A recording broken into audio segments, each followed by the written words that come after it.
The Swiss Family Robinson, or Adventures in a Desert Island, by Johann David Wyss.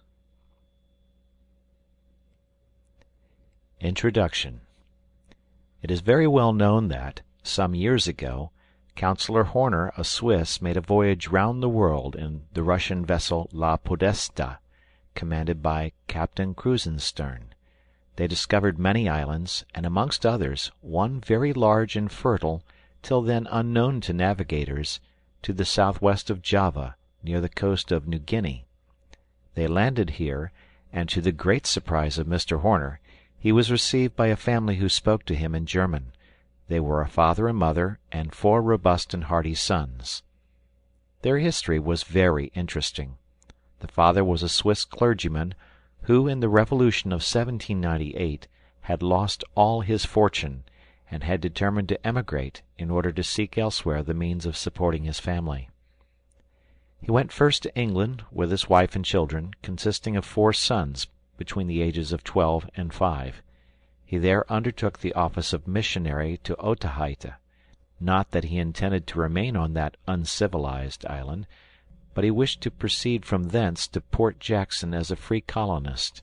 He invested his little capital in seeds of every description, and some cattle to take out with him.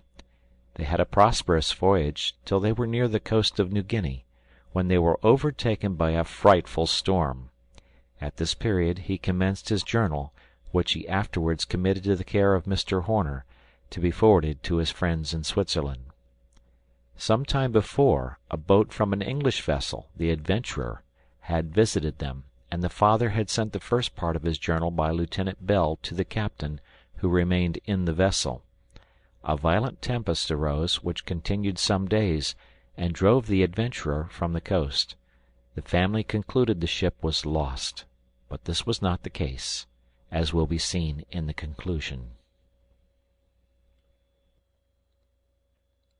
Chapter 1.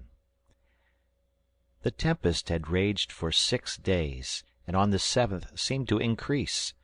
The ship had been so far driven from its course that no one on board knew where they were. Every one was exhausted with fatigue and watching. The shattered vessel began to leak in many places. The oaths of the sailors were changed to prayers, and each thought only how to save his own life. "Children," said I, to my terrified boys, who were clinging round me, "God can save us if he will. To him nothing is impossible. But if he thinks it good to call us to him, let us not murmur. We shall not be separated." My excellent wife dried her tears, and from that moment became more tranquil.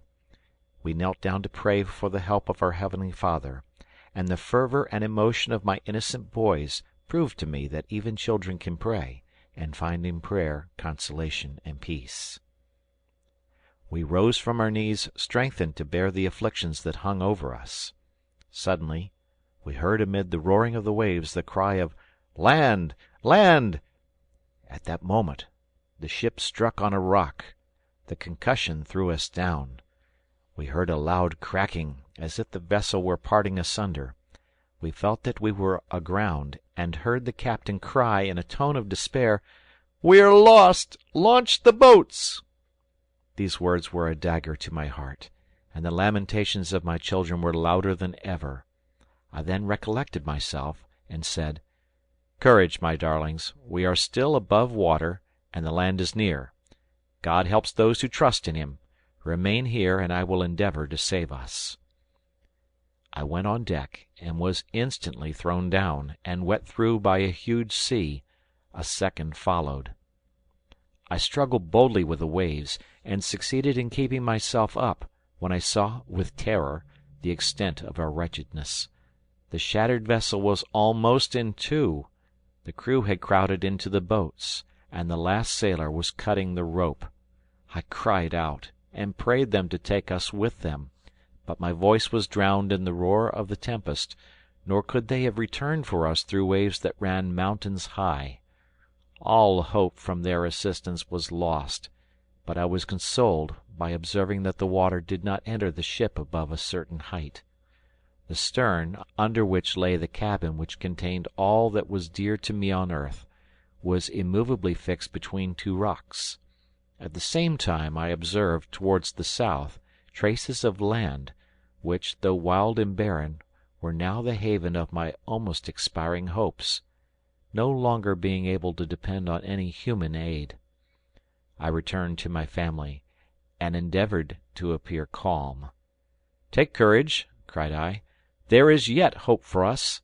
The vessel, in striking between the rocks, is fixed in a position which protects our cabin above the water, and if the wind should settle to-morrow, we may possibly reach the land." This assurance calmed my children, and, as usual, they depended on all I told them. They rejoiced that the heaving of the vessel had ceased, as, while it lasted, they were continually thrown against each other. My wife, more accustomed to read my countenance, discovered my uneasiness, and by a sign I explained to her that I had lost all hope. I felt great consolation in seeing that she supported our misfortune with truly Christian resignation. "Let us take some food," said she. "With the body the mind is strengthened. This must be a night of trial." Night came, and the tempest continued its fury, tearing away the planks from the devoted vessel with a fearful crashing. It appeared absolutely impossible that the boats could have outlived the storm. My wife had prepared some refreshment, of which the children partook with an appetite that we would not feel. The 3 younger ones retired to their beds, and soon slept soundly. Fritz, the eldest, watched with me. "I have been considering," said he, "how we could save ourselves. If we only had some cork jackets, or bladders, for mamma and my brothers, you and I don't need them, we could then swim to land." "A good thought," said I. "I will try during the night to contrive some expedient to secure our safety." We found some small empty barrels in the cabin, which we tied 2 together with our handkerchiefs, leaving a space between for each child, and fastened this new swimming apparatus under our arms. My wife prepared the same for herself. We then collected some knives, string, tinder box, and such little necessaries as we could put in our pockets. Thus, in case the vessel should fall to pieces during the night, we hoped we might be enabled to reach land. At length Fritz, overcome with fatigue, lay down and slept with his brothers. My wife and I, too anxious to rest, spent that dreadful night in prayer and in arranging various plans. How gladly we welcomed the light of day shining through an opening! The wind was subsiding, the sky serene, and I watched the sun rise with renewed hope. I called my wife and children on deck. The younger ones were surprised to find we were alone. They inquired what had become of the sailors, and how we should manage the ship alone. "Children," said I, "one more powerful than man has protected us till now, and will still extend a saving arm to us if we do not give way to complaint and despair. Let all hands set to work. Remember that excellent maxim, 'God helps those who help themselves.' Let us all consider what is best to do now." "Let us leap into the sea," cried Fritz, "and swim to the shore." "Very well for you," replied Ernest, "who can swim, but we should all be drowned. Would it not be better to construct a raft, and go all together?" "That might do," added I, "if we were strong enough for such a work, and if a raft was not always so dangerous a conveyance. But away, boys, look about you, and seek for anything that might be useful to us." We all dispersed to different parts of the vessel. For my own part I went to the provision room, to look after the casks of water and other necessaries of life. My wife visited the livestock and fed them, for they were almost famished. Fritz sought for arms and ammunition. Ernest for the carpenter's tools. Jack had opened the captain's cabin and was immediately thrown down by 2 large dogs, who leaped on him so roughly that he cried out as if they were going to devour him. However, hunger had rendered them so docile that they licked his hands, and he soon recovered his feet, seized the largest by the ears, and, mounting his back, gravely rode up to me as I was coming from the hold. I could not help laughing. I applauded his courage, but recommended him always to be prudent with animals of that kind, who are often dangerous when hungry. My little troop began to assemble. Fritz had found 2 fowling pieces, some bags of powder and shot, and some balls in horn flasks. Ernest was loaded with an axe and hammer. A pair of pincers, a large pair of scissors, and an auger showed itself half out of his pocket. Francis had a large box under his arm, from which he eagerly produced what he had called little pointed hooks. His brothers laughed at his prize. "Silence," said I. "The youngest has made the most valuable addition to our stores. These are fish hooks, and may be more useful for the preservation of our lives than anything this ship contains. However, Fritz and Ernest have not done amiss." "For my part," said my wife, "I only contribute good news. I have found a cow, an ass, 2 goats, 6 sheep, and a sow with young. I have fed them and hope we may preserve them." "Very well," said I to my little workman. "I am satisfied with all but Master Jack, who, instead of anything useful, has contributed 2 great eaters, who will do us more harm than good." "They can help us to hunt when we get to land," said Jack. "Yes," replied I, "but can you devise any means of our getting there?" "It does not seem at all difficult," said the spirited little fellow. "Put us each into a great tub, and let us float to shore. I remember sailing capitally that way on godpapa's great pond at a very good idea, Jack. Good counsel may sometimes be given even by a child. Be quick, boys. Give me the saw and auger with some nails. We will see what we can do." I remembered seeing some empty casks in the hold. We went down and found them floating. This gave us less difficulty in getting them upon the lower deck, which was just above the water. They were of strong wood, bound with iron hoops, and exactly suited my purpose. My sons and I therefore began to saw them through the middle. After long labor we had 8 tubs all the same height. We refreshed ourselves with wine and biscuit, which we had found in some of the casks. I then contemplated with delight my little squadron of boats ranged in a line, and was surprised that my wife still continued depressed. She looked mournfully on them. "I can never venture in one of those tubs," she said. "Wait a little till my work is finished," replied I, "and you will see it is more to be depended on than this broken vessel." I sought out a long, flexible plank, and arranged 8 tubs on it, close to each other, leaving a piece at each end to form a curve upwards, like the keel of a vessel. We then nailed them firmly to the plank, and to each other. We nailed a plank at each side, of the same length as the first, and succeeded in producing a sort of boat, divided into 8 compartments, in which it did not appear difficult to make a short voyage over a calm sea. But, unluckily, our wonderful vessel proved so heavy that our united efforts could not move it an inch. I sent Fritz to bring me the jack-screw, and in the meantime sawed a thick round pole into pieces. Then, raising the forepart of our work by means of the powerful machine, Fritz placed one of these rollers under it. Ernest was very anxious to know how this small machine could accomplish more than our united strength. I explained to him, as well as I could, the power of the lever of Archimedes, with which he had declared he could move the world if he had but a point to rest it on, and I promised my son to take the machine to pieces when we were on shore, and explain the mode of operation. I then told them that God, to compensate for the weakness of man, had bestowed on him reason, invention, and skill in workmanship. The result of these had produced a science which, under the name of mechanics, taught us to increase and extend our limited powers incredibly by the aid of instruments. Jack remarked that the jack-screw worked very slowly. "Better slowly than not at all," said I. "It is a principle in mechanics that what is gained in time is lost in power. The jack is not meant to work rapidly, but to raise heavy weights, and the heavier the weight, the slower the operation. But can you tell me how we can make up for the slowness?" "Oh, by turning the handle quicker, to be sure." "Quite wrong. That would not aid us at all. Patience and reason are the two fairies by whose potent help I hope to get our boat afloat."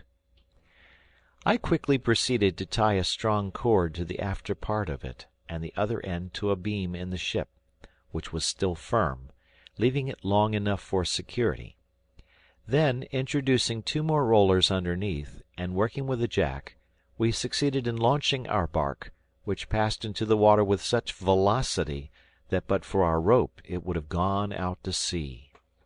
Unfortunately, it leaned so much on one side that none of the boys would venture into it. I was in despair, when I suddenly remembered it only wanted ballast to keep it in equilibrium. I hastily threw in anything I got hold of that was heavy, and soon had my boat level and ready for occupation. They now contended who should enter first, but I stopped them, reflecting that these restless children might easily capsize our vessel. I remembered that savage nations made use of an outrigger to prevent their canoe oversetting, and this I determined to add to my work. I fixed 2 portions of a topsail yard, one over the prow, the other across the stern, in such a manner that they should not be in the way in pushing off our boat from the wreck. I forced the end of each yard into the bunghole of an empty brandy cask to keep them steady during our progress. It was now necessary to clear the way for our departure. I got into the first tub, and managed to get the boat into the cleft in the ship's side, by way of a haven. I then returned, and with the axe and saw cut away right and left all that could obstruct our passage. Then we secured some oars, to be ready for our voyage next day. The day had passed in toil, and we were compelled to spend another night on the wreck, though we knew it might not remain until morning.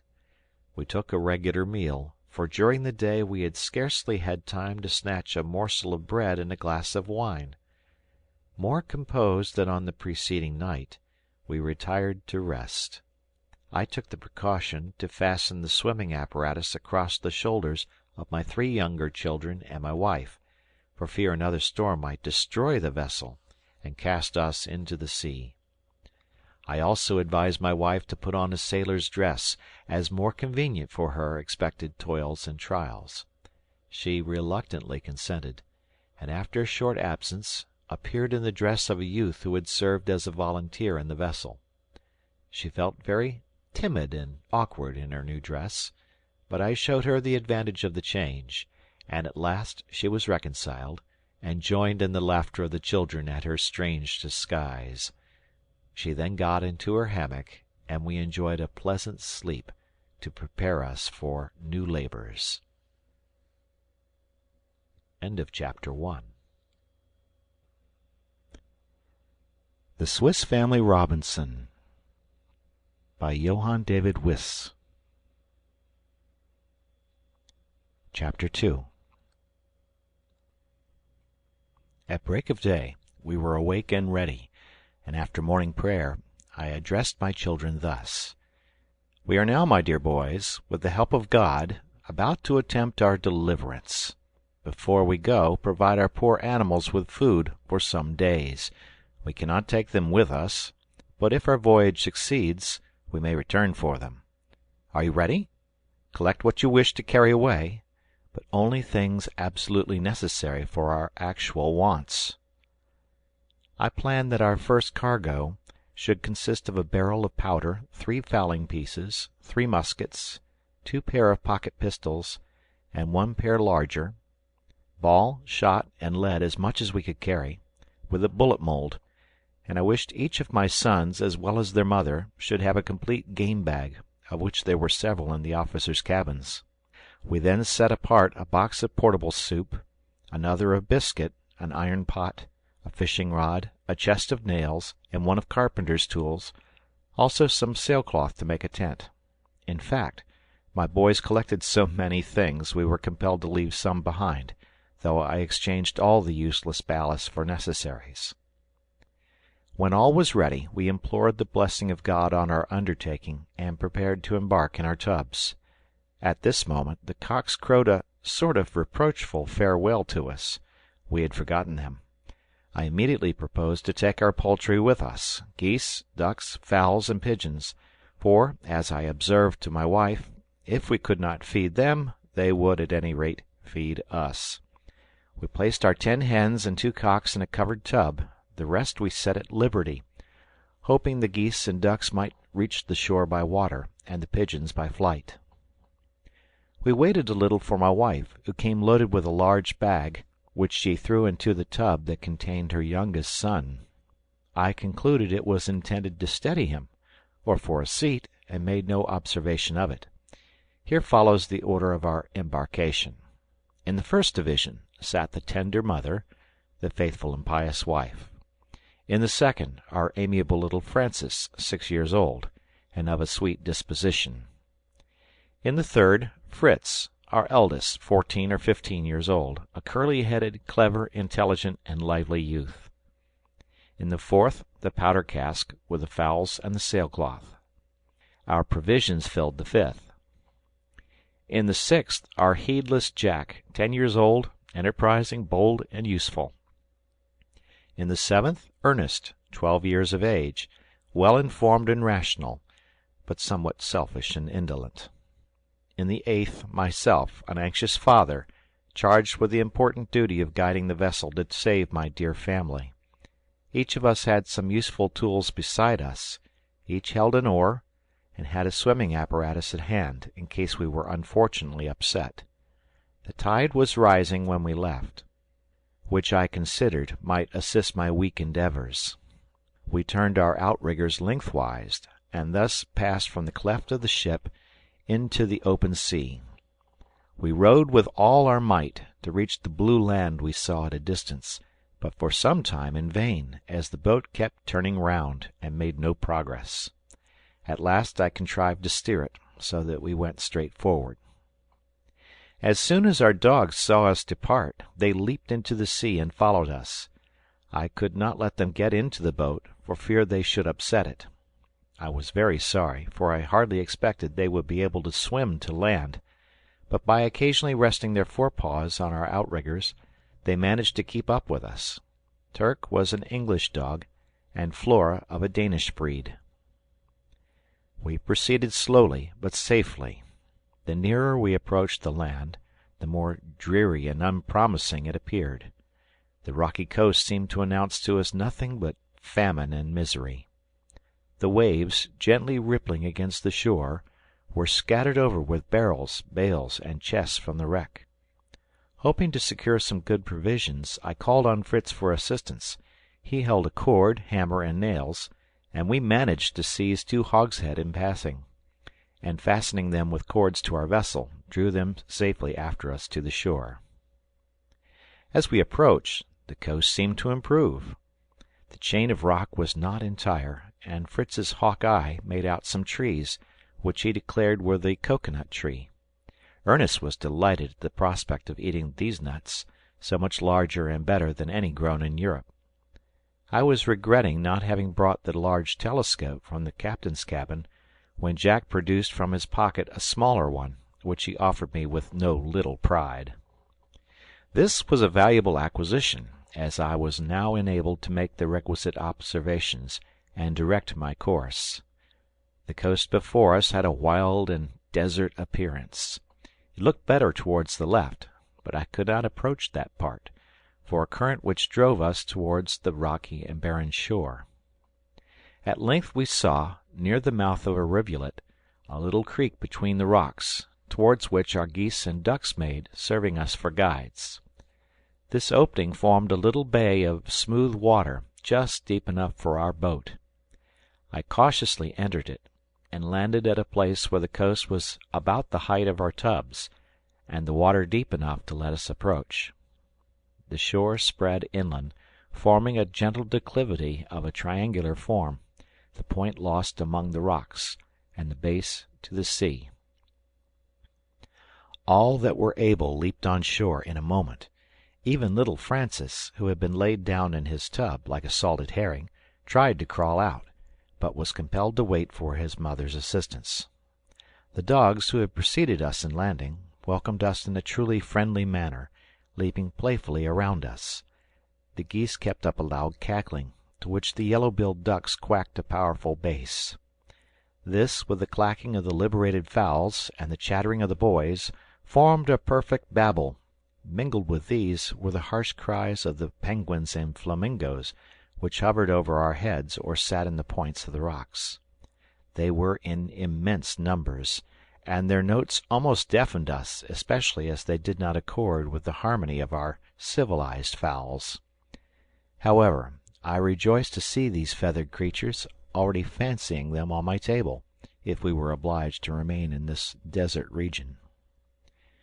Our first care, when we stepped in safety on land, was to kneel down and thank God, to whom we owed our lives, and to resign ourselves wholly to his fatherly kindness.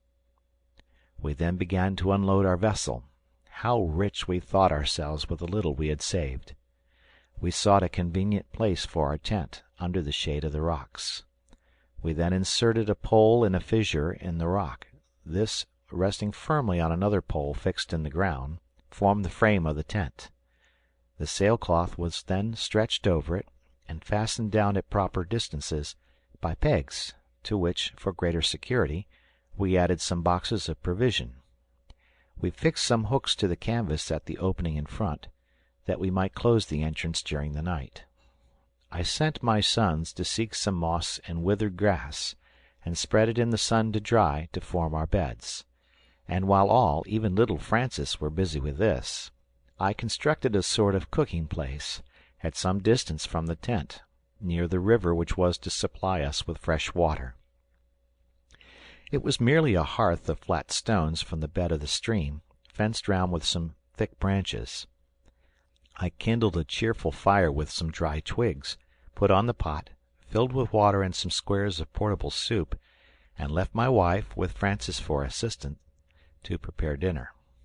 He took the portable soup for glue, and could not conceive how Mamma could make soup, as we had no meat, and there were no butcher shops here. Fritz, in the meantime, had loaded our guns. He took one to the side of the river. Ernest declined accompanying him, as the rugged road was not to his taste. He preferred the seashore. Jack proceeded to a ridge of rocks on the left, which ran towards the sea, to get some mussels. I went to try and draw the 2 floating hogsheads on shore, but could not succeed, for our landing place was too steep to get them up.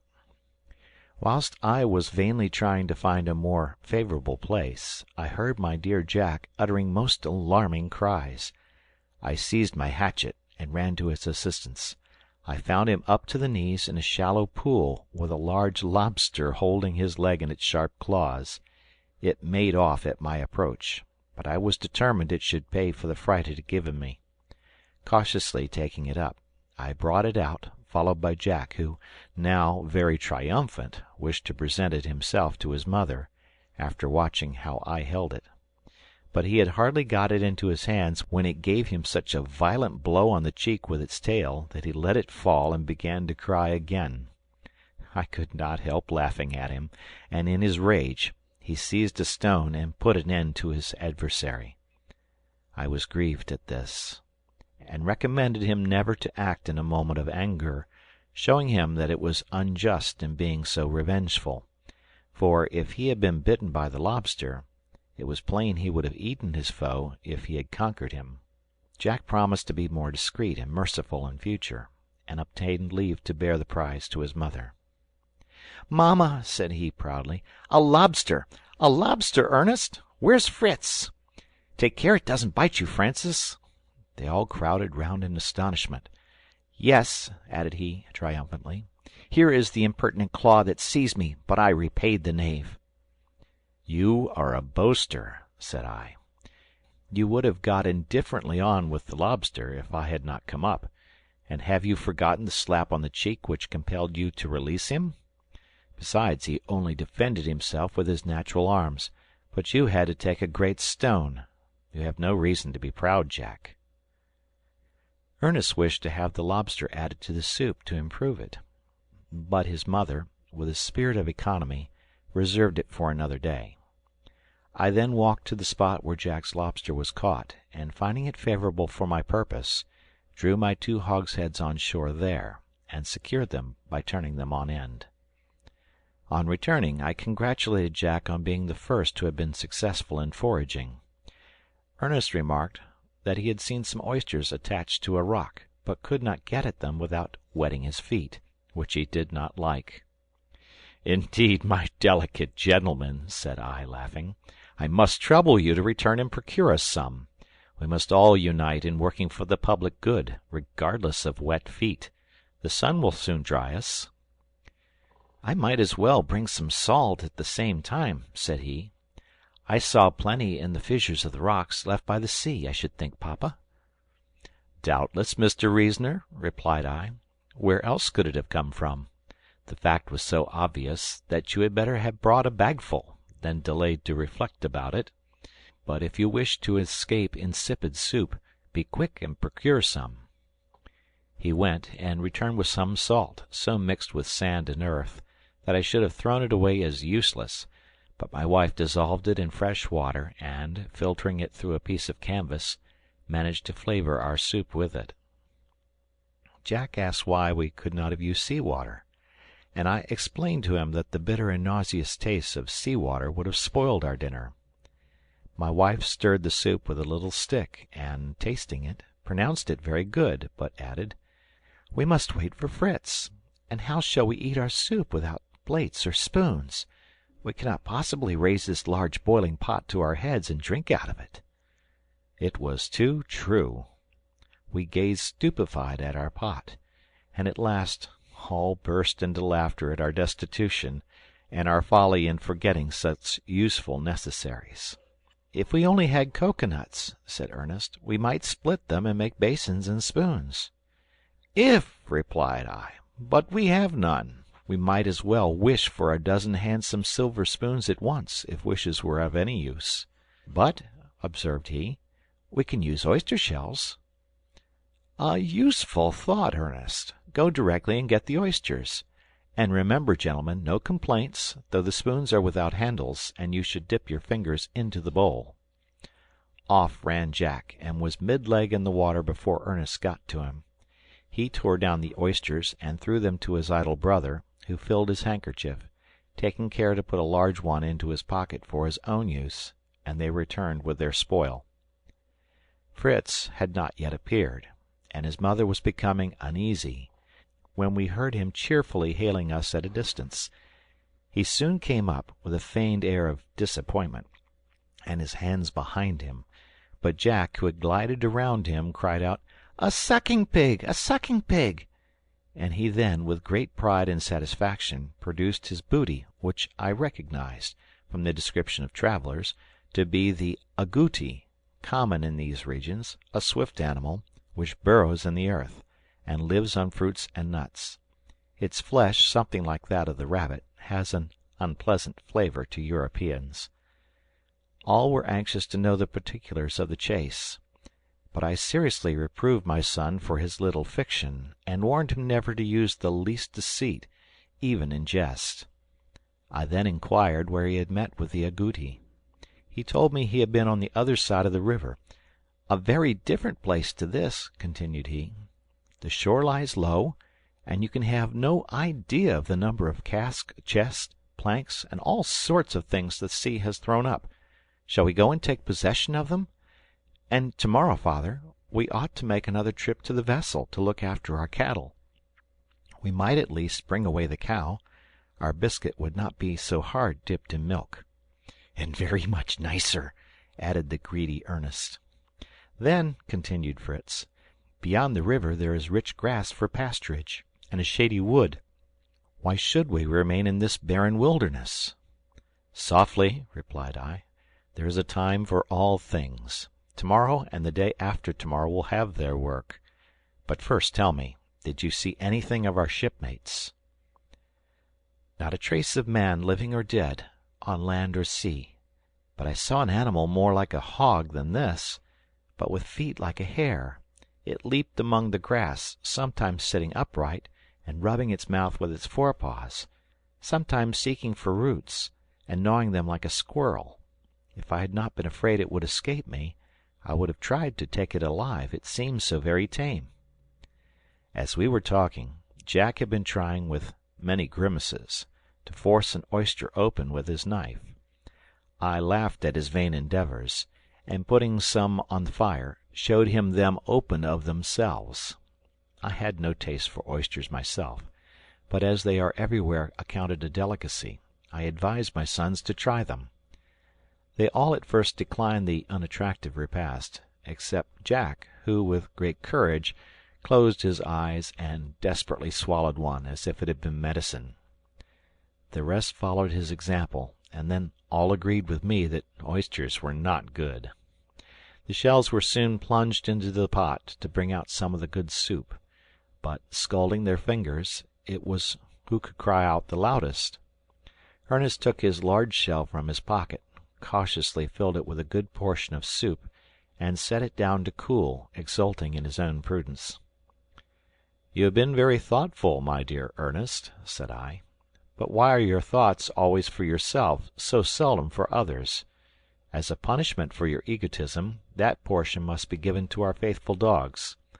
We can all dip our shells into the pot. The dogs cannot. Therefore they shall have your soup, and you must wait and eat as we do." My reproach struck his heart, and he placed his shell obediently on the ground, which the dogs emptied immediately. We were almost as hungry as they were, and were watching anxiously till the soup began to cool, when we perceived that the dogs were tearing and gnawing Fritz's agouti. The boys all cried out. Fritz was in a fury, took his gun, struck the dogs, called them names, threw stones at them, and would have killed them if I had not held him. He had actually bent his gun with striking them. As soon as he would listen to me, I reproached him seriously for his violence, and represented to him how much he had distressed us and terrified his mother, that he had spoiled his gun, which might have been so useful to us, and had almost killed the poor animals, who might be more so. "Anger," said I, "leads to every crime. Remember Cain, who killed his brother in a fit of passion." "Oh, father!" said he in a voice of terror, and, acknowledging his error, he asked pardon and shed bitter tears. Soon after our repast the sun set, and the fowls gathered round us, and picked up the scattered crumbs of biscuit. My wife then took out her mysterious bag and drew from it some handfuls of grain, to feed her flock. She showed me also many other seeds of useful vegetables. I praised her prudence, and begged her to be very economical, as these seeds were of great value, and we could bring from the vessel some spoiled biscuit for the fowls. Our pigeons now flew among the rocks, the cocks and hens perched on the frame of the tent, and the geese and ducks chose to roost in a marsh covered with bushes near the sea. We prepared for our rest. We loaded all our arms, then offered up our prayers together, thanking God for his signal mercy to us, and commending ourselves to his care. When the last ray of light departed, we closed our tent, and lay down on our beds close together. The children had remarked how suddenly the darkness came on, from which I concluded we were not far from the equator, for I explained to them the more perpendicularly the rays of the sun fall, the less their refraction, and consequently night comes on suddenly when the sun is below the horizon. Once more I looked out to see if all was quiet, then carefully closing the entrance I lay down. Warm as the day had been, the night was so cold that we were obliged to crowd together for warmth. The children soon slept, and when I saw their mother in her first peaceful sleep, my own eyes closed, and our first night on the island passed comfortably. End of chapter. The Swiss Family Robinson by Johann David Wyss. Chapter 3. At break of day I was waked by the crowing of the cock. I summoned my wife to council, to consider on the business of the day. We agreed that our first duty was to seek for our shipmates, and to examine the country beyond the river before we came to any decisive resolution. My wife saw we could not all go on this expedition, and courageously agreed to remain with her 3 youngest sons, while Fritz, as the eldest and boldest, should accompany me. I begged her to prepare breakfast immediately, which she warned me would be scanty, as no soup was provided. I asked for Jack's lobster, but it was not to be found. Whilst my wife made the fire and put on the pot, I called the children, and asking Jack for the lobster, he brought it from a crevice in the rock, where he had hidden it from the dogs, he said, who did not despise anything eatable. "I am glad to see you profit by the misfortunes of others," said I. "And now will you give up that large claw that caught your leg, and which I promised you, to Fritz as a provision for his journey?" All were anxious to go on this journey, and leaped around me like little kids, but I told them we could not all go. They must remain with their mother, with Flora for a protector. Fritz and I would take Turk. With him and a loaded gun, I thought we should inspire respect. I then ordered Fritz to tie up Flora and get the guns ready. Fritz blushed, and tried in vain to straighten his crooked gun. I let him go on for some time, and then allowed him to take another, for I saw he was penitent. The dogs, too, snarled, and would not let him approach them. He wept, and begged some biscuit from his mother, declaring he would give up his own breakfast to make his peace with the dogs. He fed them, caressed them, and seemed to ask pardon. The dog is always grateful. Flora soon licked his hands. Turk was more unrelenting, appearing to distrust him. "Give him a claw of the lobster," said Jack, "for I make you a present of the whole for your journey." "Don't be too uneasy about them," said Ernest. "They will certainly meet with coconuts, as Robinson did, very different food to your wretched lobster. Think of an almond as big as my head, with a large cup full of rich milk." "Pray, brother, bring me one if you find any," said Francis. We began our preparation. We each took a game bag and a hatchet. I gave Fritz a pair of pistols in addition to his gun, equipped myself in the same way, and took care to carry biscuit and a flask of fresh water. The lobster proved so hard at breakfast that the boys did not object to our carrying off the remainder, and though the flesh is coarse, it is very nutritious. I proposed before we departed to have prayers, and my thoughtless Jack began to imitate the sound of church bells. "Ding dong, to prayers, ding dong." I was really angry, and reproved him severely for jesting about sacred things. Then, kneeling down, I prayed God's blessing on our undertaking, and his pardon for us all, especially for him who had now so grievously sinned. Poor Jack came and kneeled by me, weeping and begging for forgiveness from me and from God. I embraced him, and enjoined him and his brothers to obey their mother. I then loaded the guns I left with them, and charged my wife to keep near the boat, their best refuge. We took leave of our friends with many tears, as we did not know what dangers might assail us in an unknown region. But the murmur of the river, which we were now approaching, drowned the sound of their sobs, and we bent our thoughts on our journey. The bank of the river was so steep that we could only reach the bed at one little opening near the sea, where we had procured our water. But here the opposite side was guarded by a ridge of lofty perpendicular rocks. We were obliged to ascend the river to a place where it fell over some rocks, some fragments of which having fallen made a sort of stepping-stones, which enabled us to cross with some hazard. We made our way with difficulty through the high grass withered by the sun, directing our course towards the sea, in hopes of discovering some traces of the boats or the crew. We had scarcely gone 100 yards when we heard a loud noise and rustling in the grass, which was as tall as we were. We imagined we were pursued by some wild beast, and I was gratified to observe the courage of Fritz, who, instead of running away, calmly turned round and presented its peace. What was our joy when we discovered that the formidable enemy was only our faithful Turk, whom we had forgotten in our distress, and our friends had doubtless dispatched him after us. I applauded my son's presence of mind. A rash act might have deprived us of this valuable friend. We continued our way. The sea lay to our left. On our right, at a short distance, ran the chain of rocks, which were continued from our landing place, in a line parallel to the sea, the summits clothed with verdure and various trees. Between the rocks and the sea, several little woods extended, even to the shore, to which we kept as close as possible, vainly looking out on land or sea for any trace of our crew.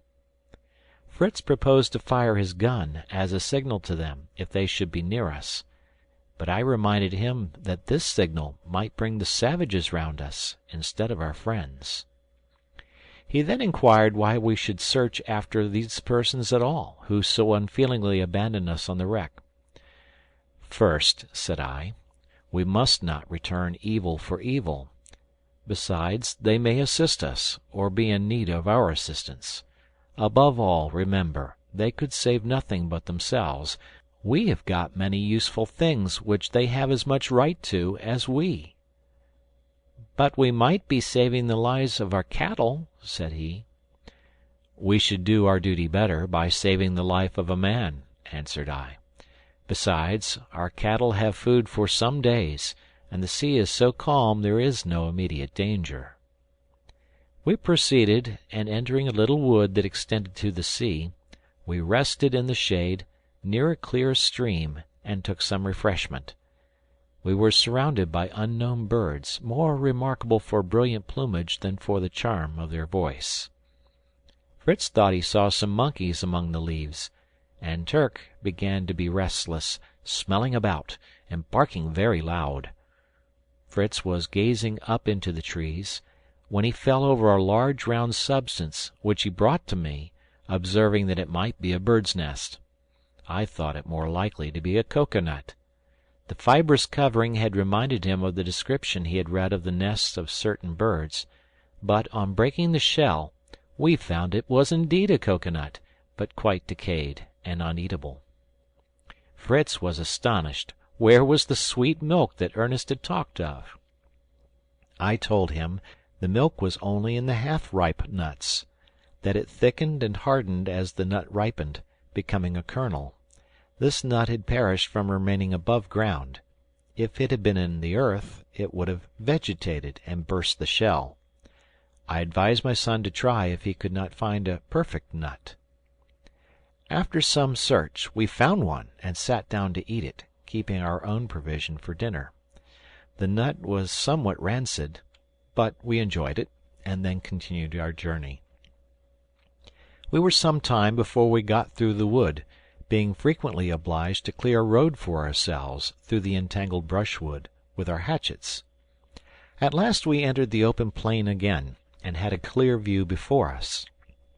The forest still extended about a stone's throw to our right, and Fritz, who was always on the lookout for discoveries, observed a remarkable tree here and there, which he approached to examine, and he soon called me to see this wonderful tree with wens growing on the trunk. On coming up, I was overjoyed to find this tree, of which there were a great number. It was the gourd tree which bears fruit on the trunk. Fritz asked if these were sponges. I told him to bring me one, and I would explain the mystery. "There's one," said he, "very like a pumpkin, only harder outside." "Of this shell," said I, "we can make plates, dishes, basins, and flasks. We call it the gourd tree." Fritz leaped for joy. "Now my dear mother will be able to serve her soup properly." I asked him if he knew why the tree bore the fruit on its trunk, or on the thick branches only. He immediately replied that the smaller branches would not bear the weight of the fruit. He asked me if this fruit was eatable. "Harmless, I believe," said I, "but by no means delicate. Its great value to savage nations consists in the shell, which they use to contain their food, and drink, and even cook in it." Fritz could not comprehend how they could cook in the shell without burning it. I told him the shell was not placed on the fire, but being filled with cold water, and the fish or meat placed in it, red-hot stones are, by degrees, introduced into the water till it attains sufficient heat to cook the food, without injuring the vessel. We then set about making our dishes and plates. I showed Fritz a better plan for dividing the gourd than with a knife. I tied a string tightly round the nut, struck it with the handle of my knife till an incision was made, then tightened it till the nut was separated into 2 equally sized bowls. Fritz had spoiled his gourd by cutting it irregularly with his knife.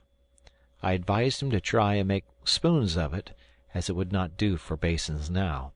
I told him I had learnt my plan from books of travels. It is the practice of the savages, who have no knives, to use a sort of string made from the bark of trees for this purpose.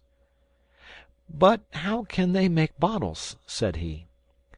"That requires some preparation," replied I. "They tie a bandage round the young gourd near the stalk, so that the part at liberty expands in a round form, and the compressed part remains narrow. They then open the top and extract the contents by putting in pebbles and shaking it. By this means they have a complete bottle." We worked on. Fritz completed a dish and some plates, to his great satisfaction.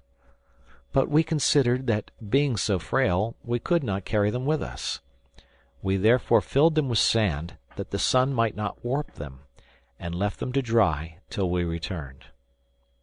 As we went on, Fritz amused himself with cutting spoons from the rind of the gourd, and I tried to do the same with the fragments of the cocoanut, but I must confess my performances were inferior to those I had seen in the museum in London, the work of the South Sea Islanders. We laughed at our spoons, which would have required mouths from ear to eat with them. Fritz declared that the curve of the rind was the cause of that defect. If the spoons had been smaller, they would have been flat, and you might as well eat soup with an oyster shell as with a shovel. While we talked, we did not neglect looking about for our lost companions, but in vain. At last we arrived at a place where a tongue of land ran to some distance into the sea, on which was an elevated spot favorable for observation. We attained the summit with great labor, and saw before us a magnificent prospect of land and water, but with all the aid our excellent telescope gave us, we could in no direction discover any trace of man. Nature only appeared in her greatest beauty. The shore enclosed a large bay, which terminated on the other side in a promontory. The gentle rippling of the waves, the varied verdure of the woods, and the multitude of novelties around us would have filled us with delight, but for the painful recollection of those who, we now were compelled to believe, were buried beneath that glittering water. We did not feel less, however, the mercy of God, who had preserved us, and given us a home, with a prospect of subsistence and safety. We had not yet met with any dangerous animals, nor could we perceive any huts of savages. I remarked to my son that God seemed to have destined us to a solitary life in this rich country, unless some vessel should reach these shores. "And his will be done," added I. "It must be for the best. Now let us return to that pretty wood to rest ourselves, and eat our dinner before we return." We proceeded towards a pleasant wood of palm trees, but before reaching it had to pass through an immense number of reeds, which greatly obstructed our road. We were, moreover, fearful of treading on the deadly serpents who choose such retreats. We made Turk walk before us to give notice, and I cut a long thick cane as a weapon of defence. I was surprised to see a glutinous juice oozing from the end of the cut cane. I tasted it, and was convinced that we had met with a plantation of sugar canes. I sucked more of it, and found myself singularly refreshed. I said nothing to Fritz, that he might have the pleasure of making the discovery himself. He was walking a few paces before me, and I called to him to cut himself a cane like mine, which he did, and soon found out the riches it contained. He cried out in ecstasy, "Oh, papa, papa, syrup of sugar cane! Delicious! How delighted will dear mamma and my brothers be when I carry some to them!" He went on, sucking pieces of cane so greedily that I checked him, recommending moderation. He was then content to take some pieces to regale himself as he walked home, loading himself with a huge burden for his mother and brothers. We now entered the wood of palms to eat our dinner, when suddenly a number of monkeys, alarmed by our approach and the barking of the dog, fled like lightning to the tops of the trees, and then grinned frightfully at us, with loud cries of defiance. As I saw the trees were cocoa palms, I hoped to obtain, by means of the monkeys, a supply of the nuts in the half-ripe state, when filled with milk. I held Fritz's arm, who was preparing to shoot at them, to his great vexation, as he was irritated against the poor monkeys for their derisive gestures. But I told him, though no patron of monkeys myself, I could not allow it. We had no right to kill any animal except in defense, or as a means of supporting life. Besides, the monkeys would be of more use to us living than dead, as I would show him. I began to throw stones at the monkeys, not being able, of course, to reach the place of their retreat, and they, in their anger and in the spirit of imitation, gathered the nuts and hurled them on us in such quantities that we had some difficulty in escaping from them. We had soon a large stock of coconuts. Fritz enjoyed the success of the stratagem, and when the shower subsided, he collected as many as he wished. We then sat down and tasted some of the milk through the 3 small holes, which we opened with our knives. We then divided some with our hatchets, and quenched our thirst with a liquor, which is not, however, a very agreeable flavor. We liked best a sort of thick cream which adheres to the shells, from which we scraped it with our spoons, and mixing it with the juice of the sugar cane, we produced a delicious dish. Turk had the rest of the lobster, which we now despised, with some biscuit. We then got up. I tied some nuts together by their stems, and threw them over my shoulder. Fritz took his bundle of canes, and we set out homewards. End of chapter. The Swiss Family Robinson, by Johann David Wyss. Chapter 4. Fritz groaned heavily under the weight of his canes as we traveled on, and pitied the poor negroes, who had to carry such heavy burdens of them. He then, in imitation of me, tried to refresh himself by sucking a sugar cane, but was surprised to find he failed in extracting any of the juice. At last, after some reflection, he said, "Ah, I remember! If there is no opening made for the air, I can get nothing out." I requested him to find a remedy for this. "I will make an opening," said he, "above the first knot in the cane.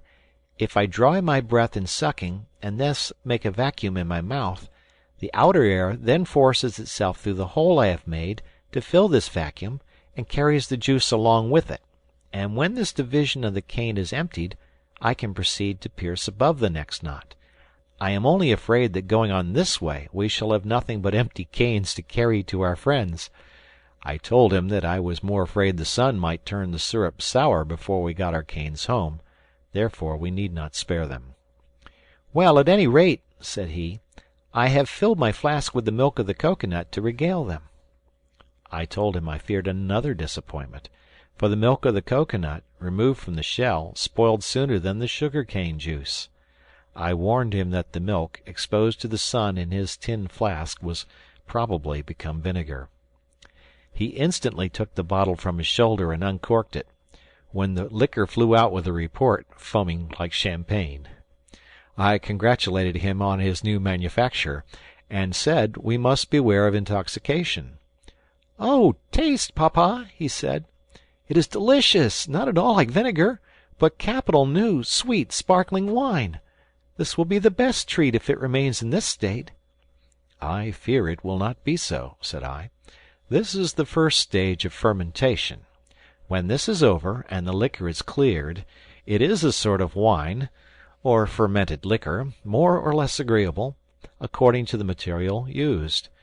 By applying heat, a second and slower fermentation succeeds, and the liquor becomes vinegar. Then comes on a third stage, which deprives it of its strength and spoils it. I fear, in this burning climate, you will carry home only vinegar, or something still more offensive. But let us drink each other's health now, but prudently, or we shall soon feel the effects of this potent beverage." Perfectly refreshed, we went on cheerfully to the place where we had left our gourd utensils. We found them quite dry, and hard as bone. We had no difficulty in carrying them in our game bags.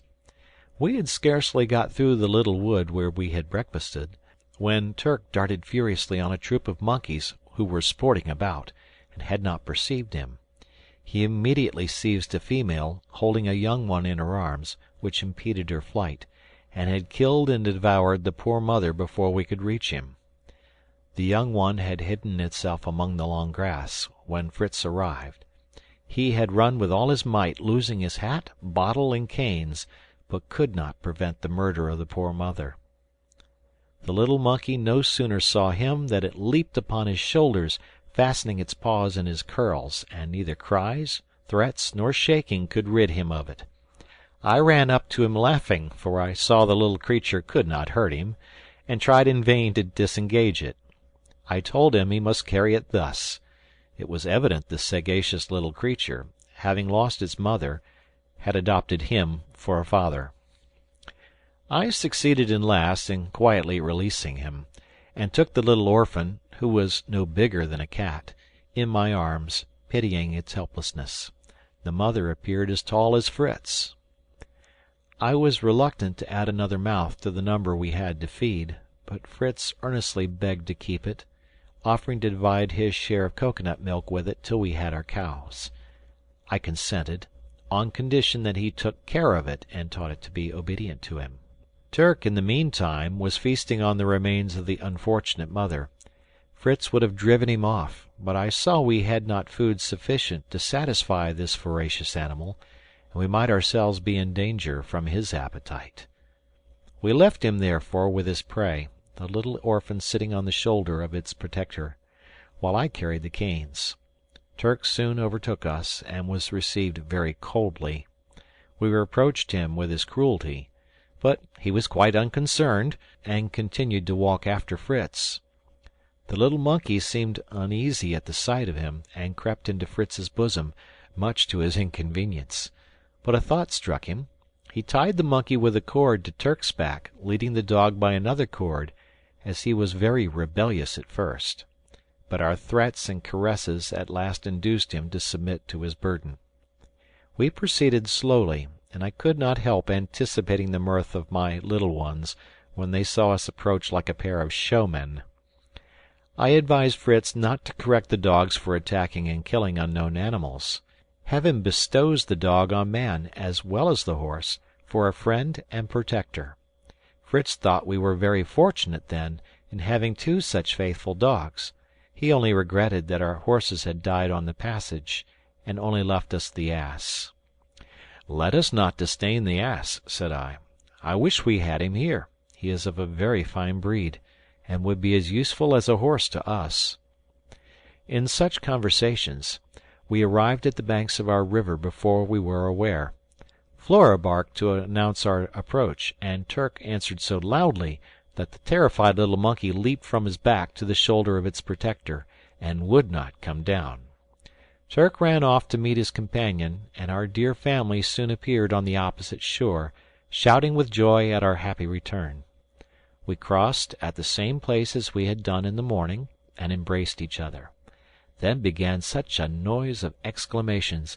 "A monkey! A real live monkey! Oh, how delightful! How glad we are! How did you catch him?"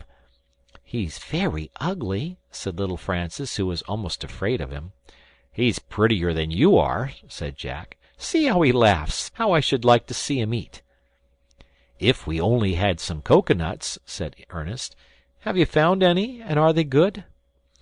"Have you had any unpleasant adventures?" asked my wife. It was in vain to attempt replying to so many questions and exclamations. At length, when we had got a little peace, I told them that, though I had brought them all sorts of good things, I had unfortunately not met with any of our companions. "God's will be done," said my wife. "Let us thank him for saving us, and again bringing us together now. This day has seemed an age. But put down your loads, and let us hear your adventures. We have not been idle, but we are less fatigued than you. Boys, assist your father and brother." Jack took my gun, Ernest the coconuts, Francis the gourd rinds, and my wife the game bag. Fritz distributed his sugar canes and placed the monkey on Turk's back, to the amusement of the children. He begged Ernest to carry his gun, but he complained of being overloaded with the great bowls. His indulgent mother took them from him, and we proceeded to the tent.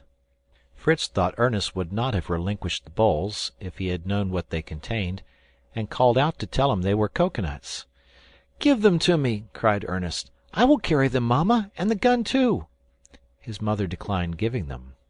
"I can throw away these sticks," said he, "and carry the gun in my hand." "I would advise you not," observed Fritz, "for the sticks are sugar canes." "Sugar canes!" cried they all, surrounding Fritz, who had to give them the history and teach them the art of sucking the canes. My wife, who had a proper respect for sugar in her housekeeping, was much pleased with this discovery, and the history of all our acquisitions, which I displayed to her. Nothing gave her so much pleasure as our plates and dishes, which were actual necessaries. We went to our kitchen, and were gratified to see preparations going on for a good supper. My wife had planted a forked stick on each side of the hearth. On these rested a long thin wand, on which all sorts of fish were roasting, Francis being entrusted to turn the spit. On the other side was impaled a goose on another spit, and a row of oyster shells formed the dripping pan.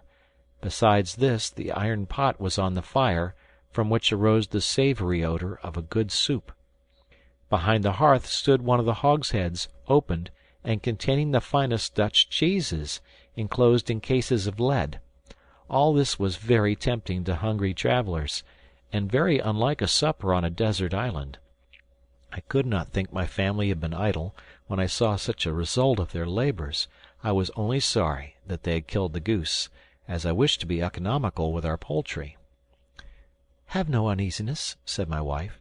"This is not from our poultry yard. It is a wild goose killed by Ernest."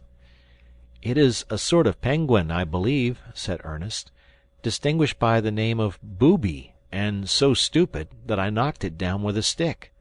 It is web-footed, has a long narrow beak, a little curved downwards. I have preserved the head and neck for you to examine. It exactly resembles the penguin of my book of natural history." I pointed out to him the advantages of study, and was making more inquiries about the form and habits of the bird, when my wife requested me to defer my catechism of natural history. "Ernest has killed the bird," added she. "I received it. We shall eat it. What more would you have? Let the poor child have the pleasure of examining and tasting the coconuts." "Very well," replied I. "Fritz must teach them how to open them, and we must not forget the little monkey who has lost his mother's milk." "I've tried him," cried Jack. "He will eat nothing." I had told them he had not yet learnt to eat, and we must feed him with coconut milk till we could get something better. Jack generously offered all his share, but Ernest and Francis were anxious to taste the milk themselves. "But the monkey must live," said Jack petulantly. "And so must we all," said Mother. "Supper is ready, and we will reserve the coconuts for dessert." We sat down on the ground, and supper was served on our gourd rind service, which answered the purpose admirably. My impatient boys had broken the nuts, which they found excellent, and they made themselves spoons of the shell. Jack had taken care the monkey had his share. They dipped the corner of their handkerchiefs in the milk and let him suck them. They were going to break up some more nuts after emptying them through the natural holes, but I stopped them and called for a saw. I carefully divided the nuts with this instrument, and soon provided us each with a neat basin for our soup, to the great comfort of my dear wife, who was gratified by seeing us able to eat like civilized beings. Fritz begged now to enliven the repast by introducing his champagne. I consented, requesting him, however, to taste it himself before he served it. What was his mortification to find it vinegar! But we consoled ourselves by using it as sauce to our goose, a great improvement also to the fish. We had now to hear the history of our supper. Jack and Francis had caught the fish at the edge of the sea. My active wife had performed the most laborious duty in rolling the hogshead to the place and breaking open the head. The sun was going down as we finished supper, and recollecting how rapidly night succeeded, we hastened to our tent, where we found our beds much more comfortable from the kind attention of the good mother, who had collected a large edition of dried grass. After prayers, we all lay down, the monkey between Jack and Fritz, carefully covered with moss to keep him warm. The fowls went to their roost, as on the previous night, and after our fatigue we were all soon in a profound sleep. We had not slept long when a great commotion among the dogs and fowls announced the presence of an enemy.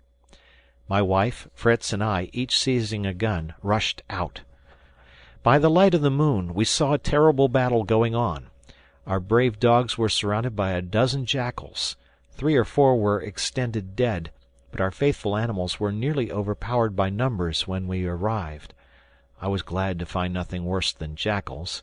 Fritz and I fired on them. 2 fell dead, and the others fled slowly, evidently wounded. Turk and Flora pursued and completed the business, and then, like true dogs, devoured their fallen foes, regardless of the bonds of relationship. All being quiet again, we retired to our beds, Fritz obtaining leave to drag the jackal he had killed towards the tent to save it from the dogs, and to show to his brothers next morning. This he accomplished with difficulty, for it was as big as a large dog. We all slept peacefully the remainder of the night, till the crowing of the cock awoke my wife and myself to a consultation on the business of the day. End of chapter 4. The Swiss Family Robinson by Johann David Wyss. Chapter 5. Well, my dear, I began, I feel rather alarmed at all the labors I see before me. A voyage to the vessel is indispensable if we wish to save our cattle, and many other things that may be useful to us. On the other hand, I should like to have a more secure shelter for ourselves and our property than this tent. With patience, order, and perseverance, all may be done, said my good counselor. And whatever uneasiness your voyage may give me, I yield to the importance and utility of it. Let it be done today, and have no care for the morrow. Sufficient unto the day is the evil thereof, as our blessed Lord has said. It was then agreed that the 3 youngest children should remain with my wife, and Fritz, the strongest and most active, should accompany me. I then arose and woke my children for the important duties of the day. Fritz jumped up the first and ran for his jackal, which had stiffened in the cold of the night. He placed it on all 4 legs at the entrance of the tent to surprise his brothers, but no sooner did the dogs see it erect than they flew at it and would have torn it to pieces if he had not soothed them and called them off. However, their barking effectually roused the boys, who rushed out to see the cause. Jack issued first with the monkey on his shoulder, but no sooner did the little creature see the jackal than he sprang into the tent and hid himself among the moss, till only the tip of his nose was visible. All were astonished to see this large yellow animal standing. Francis thought it was a wolf. Jack said it was only a dead dog, and Ernest, in a pompous tone, pronounced it to be a golden fox. Fritz laughed at the learned professor, who knew the agouti immediately, and now called a jackal a golden fox. I judged by the peculiar characteristics, said Ernest, examining it carefully. Oh, the characteristics, said Fritz ironically. Don't you think it may be a golden wolf? Pray don't be so cross, brother, said Ernest, with tears in his eyes.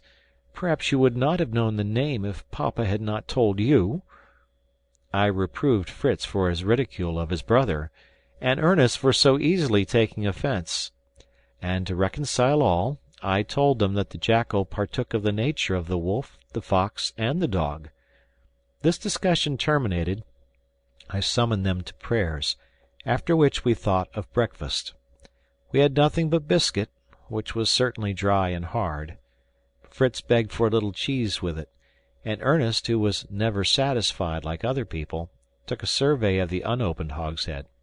He soon returned, crying, "If we only had a little butter with our biscuit, it would be so good, papa!"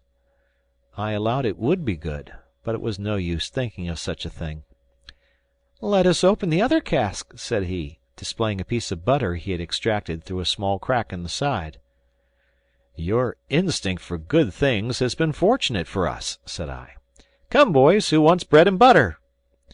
We began to consider how we should come at the contents of the hogshead, without exposing the perishable matter to the heat of the sun. Finally, I pierced a hole in the lower part of the cask, large enough for us to draw out the butter as we wanted it, by means of a little wooden shovel, which I soon made. We then sat down to breakfast with a coconut basin filled with good salt Dutch butter. We toasted our biscuit, buttered it hot, and agreed it was excellent. Our dogs were sleeping by us as we breakfasted, and I remarked that they had bloody marks of the last night's fray, and some deep and dangerous wounds, especially about the neck. My wife instantly dressed the wounds with butter, well washed in cold water, and the poor animals seemed grateful for the ease it gave them. Ernest judiciously remarked that they ought to have spiked collars, to defend them against any wild beasts they might encounter. "I will make them collars," said Jack, who never hesitated at anything. I was glad to employ his inventive powers, and, ordering my children not to leave their mother during our absence, but to pray to God to bless our undertaking, we began our preparations for the voyage. While Fritz made ready the boat, I erected a signal post, with a piece of sailcloth for a flag, to float as long as all was going on well. But if we were wanted, they were to lower the flag and fire a gun 3 times, when we should immediately return; for I had informed my dear wife it might be necessary for us to remain on board all night, and she consented to the plan, on my promising to pass the night in our tubs instead of the vessel. We took nothing but our guns and ammunition, relying on the ship's provisions. Fritz would, however, take the monkey, that he might give it some milk from the cow. We took a tender leave of each other, and embarked.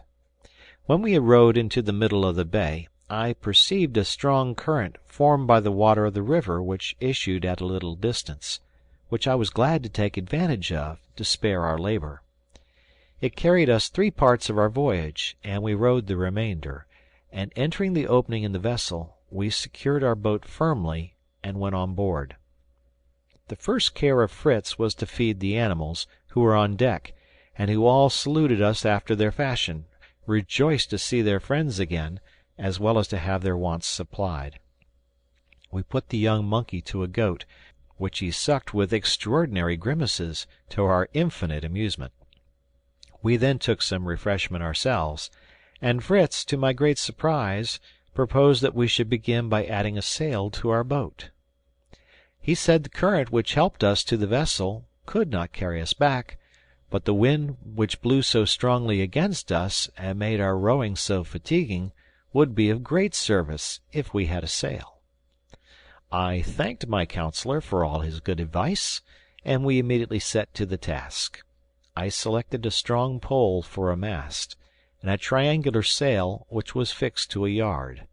We made a hole in a plank to receive the mast, secured the plank on our 4th tub, forming a deck, and then, by aid of a block used to hoist and lower the sails, raised our mast.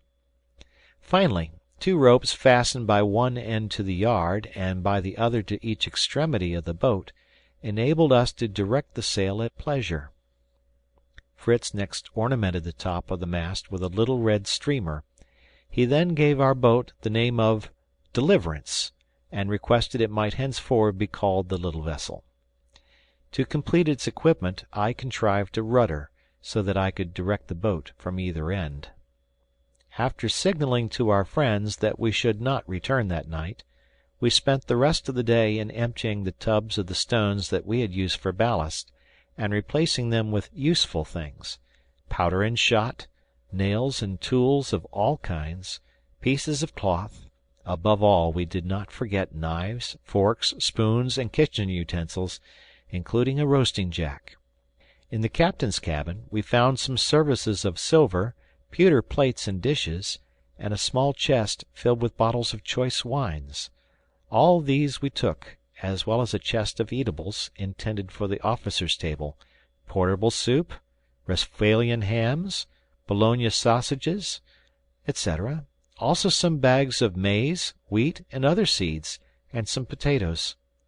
We collected all the implements of husbandry we could spare room for, and at the request of Fritz, some hammocks and blankets, 2 or 3 handsome guns, and an armful of sabres, swords, and hunting knives. Lastly, I embarked a barrel of sulphur, all the cord and string I could lay my hands on, and a large roll of sailcloth.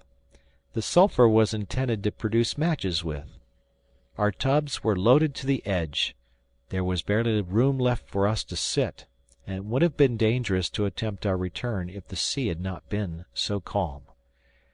Night arrived. We exchanged signals, to announce security on sea and land, and after prayers for the dear islanders, we sought our tubs, not the most luxurious of dormitories, but safer than the ship. Fritz slept soundly, but I could not close my eyes thinking of the jackals. I was, however, thankful for the protection they had in the dogs. End of chapter 5. The Swiss Family Robinson by Johann David Wyss. Chapter 6. As soon as day broke, I mounted on deck to look through the telescope. I saw my wife looking towards us, and the flag which denoted their safety floating in the breeze. Satisfied on this important point, we enjoyed our breakfast of biscuit, ham, and wine, and then turned our thoughts to the means of saving our cattle. Even if we could contrive a raft, we could never get all the animals to remain still on it. We might venture the huge sow in the water, but the rest of the animals we found would not be able to swim to shore. At last Fritz suggested the swimming apparatus. We passed 2 hours in constructing them. For the cow and ass it was necessary to have an empty cask on each side, well bound in strong sailcloth, fastened by leather thongs over the back and under each animal. For the rest, we merely tied a piece of cork under their bodies, the sow only being unruly and giving us much trouble. We then fastened a cord to the horns or neck of each animal, with a slip of wood at the end for a convenient handle. Luckily, the waves had broken away part of the ship and left the opening wide enough for the passage of our troop. We first launched the ass into the water by a sudden push. He swam away after the first plunge very gracefully. The cow, sheep, and goats followed quickly after. The sow was furious and soon broke loose from us all, but fortunately reached the shore long before the rest. We now embarked, fastening all the slips of wood to the stern of the boat, thus drawing our train after us, and the wind filling our sail, carried us smoothly towards the shore. Fritz exulted in his plan, as we certainly could never have rowed our boat, loaded as we were.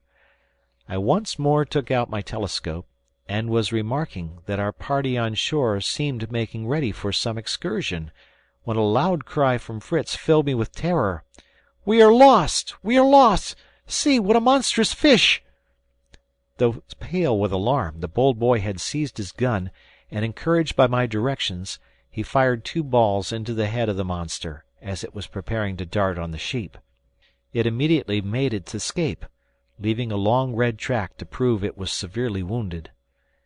Being freed from our enemy, I now resumed the rudder, and we lowered the sail and rowed to shore. The animals, as soon as the water became low enough, walked out at their own discretion, after we had relieved them from their swimming girdles. We then secured our boat as before, and landed ourselves, anxiously looking round for our friends. We had not long to wait. They came joyfully to greet us, and after our first burst of pleasure, we sat down to tell our adventures in a regular form. My wife was overjoyed to see herself surrounded by these valuable animals, and especially pleased that her son Fritz had suggested so many useful plans. We next proceeded to disembark all our treasures. I noticed that Jack wore a belt of yellow skin, in which were placed a pair of pistols, and inquired where he had got his brigand costume. "I manufactured it myself," said he. "And this is not all. Look at the dogs." The dogs wore each a collar of the same skin as his belt, bristling with long nails, the points outwards, a formidable defence. "It is my own invention," said he, "only Mamma helped me in the sewing." "But where did you get the leather, the needle, and thread?" inquired I. "Fritz's jackal supplied the skin," said my wife, "and my wonderful bag the rest. There is still more to come from it. Only say what you want." Fritz evidently felt a little vexation at his brother's unceremonious appropriation of the skin of the jackal, which displayed itself in the tone in which he exclaimed, holding his nose, "Keep at a distance, Mr. Skinner. You carry an intolerable smell about with you." I gave him a gentle hint of his duty in the position of eldest son, and he soon recovered his good humour. However, as the body as well as the skin of the jackal was becoming offensive, they united in dragging it down to the sea, while Jack placed his belt in the sun to dry. As I saw no preparation for supper, I told Fritz to bring the ham, and to the astonishment and joy of all, he returned with a fine Westphalian ham, which we had cut into in the morning. "I will tell you," said my wife, "why we have no supper prepared, but first I will make you an omelette." And she produced from a basket a dozen turtles' eggs. "You see," said Ernest, "they have all the characteristics of those Robinson Crusoe had in his island. They are white balls, the skin of which resembles moistened parchment." My wife promised to relate the history of the discovery after supper, and set about preparing her ham and omelette, while Fritz and I proceeded in unloading our cargo, assisted by the useful ass. Supper was now ready. A tablecloth was laid over the butter cask, and spread with the plates and spoons from the ship. The ham was in the middle, and the omelette and cheese at each end, and we made a good meal, surrounded by our subjects, the dogs, the fowls, the pigeons, the sheep, and the goats, waiting for our notice. The geese and ducks were more independent, remaining in their marsh, where they lived in plenty on the small crabs which abounded there. After supper, I sent Fritz for a bottle of the captain's Canary wine, and then requested my wife to give us her recital. Chapter 6. The Swiss Family Robinson, by Johann David Wyss. Chapter 7. "I will spare you the history of the first day," said my good Elizabeth, "spent in anxiety about you, and attending to the signals. But this morning, being satisfied that all was going right, I sought, before the boys got up, a shady place to rest in, but in vain. I believe this barren shore has not a single tree on it. Then I began to consider on the necessity of searching for a more comfortable spot for our residence, and determined, after a slight repast, to set out with my children across the river on a journey of discovery. The day before, Jack had busied himself in skinning the jackal with his knife, sharpened on the rock, Ernest declining to assist him in his dirty work, for which I reproved him, sorry that any fastidiousness should deter him from a labor of benefit to society. Jack proceeded to clean the skin as well as he was able, then procured from the nail chest some long flat-headed nails, and inserted them closely through the long pieces of skin he had cut for collars. He then cut some sailcloth, and made a double lining over the heads of the nails, and finished by giving me the delicate office of sewing them together, which I could not but comply with. His belt he first stretched on a plank, nailing it down, and exposing it to the sun, lest it should shrink in drying. Now, for our journey, we took our game bags and some hunting knives. The boys carried provisions, and I had a large flask of water. I took a small hatchet, and gave Ernest a carbine, which might be loaded with ball, keeping his light gun for myself. I carefully secured the opening of the tent with the hooks. Turk went before, evidently considering himself our guide, and we crossed the river with some difficulty. As we proceeded, I could not help feeling thankful that you had so early taught the boys to use firearms properly, as the defense of my youngest boy and myself now depended on the two boys of 10 and 12 years of age. When we attained the hill you described to us, I was charmed with the smiling prospect, and for the first time since our shipwreck ventured to hope for better things. I had remarked a beautiful wood, to which I determined to make our way, for a little shade, and a most painful progress it was, through grass that was higher than the children's heads. As we were struggling through it, we heard a strange rustling sound among the grass, and at the same moment a bird of prodigious size arose and flew away before the poor boys could get their guns ready. They were much mortified, and I recommended them always to have their guns in readiness, for the birds would not be likely to wait till they loaded them. Francis thought the bird was so large it must be an eagle, but Ernest ridiculed the idea, and added that he thought it must be of the bustard tribe. We went forward to the spot from which it had arisen, when suddenly another bird of the same kind, though still larger, sprung up close to our feet, and was soon soaring above our heads. I could not help laughing to see the look of astonishment and confusion with which the boys looked upwards after it. At last Jack took off his hat, and making a low bow, said, "Pray, Mr. Bird, be kind enough to pay us another visit. You will find us very good children." We found the large nest they had left. It was rudely formed of dry grass, and empty, but some fragments of eggshells were scattered near, as if the young had just been recently hatched. We therefore concluded that they had escaped among the grass. Dr. Ernest immediately began a lecture. "You observe, Francis, these birds could not be eagles, which do not form their nests on the ground. Neither do their young run as soon as they are hatched. These must be of the gallinaceous tribe, an order of birds such as quails, partridges, turkeys, etc. And from the sort of feathered mustache which I observed at the corner of the beak, I should pronounce that these were bustards." And we had now reached the little wood, and our learned friend had sufficient employment in scrutinizing and endeavoring to classify the immense number of beautiful unknown birds which sung and fluttered about us, apparently regardless of our intrusion. We found that what we thought a wood was merely a group of a dozen trees, of a height far beyond any I had ever seen, and apparently belonging rather to the air than the earth, the trunks springing from roots which formed a series of supporting arches. Jack climbed one of the arches, and measured the trunk of the wood with a piece of pack-thread. He found it to be 34 feet. I made 32 steps round the roots.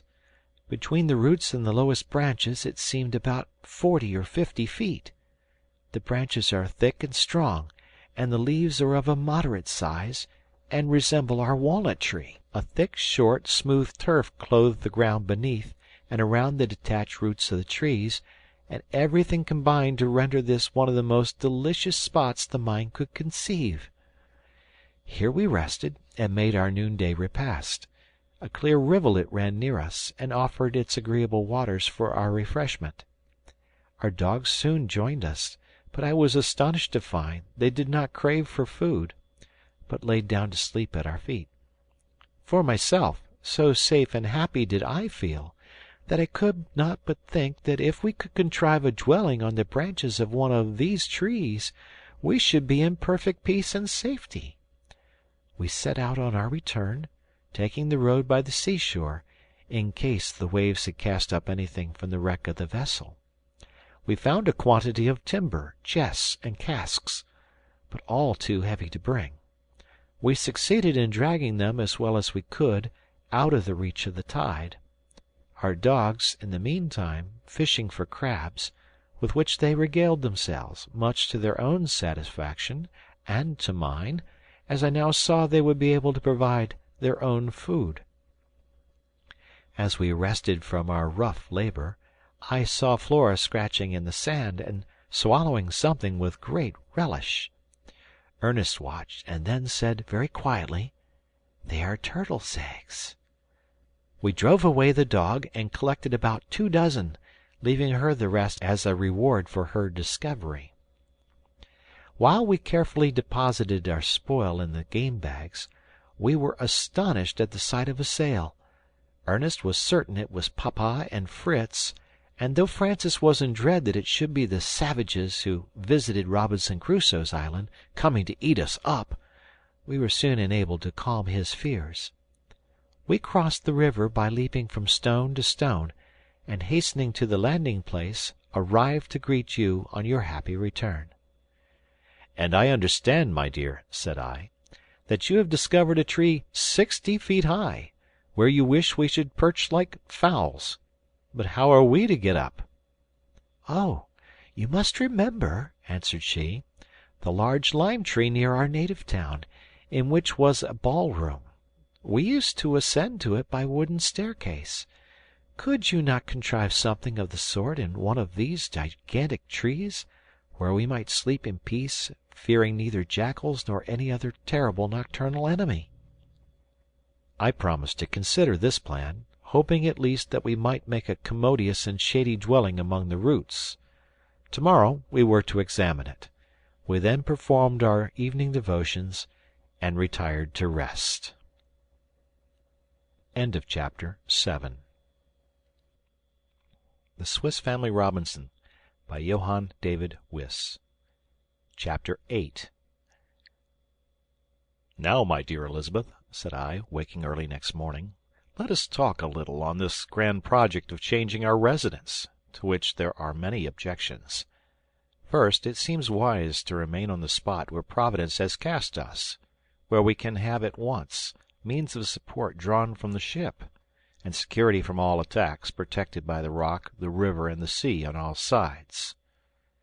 My wife distrusted the river, which could not protect us from the jackals, and complained of the intolerable heat of this sandy desert, of her distaste for such food as oysters and wild geese, and lastly, of her agony of mind when we ventured to the wreck, willingly renouncing all its treasures and begging that we might rest content with the blessings we already had.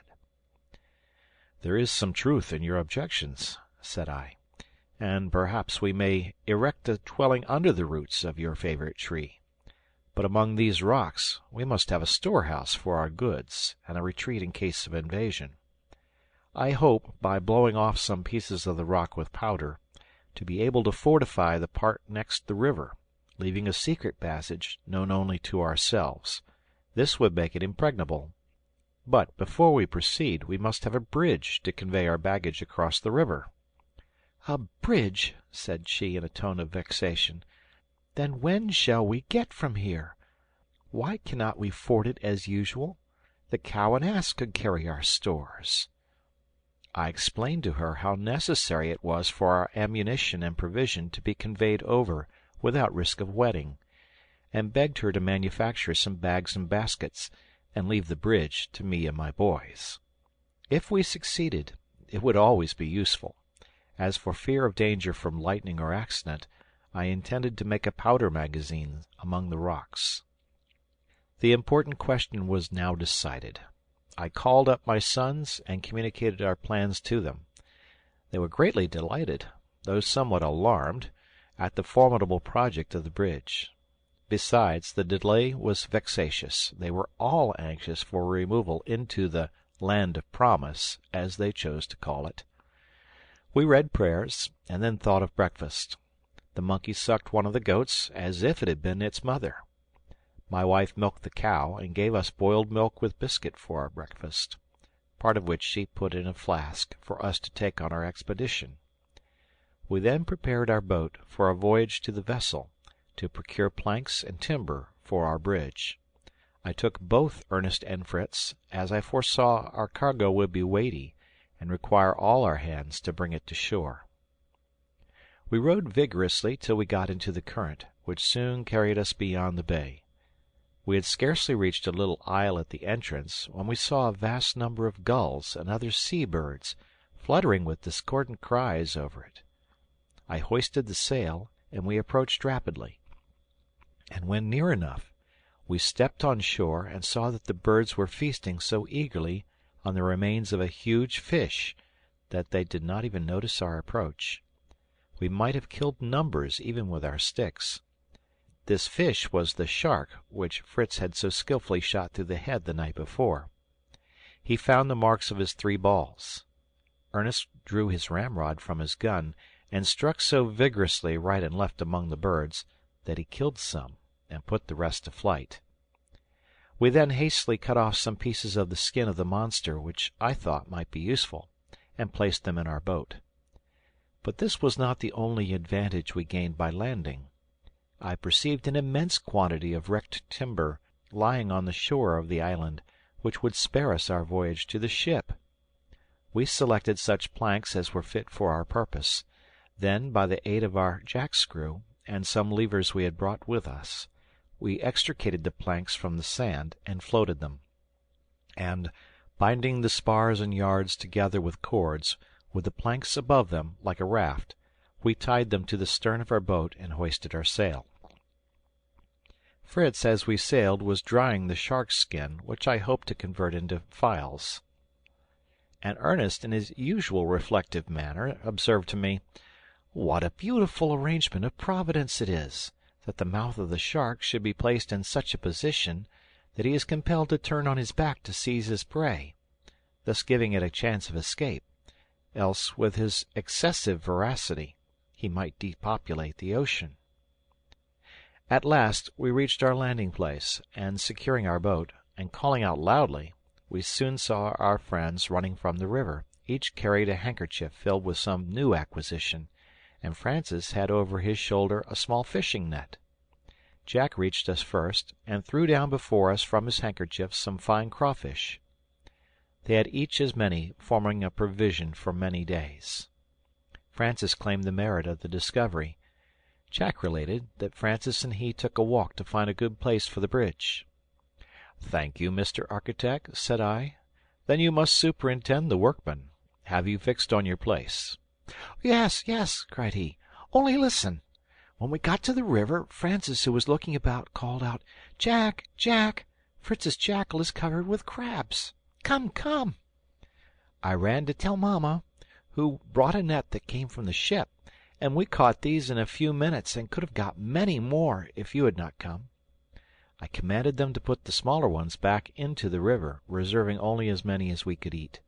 I was truly thankful to discover another means of support. We now landed our timber. I had looked at Jack's site for the bridge, and thought my little architect very happy in his selection, but it was at a great distance from the timber. I recollected the simplicity of the harness the Laplanders used for their reindeer. I tied cords to the horns of the cow, as the strength of this animal is in the head, and then fastened the other ends round the piece of timber we wanted moving. I placed a halter round the neck of the ass, and attached the cords to this. We were thus enabled, by degrees, to remove all our wood to the chosen spot, where the sides of the river were steep, and appeared of equal height. It was necessary to know the breadth of the river, to select the proper planks, and Ernest proposed to procure a ball of packthread from his mother, to tie a stone to one end of the string, and throw it across the river, and to measure it after drawing it back. This expedient succeeded admirably. We found the breadth to be 18 feet, but as I proposed to give the bridge strength by having 3 feet at least resting on each shore, we chose some planks of 24 feet in length. How we were to get these across the river was another question, which we prepared to discuss during dinner, to which my wife now summoned us. Our dinner consisted of a dish of crawfish and some very good rice milk. But before we began, we admired her work. She had made a pair of bags for the ass, sewed with packthread, but having no large needles, she had been obliged to pierce holes with a nail, a tedious and painful process. Well satisfied with her success, we turned to our repast, talking of our bridge, which the boys, by anticipation, named the Nonpareil. We then went to work. There happened to be an old trunk of a tree standing on the shore. To this I tied my main beam by a strong cord, loose enough to turn round the trunk. Another cord was attached to the opposite end of the beam, long enough to cross the river twice. I took the end of my rope over the stream, where we had previously fixed the block, used in our boat, to a tree, by the hook which usually suspended it. I passed my rope, and returned with the end to our own side. I then harnessed my cow and ass to the end of my rope, and drove them forcibly from the shore. The beam turned slowly round the trunk, then advanced, and was finally lodged over the river amidst the shouts of the boys, its own weight keeping it firm. Fritz and Jack leaped on it immediately to run across, to my great fear. We succeeded in placing 4 strong beams in the same way, and by the aid of my sons I arranged them at a convenient distance from each other, that we might have a broad and good bridge. We then laid down planks close together across the beams, but not fixed, as in time of danger it might be necessary rapidly to remove the bridge. My wife and I were as much excited as the children, and ran across with delight. Our bridge was at least 10 feet broad. Thoroughly fatigued with our day of labor, we returned home, supped, and offered thanks to God, and went to rest. End of chapter. The Swiss Family Robinson by Johann David Wyss. Chapter 9. The next morning, after prayers, I assembled my family. We took a solemn leave of our first place of refuge. I cautioned my sons to be prudent and on their guard, and especially to remain together during our journey. We then prepared for departure. We assembled the cattle, the bags were fixed across the backs of the cow and the ass, and loaded with all our heavy baggage, our cooking utensils, and provisions consisting of biscuits, butter, cheese, and portable soup. Our hammocks and blankets, the captain's service of plate, were all carefully packed in the bags, equally poised on each side of the animals. All was ready, when my wife came in haste with her inexhaustible bag, requesting a place for it. Neither would she consent to leave the poultry as food for the jackals. Above all, Francis must have a place. He could not possibly walk all the way. I was amused with the exactions of the sex, but consented to all, and made a good place for Francis between the bags on the back of the ass.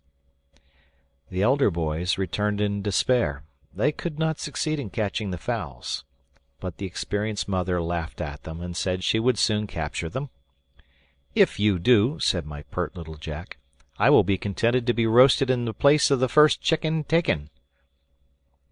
"Then, my poor Jack," said his mother, "you'll soon be on the spit.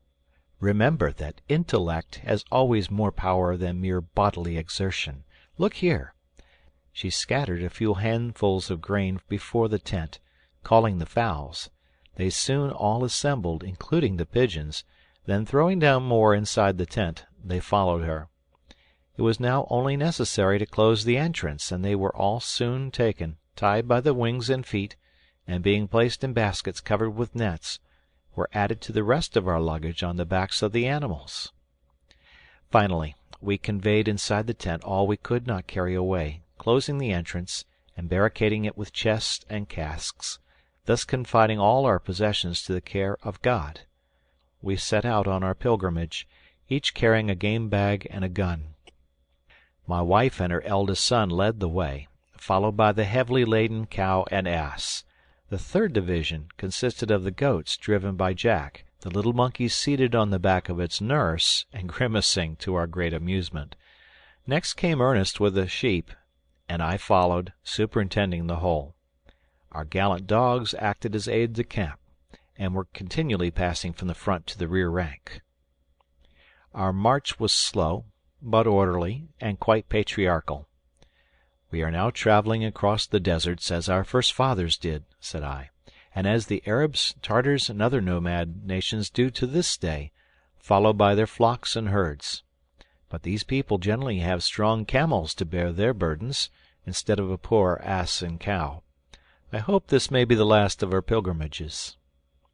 My wife also hoped that, once under the shade of her marvelous trees, we should have no temptation to travel further. We now crossed our new bridge, and here the party was happily augmented by a new arrival. The sow had proved very mutinous at setting out, and we had been compelled to leave her. She now voluntarily joined us, seeing we were actually departing, but continued to grunt loudly her disapprobation of our proceedings. After we had crossed the river, we had another embarrassment. The rich grass tempted our animals to stray off to feed, and but for our dogs, we should never have been able to master them again. But for fear of further accident, I commanded my advance guard to take the road by the coast, which offered no temptation to our troops. We had scarcely left the high grass when our dogs rushed back into it, barking furiously, and howling as if in combat. Fritz immediately prepared for action. Ernest drew near his mother. Jack rushed forward with his gun over his shoulder, and I cautiously advanced, commanding them to be discreet and cool. But Jack, with his usual impetuosity, leaped among the high grass to the dogs, and immediately returned clapping his hands and crying out, "Be quick, Papa! A huge porcupine with quills as long as my arm!" When I got up, I really found a porcupine, whom the dogs were warmly attacking. It made a frightful noise, erecting its quills so boldly that the wounded animals howled with pain after every attempt to seize it. As we were looking at them, Jack drew a pistol from his belt and discharged it directly into the head of the porcupine, which fell dead. Jack was very proud of his feat, and Fritz, not a little jealous, suggested that such a little boy should not be trusted with pistols, as he might have shot one of the dogs, or even one of us. I forbade any envy or jealousy among the brothers, and declared that all did well who acted for the public good. Mamma was now summoned to see the curious animal her son's valor had destroyed. Her first thought was to dress the wounds made by the quills which had stuck in the noses of the dogs during their attack. In the meantime, I corrected my son's notions on the power of this animal to lance its darts when in danger. Nature has given it a sufficient protection in its defensive and offensive armor. As Jack earnestly desired to carry his booty with him, I carefully embedded the body in soft grass to preserve the quills, then packed it in strong cloth, and placed it on the ass behind Francis. At last we arrived at the end of our journey, and certainly the size of the trees surpassed anything I could have imagined. Jack was certain they were gigantic walnut trees. For my own part, I believed them to be a species of fig tree, probably the Antilles fig. But all thanks were given to the kind mother who had sought out such a pleasant home for us. At all events, we could find a convenient shelter among the roots. And if we should ever succeed in perching on the branches, I told her we should be safe from all wild beasts. I would defy even the bears of our native mountains to climb these immense trunks, totally destitute of branches. We released our animals from their loads, tying their forelegs together, that they might not stray, except the cow, who, as usual, did her own way. The fowls and pigeons we released, and left to their own discretion. We then sat down on the grass, to consider where we should establish ourselves. I wished to mount the tree that very night.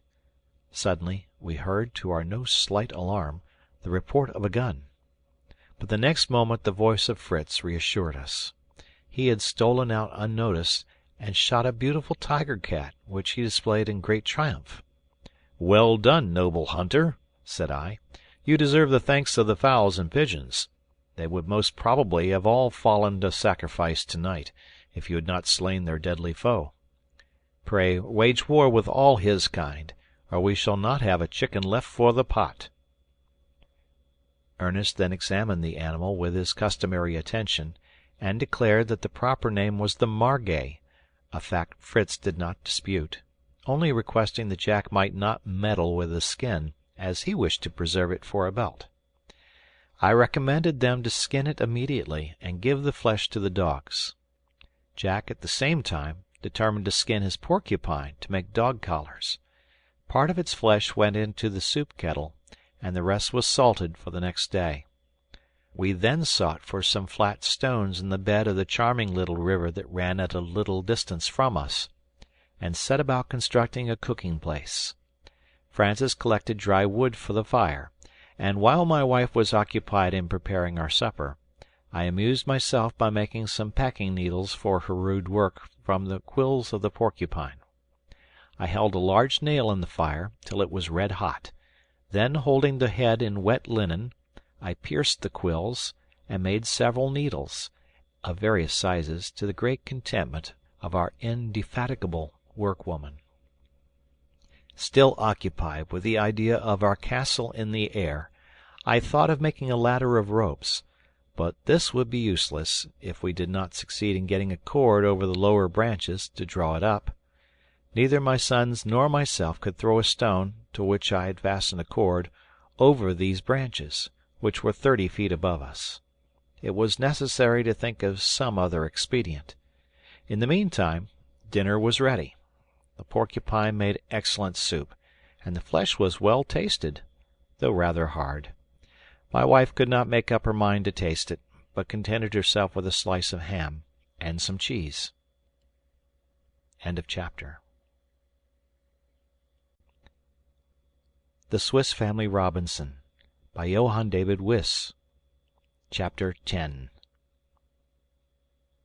After dinner, as I found we could not ascend at present, I suspended our hammocks under the arched roots of our tree, and, covering the whole with sailcloth, we had a shelter from the dew and the insects.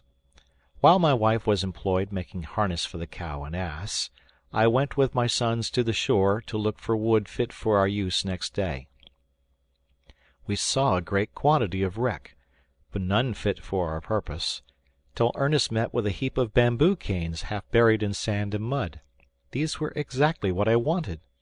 I drew them out of the sand, stripped them of their leaves, and cut them in pieces of about 4 or 5 feet long, and my sons each made up a bundle to carry home. I then set out to make some slender stalks to make arrows, which I should need in my project. We went towards a thick grove, which appeared likely to contain something for my purpose. We were very cautious, for fear of reptiles or other dangerous animals, allowing Flora to precede us. When we got near, she darted furiously among the bushes, and out flew a troop of beautiful flamingoes, and soared into the air. Fritz, always ready, fired at them. 2 fell, one quite dead, the other slightly wounded in the wing, made use of its long legs so well that it would have escaped if Flora had not seized it and held it till I came up to take possession. The joy of Fritz was extreme to have this beautiful creature alive. He thought at once of curing its wound, and domesticating it with our own poultry. "What splendid plumage!" said Ernest. "And you see he is web-footed, like the goose, and has long legs like the stork. Thus he can run as fast on land as he can swim in the water." "Yes," said I, "and fly as quickly in the air. These birds are remarkable for the power and strength of their wings. Few birds have so many advantages." My boys occupied themselves in binding their captive and dressing his wound, while I sought some of the canes which had done flowering, to cut off the hard ends, to point my arrows. These are used by the savages of the Antilles. I then selected the highest canes I could meet with, to assist me in measuring, by a geometrical process, the height of the tree. Ernest took the canes, I had the wounded flamingo, and Fritz carried his own game.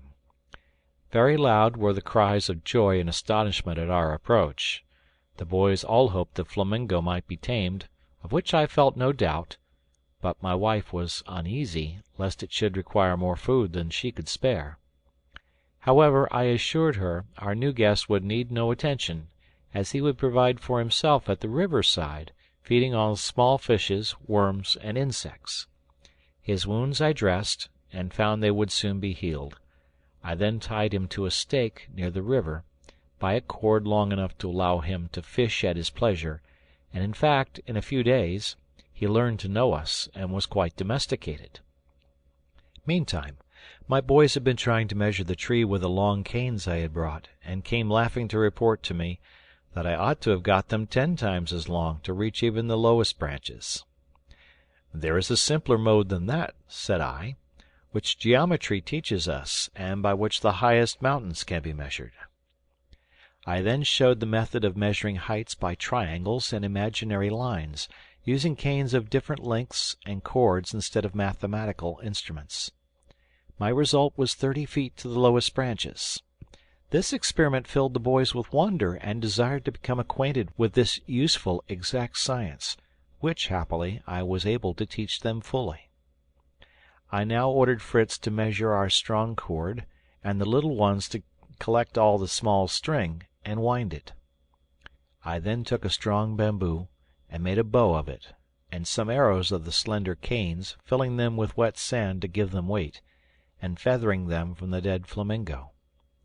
As soon as my work was completed, the boys crowded round me, all begging to try the bow and arrows.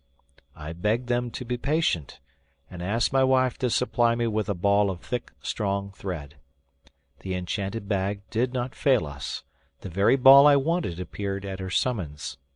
This, my little ones declared, must be magic, but I explained to them that prudence, foresight, and presence of mind in danger, such as their good mother had displayed, produced more miracles than magic. I then tied the end of the ball of thread to one of my arrows, fixed it in my bow, and sent it directly over one of the thickest of the lower branches of the tree, and, falling to the ground, it drew the thread after it. Charmed with this result, I hastened to complete my ladder. Fritz had measured our ropes, and found 2 of 40 feet each, exactly what I wanted. These I stretched on the ground at about 1 foot distance from each other. Fritz cut pieces of cane 2 feet long, which Ernest passed to me. I placed these in knots which I had made in the cords, at about a foot distance from each other, and Jack fastened each end with a long nail, to prevent its slipping. In a very short time our ladder was completed, and, tying it to the end of the cord which went over the branch, we drew it up without difficulty. All the boys were anxious to ascend, but I chose Jack as the lightest and most active. Accordingly, he ascended, while his brothers and myself held the ladder firm by the end of the cord. Fritz followed him, conveying a bag with nails and hammer. They were soon perched on the branches, huzzaing to us. Fritz secured the ladder so firmly to the branch that I had no hesitation in ascending myself. I carried with me a large pulley fixed to the end of a rope, which I attached to a branch above us, to enable us to raise the planks necessary to form the groundwork of our habitation. I smoothed the branches a little by aid of my axe, sending the boys down to be out of my way. After completing my day's work, I descended by the light of the moon, and was alarmed to find that Fritz and Jack were not below, and still more so, when I heard their clear, sweet voices, at the summit of the tree, singing the evening hymn, as if to sanctify our future abode. They had climbed the tree instead of descending, and, filled with wonder and reverence at the sublime view below, had burst out into the hymn of thanksgiving to God. I could not scold my dear boys when they descended, but directed them to assemble the animals, and to collect wood to keep up fires during the night, in order to drive away any wild beasts that might be near. My wife then displayed her work, complete harness for her 2 beasts of burden, and in return I promised her we would establish ourselves next day in the tree. Supper was now ready. 1 piece of the porcupine was roasted by the fire, smelling deliciously. Another piece formed a rich soup. A cloth was spread on the turf, the ham, cheese, butter, and biscuits were placed upon it. My wife first assembled the fowls, by throwing some grain to them, to accustom them to the place. We soon saw the pigeons fly to roost on the higher branches of the trees, while the fowls perched on the ladder, the beasts we tied to the roots close to us. Now that our cares were over, we sat down to a merry and excellent repast by moonlight. Then, after the prayers of the evening, I kindled our watch-fires, and we all lay down to rest in our hammocks. The boys were rather discontented, and complained of their cramped position, longing for the freedom of their beds of moss. But I instructed them to lie, as sailors do, diagonally, and, swinging the hammock, and told them that brave Swiss boys might sleep as the sailors of all nations were compelled to sleep. After some stifled sighs and groans, all sank to rest except myself, kept awake by anxiety for the safety of the rest. End of chapter. The Swiss Family Robinson by Johann David Wyss. Chapter 11. My anxiety kept me awake till near morning, when, after a short sleep, I rose, and we were soon all at work. My wife, after milking the cow and goats, harnessed the cow and ass, and set out to search for driftwood for our use. In the meantime, I mounted the ladder with Fritz, and we set to work stoutly, with axe and saw, to rid ourselves of all useless branches. Some about 6 feet above our foundation I left, to suspend our hammocks from, and others, a little higher, to support the roof, which, at present, was to be merely sailcloth. My wife succeeded in collecting us some boards and planks, which, with her assistance, and the aid of the pulley, we hoisted up. We then arranged them on the level branches close to each other, in such a manner as to form a smooth and solid floor. I made a sort of parapet round, to prevent accidents. By degrees our dwelling began to assume a distinct form. The sailcloth was raised over the high branches, forming a roof, and being brought down on each side, was nailed to the parapet. The immense trunk protected the back of our apartment, and the front was open to admit the breeze from the sea, which was visible from this elevation. We hoisted our hammocks and blankets by the pulley, and suspended them. My son and I then descended, and as our day was not yet exhausted, we set about constructing a rude table and some benches, from the remainder of our wood, which we placed beneath the roots of the tree, henceforward to be our dining-room. The little boys collected the chips and pieces of wood for firewood, while their mamma prepared supper, which we needed much after the extraordinary fatigues of this day. The next day, however, being Sunday, we looked forward to as a day of rest, of recreation, and thanksgiving to the great God who had preserved us. Supper was now ready. My wife took a large earthen pot from the fire, which contained a good stew made of the flamingo, which Ernest had told her was an old bird and would not be eatable if dressed any other way. His brothers laughed heartily and called him the cook. He was, however, quite right. The stew, well seasoned, was excellent, and we picked the very bones. Whilst we were thus occupied, the living flamingo, accompanying the rest of the fowls, and free from bonds, came in quite tame to claim his share of the repast, evidently quite unsuspicious that we were devouring his mate. He did not seem at all inclined to quit us. The little monkey, too, was quite at home with the boys, leaping from one to another for food, which he took in his forepaws and ate with such absurd mimicry of their actions that he kept us in continual convulsions of laughter. To augment our satisfaction, our great sow, who had deserted us for 2 days, returned of her own accord, grunting her joy at our reunion. My wife welcomed her with particular distinction, treating her with all the milk we had to spare, for as she had no dairy utensils to make cheese and butter, it was best thus to dispose of our superfluity. I promised her, on our next voyage to the ship, to procure all these necessaries. This she could not, however, hear of without shuddering. The boys now lighted the fires for the night. The dogs were tied to the roots of the tree, as a protection against invaders, and we commenced our ascent. My 3 eldest sons soon ran up the ladder. My wife followed, with more deliberation, but arrived safely.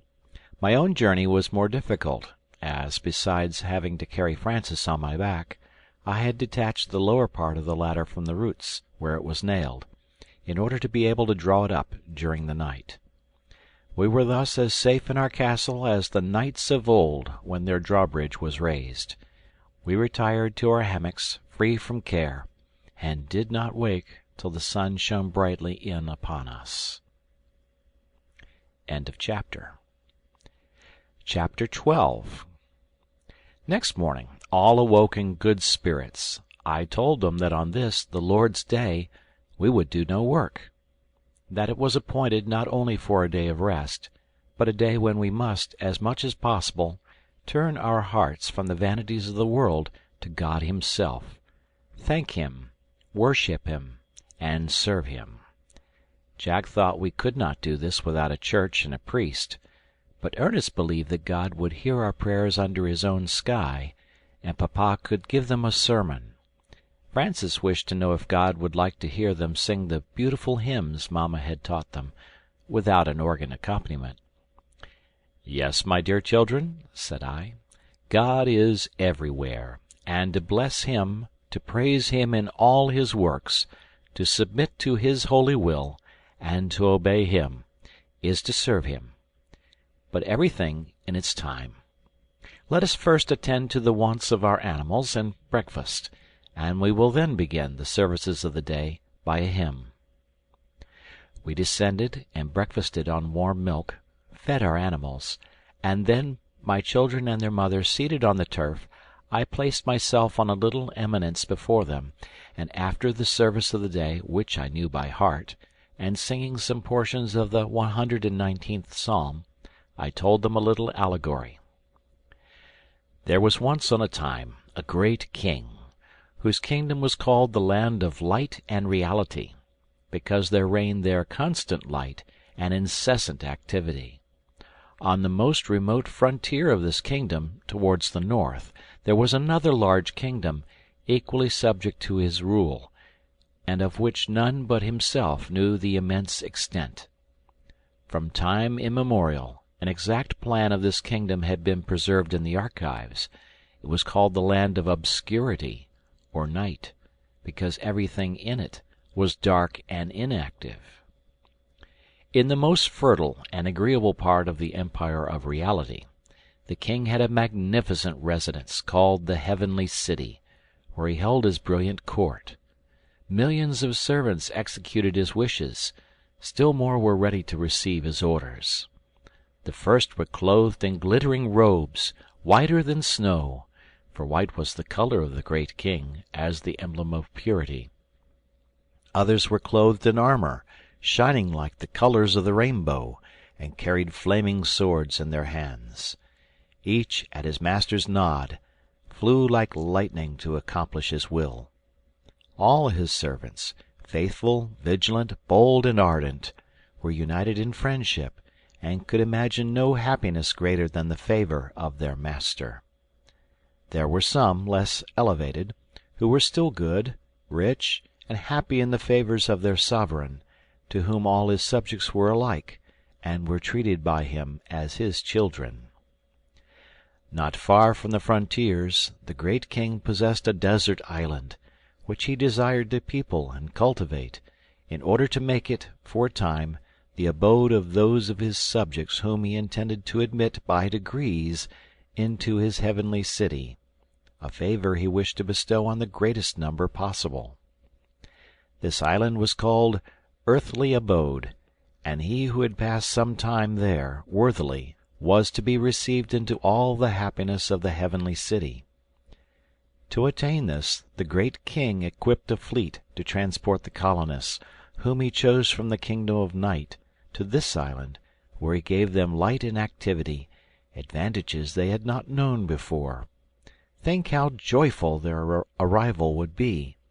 The land was fertile when cultivated, and all was prepared to make the time pass agreeably, till they were admitted to their highest honors. At the moment of embarkation, the great king sent his own son, who spoke thus to them in his name: "My dear children, I have called you from inaction and insensibility to render you happy by feeling, by action, by life. Never forget I am your king, and obey my commands, by cultivating the country I confide to you.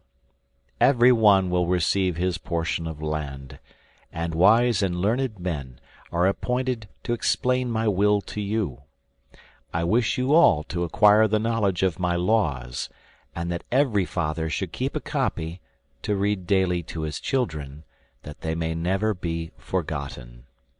And on the first day of the week you must all assemble as brothers in one place, to hear these laws read and explained. Thus it will be easy for every one to learn the best method of improving his land, what to plant, and how to cleanse it from the tares that might choke the good seed. All may ask what they desire, and every reasonable demand will be granted, if it be conformable to the great end. If you feel grateful for these benefits, and testify it by increased activity, and by occupying yourself on this day in expressing your gratitude to me, I will take care this day of rest shall be a benefit and not a loss. I wish that all your useful animals, and even the wild beasts of the plains, should on this day repose in peace. He who obeys my commands in earthly abode shall receive a rich reward in the heavenly city.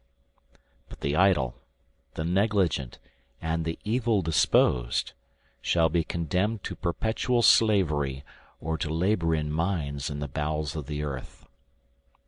From time to time I shall send ships to bring away individuals to be rewarded or punished as they have fulfilled my commands. None can deceive me. A magic mirror will show me the actions and thoughts of all. The colonists were satisfied and eager to begin their labor. The portions of land and instruments of labor were distributed to them, with seeds and useful plants and fruit trees. They were then left to turn these good gifts to profit. But what followed? Everyone did as he wished. Some planted their ground with groves and gardens, pretty and useless. Others planted wild fruit, instead of the good fruit the great king had commanded. A third had sowed good seed, but not knowing the tares from the wheat, he had torn up all before they reached maturity. But the most part left their land uncultivated. They had lost their seeds, or spoiled their implements. Many would not understand the orders of the great king, and others tried by subtlety to evade them. A few labored with courage, as they had been taught, rejoicing in the hope of the promise given them. Their greatest danger was in the disbelief of their teachers. Though every one had a copy of the law, few read it. All were ready, by some excuse, to avoid this duty. Some asserted they knew it, yet never thought on it. Some called these the laws of past times, not of the present. Others said the great king did not regard the action of his subjects, that he had neither mines nor dungeons, and that all would certainly be taken to the heavenly city. They began to neglect the duties of the day dedicated to the great king. Few assembled, and of these the most part were inattentive, and did not profit by the instruction given them. But the great king was faithful to his word. From time to time frigates appeared, bearing the name of some disease. These were followed by a large vessel called the Grave, bearing the terrible flag of the Admiral Death. This flag was of two colors, green and black, and appeared to the colonists, according to their state, the smiling color of hope or the gloomy hue of despair. This fleet always arrived unexpectedly, and was usually unwelcome. The officers were sent out by the admiral to seize those he pointed out. Many who were unwilling were compelled to go, and others whose land was prepared, and even the harvest ripening, were summoned. But these went joyfully, sure that they went to happiness. The fleet being ready, sailed for the heavenly city. Then the great king in his justice awarded the punishments and recompenses. Excuses were now too late. The negligent and disobedient were sent to labor in the dark mines, while the faithful and obedient, arrayed in bright robes, were received into their glorious abodes of happiness. I have finished my parable, my dear children. Reflect on it, and profit by it. Fritz, what do you think of it? I am considering the goodness of the great king, and the ingratitude of his people, answered he. And how foolish they were, said Ernest. With a little prudence they might have kept their land in good condition, and secured a pleasant life afterwards." "Away with them to the mines!" cried Jack. "They richly deserve such a doom."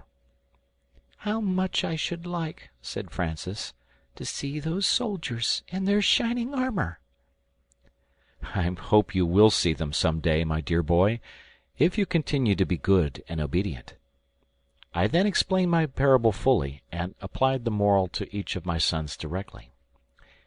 "You, Fritz, should take warning from the people who planted wild fruit, and wish to make them pass for good fruit, such as those who are proud of natural virtues, easy to exercise, such as bodily strength or physical courage, and place these above the qualities which are only attained by labor and patience. You, Ernest, must remember the subjects who laid out their land in flowery gardens, like those who seek the pleasures of life rather than the duties. And you, my thoughtless Jack, and little Francis, think of the fate of those who left their land untilled, or heedlessly sold tares for wheat. These are God's people who neither study nor reflect, who cast to the winds all instruction, and leave room in their minds for evil. Then let us all be, like the good laborers of the parable, constantly cultivating our ground, that when death comes for us, we may willingly follow him to the feet of the great King, to hear these blessed words, 'Good and faithful servants, enter into the joy of your Lord.'" This made a great impression on my children. We concluded by singing a hymn. Then my good wife produced from her unfailing bag a copy of the Holy Scripture, from which I selected such passages as applied to our situation, and explained them to my best ability. My boys remained for some time thoughtful and serious, and though they followed their innocent recreations during the day, they did not lose sight of the useful lesson of the morning, but by a more gentle and amiable manner showed that my words had taken effect. The next morning Ernest had used my bow, which I had given him, very skilfully, bringing down some dozens of small birds, a sort of ortolan, from the branches of our tree, where they assembled to feed on the figs. This induced them all to wish for such a weapon. I was glad to comply with their wishes, as I wished them to become skilful in the use of these arms of our forefathers, which might be of great value to us when our ammunition failed. I made 2 bows and 2 quivers to contain their arrows, of a flexible piece of bark, and attaching a strap to them, I soon armed my little archers. Fritz was engaging in preparing the skin of the margay, with more care than Jack had shown with that of the jackal. I showed him how to clean it, by rubbing it with sand in the river, till no vestige of fat or flesh was left, and then applying butter to render it flexible. These employments filled up the morning till dinner-time came. We had Ernest's ortolans, and some fried ham and eggs, which made us a sumptuous repast. I gave my boys leave to kill as many ortolans as they chose, for I knew that, half roasted and put into casks, covered with butter, they would keep for a length of time, and prove an invaluable resource in time of need. As I continued my work making arrows and a bow for Francis, I intimated to my wife that the abundant supply of figs would save our grain, as the poultry and pigeons would feed on them, as well as the ortolans. This was a great satisfaction to her. And thus another day passed, and we mounted to our dormitory to taste the sweet slumber that follows a day of toil. End of chapter. The Swiss Family Robinson by Johann David Wyss. Chapter 13. The next morning all were engaged in archery. I completed the bow for Francis, and at his particular request made him a quiver too. The delicate bark of a tree, united by glue obtained from our portable soup, formed an admirable quiver. This I suspended by a string round the neck of my boy, furnished with arrows. Then, taking his bow in his hand, he was as proud as a knight, armed at all points. After dinner, I proposed that we should give names to all the parts of our island known to us, in order that, by a pleasing delusion, we might fancy ourselves in an inhabited country. My proposal was well received, and then began the discussion of names.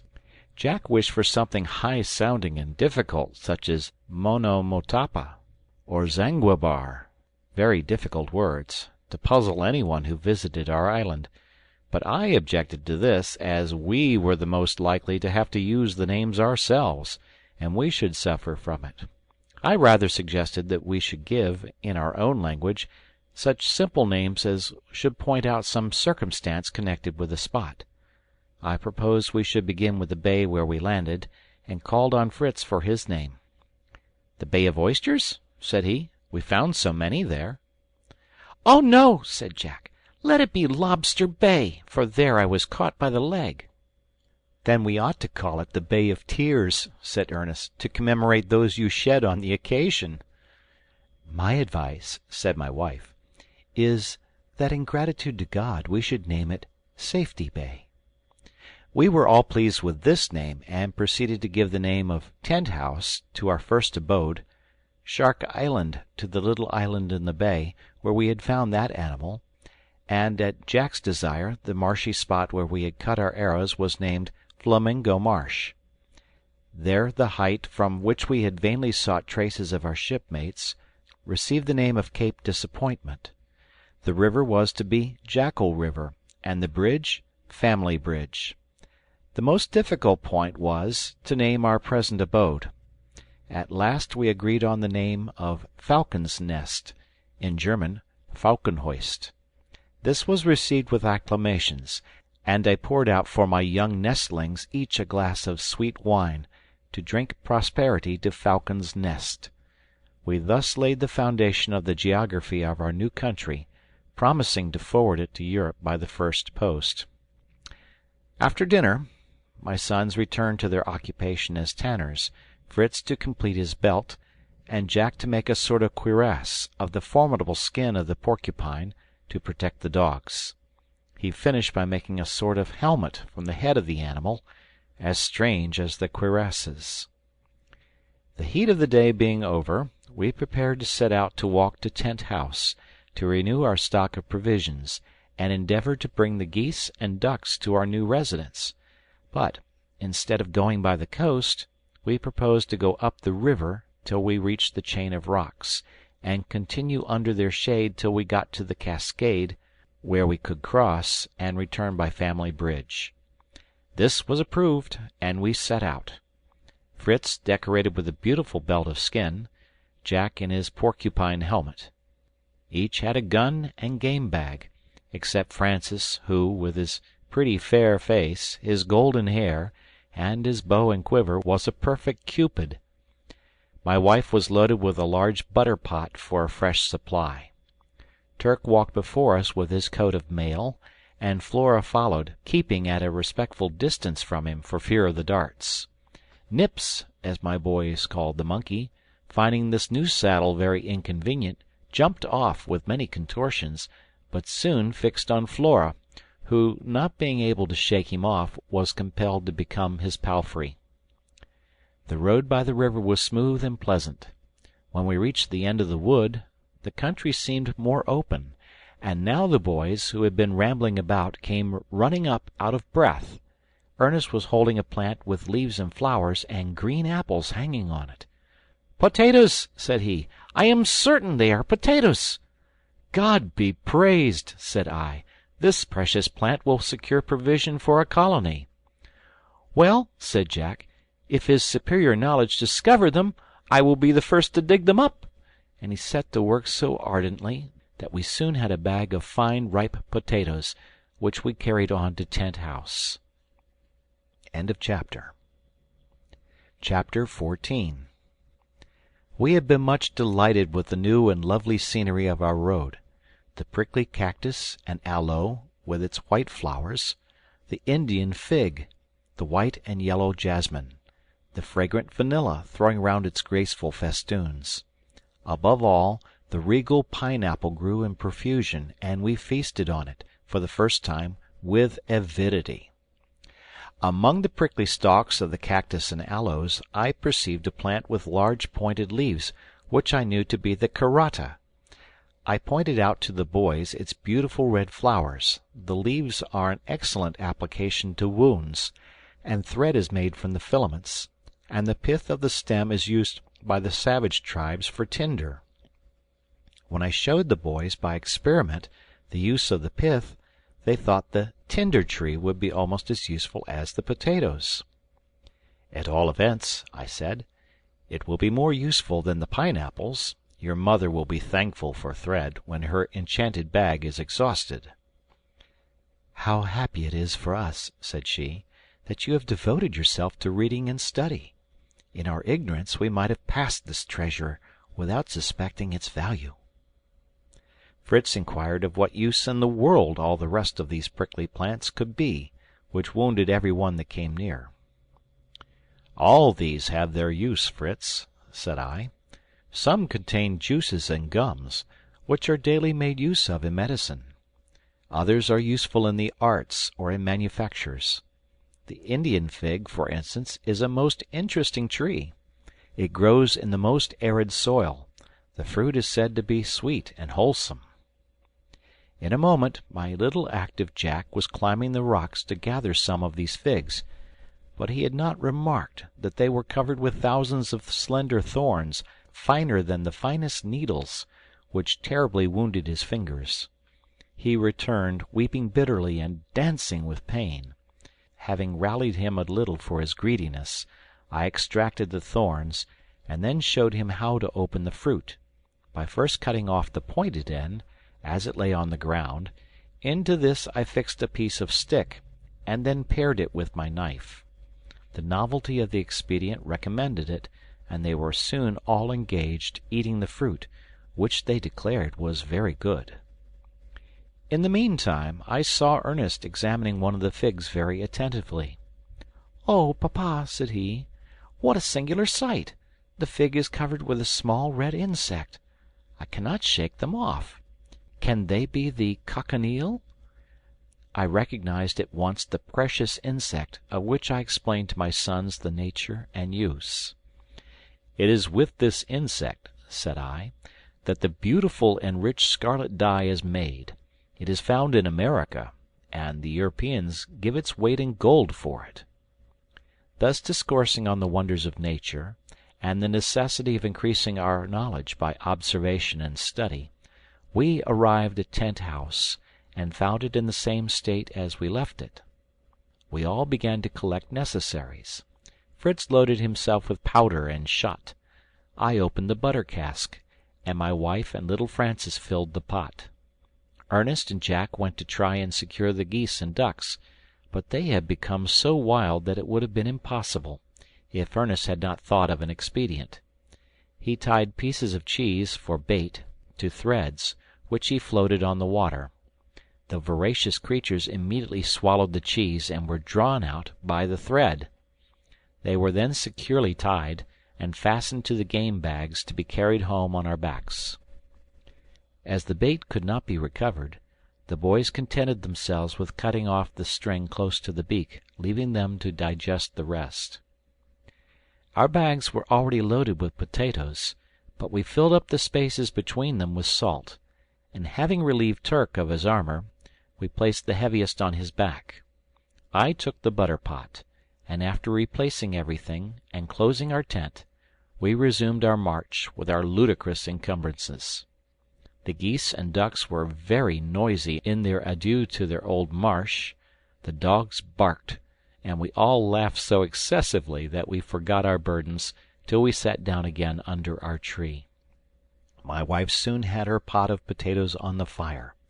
She then milked the cow and goat, while I set the fowls at liberty on the banks of the river. We then sat down to a smoking dish of potatoes, a jug of milk, and butter and cheese.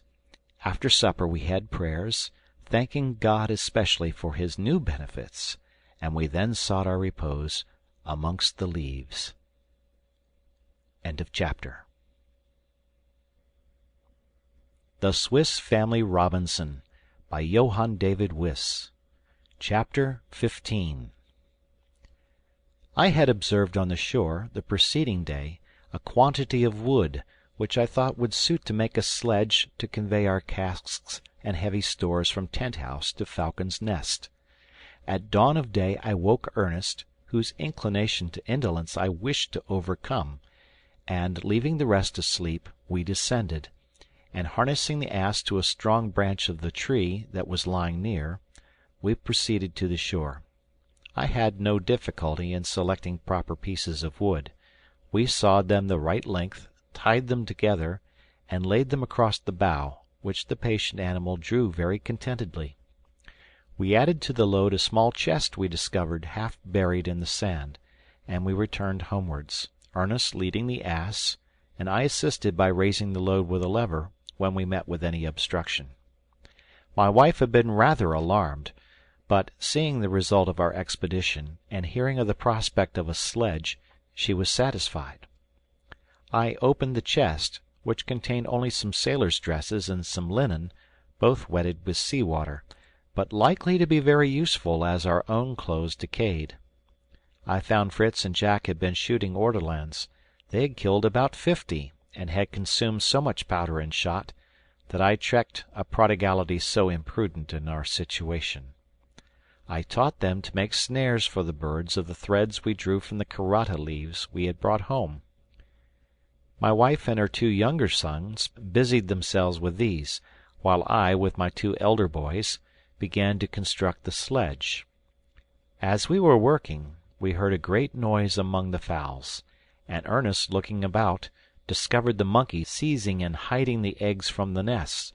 He had collected a good store in a hole among the roots, which Ernest carried to his mother, and Nips was punished by being tied up every morning till the eggs were collected. Our work was interrupted by dinner, composed of ortolans, milk, and cheese. After dinner, Jack had climbed to the higher branches of the trees to place his snares, and found the pigeons were making nests. I then told him to look often to the snares, for fear our own poor birds should be taken, and above all, never in future to fire into the tree. "Papa," said little Francis, "can we not sow some gunpowder, and then we shall have plenty?" This proposal was received with shouts of laughter, which greatly discomposed the little innocent fellow. Professor Ernest immediately seized the opportunity to give a lecture on the composition of gunpowder. At the end of the day, my sledge was finished. 2 long curved planks of wood, crossed by 3 pieces at a distance from each other, formed the simple conveyance. The fore and hind parts were in the form of horns, to keep the load from falling off. 2 ropes were fastened to the front, and my sledge was complete. My wife was delighted with it, and hoped I would now set out immediately to tent house for the butter cask. I made no objection to this, and Ernest and I prepared to go, and leave Fritz in charge of the family. Chapter 16 When we were ready to set out, Fritz presented each of us with a little case he had made from the skin of the margay. They were ingeniously contrived to contain knife, fork, and spoon, and a small hatchet. We then harnessed the ass and the cow to the sledge, took a flexible bamboo cane for a whip, and, followed by Flora, we departed, leaving Turk to guard the tree. We went by the shore, as the better road for the sledge, and crossing Family Bridge were soon at tent house. After unharnessing the animals, we began to load. We took the cask of butter, the cheese, and the biscuit, all the rest of our utensils, powder, shot, and Turk's armor, which we had left there. These labors had so occupied us that we had not observed that our animals, attracted by the pasturage, had crossed the bridge and wandered out of sight.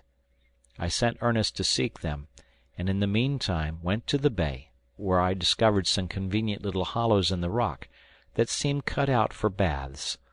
I called Ernest to come, and till he arrived employed myself in cutting some rushes, which I thought might be useful.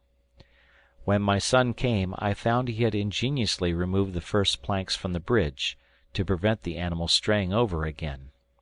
We then had a very pleasant bath, and Ernest being out first, I sent him to the rock, where the salt was accumulated, to fill a small bag, to be transferred to the large bags on the ass. He had not been absent long, when I heard him cry out, "Papa, papa, a huge fish! I cannot hold it, it will break my line." I ran to his assistance, and found him lying on the ground on his face, tugging at his line, to which an enormous salmon was attached, and that had nearly pulled him into the water. I let it have a little more line, then drew it gently into a shallow, and secured it. It appeared about 15 pounds weight, and we pleased ourselves with the idea of presenting this to our good cook. Ernest said he remembered having remarked how this place swarmed with fish, and he took care to bring his rod with him. He had taken about a dozen small fishes, which he had in his handkerchief, before he was overpowered by the salmon. I cut the fishes open, and rubbed the inside with salt to preserve them. Then, placing them in a small box on the sledge, and adding our bags of salt, we harnessed our animals and set off homewards. When we were about half-way, Flora left us, and by her barking raised a singular animal, which seemed to leap instead of run. The irregular bounds of the animal disconcerted my aim, and though very near, I missed it. Ernest was more fortunate. He fired at it and killed it. It was an animal about the size of a sheep, with the tail of a tiger. Its head and skin were like those of a mouse, ears longer than the hair. There was a curious pouch on the belly. The forelegs were short, as if imperfectly developed, and armed with strong claws, the hind legs long, like a pair of stilts. After Ernest's pride of victory was a little subdued, he fell back on his science, and began to examine his spoil. "By its teeth," said he, "it should belong to the family of rodents or gnawers; by its legs, to the jumpers; and by its pouch, to the opossum tribe." This gave me the right clue. "Then," said I, "this must be the animal Cook first discovered in New Holland, and it is called the kangaroo." We now tied the legs of the animal together, and, putting a stick through, carried it to the sledge very carefully, for Ernest was anxious to preserve the beautiful skin. Our animals were heavily laden, but, giving them a little rest and some fresh grass, we once more started, and in a short time reached Falcon's Nest.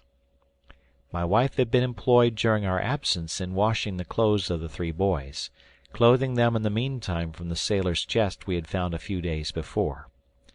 Their appearance was excessively ridiculous, as the garments neither suited their age nor size, and caused great mirth to us all, but my wife had preferred this disguise to the alternative of their going naked. We now began to display our riches and relate our adventures. The butter and the rest of the provisions were very welcome, and the salmon still more so, but the sight of the kangaroo produced screams of admiration.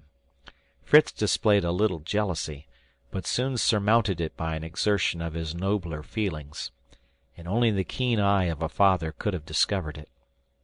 He congratulated Ernest warmly, but could not help begging to accompany me next time. "I promise you that," said I, "as a reward for the conquest you have achieved over your jealousy of your brother. But remember, I could not have given you a greater proof of my confidence than in leaving you to protect your mother and brothers. A noble mind finds its purest joy in the accomplishment of its duty, and to that willingly sacrifices its inclination.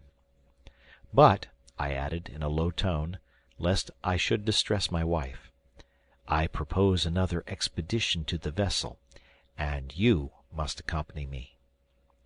We then fed our tired animals, giving them some salt with their grass, a great treat to them. Some salmon was prepared for dinner, and the rest salted. After dinner I hung up the kangaroo till next day, when we intended to salt and smoke the flesh. Evening arrived, and an excellent supper of fish, ortolans, and potatoes refreshed us, and, after thanks to God, we retired to rest. End of chapter.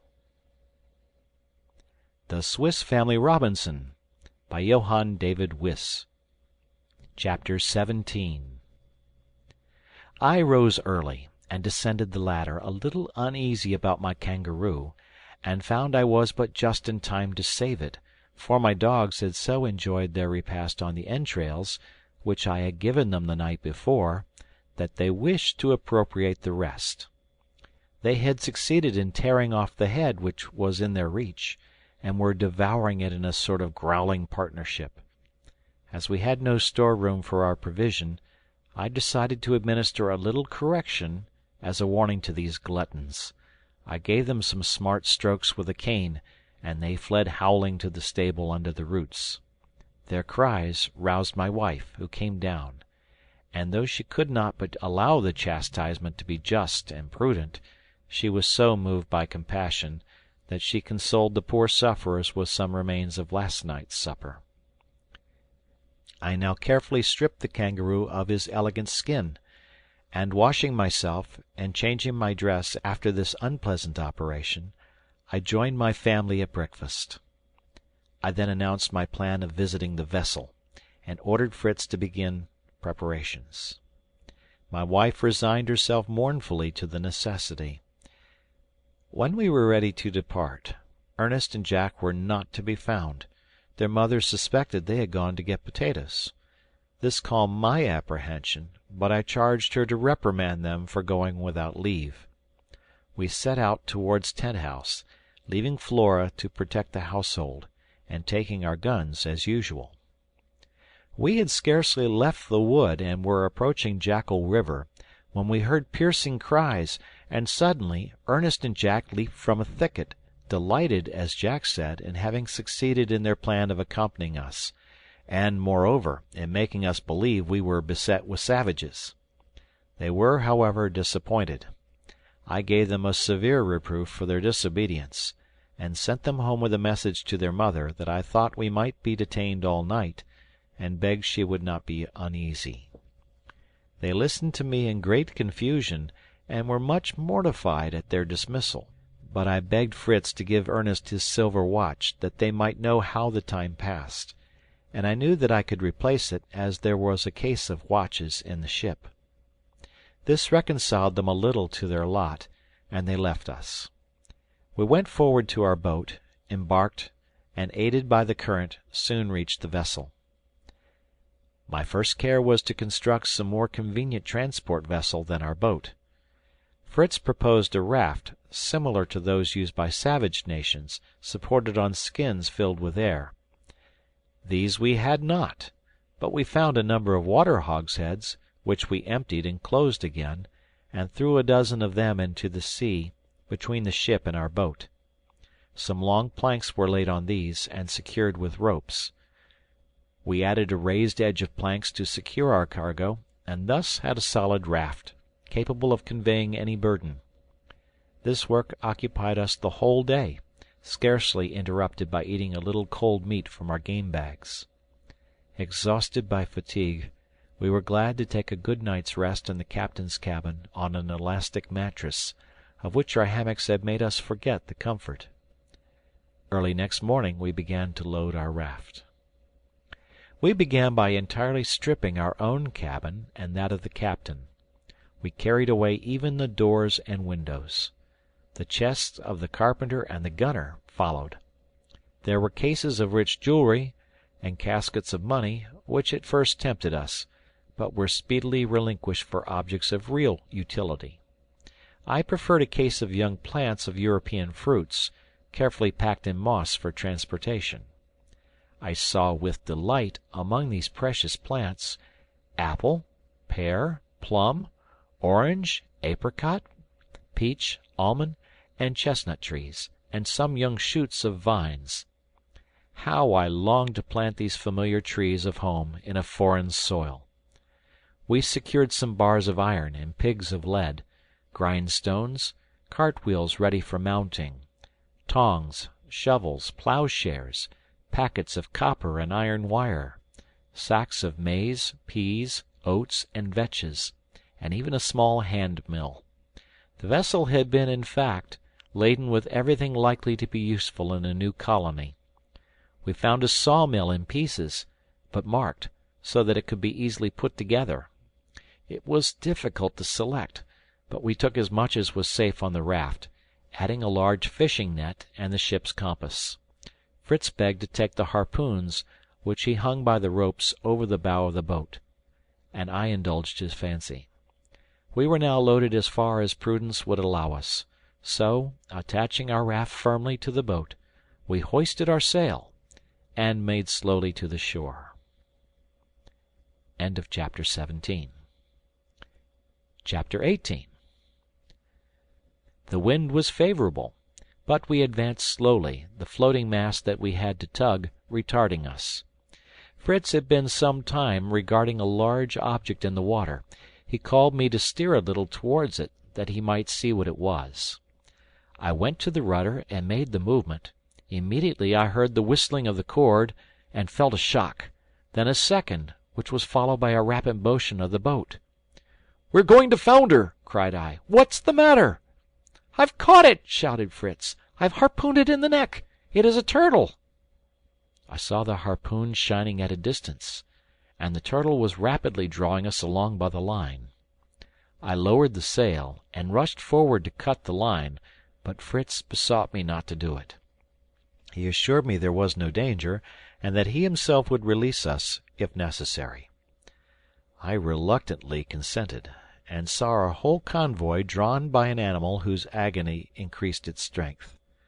As we drew near the shore, I endeavored to steer so that we might not strike and be capsized. I saw after a few minutes that our conductor again wanted to make out to sea.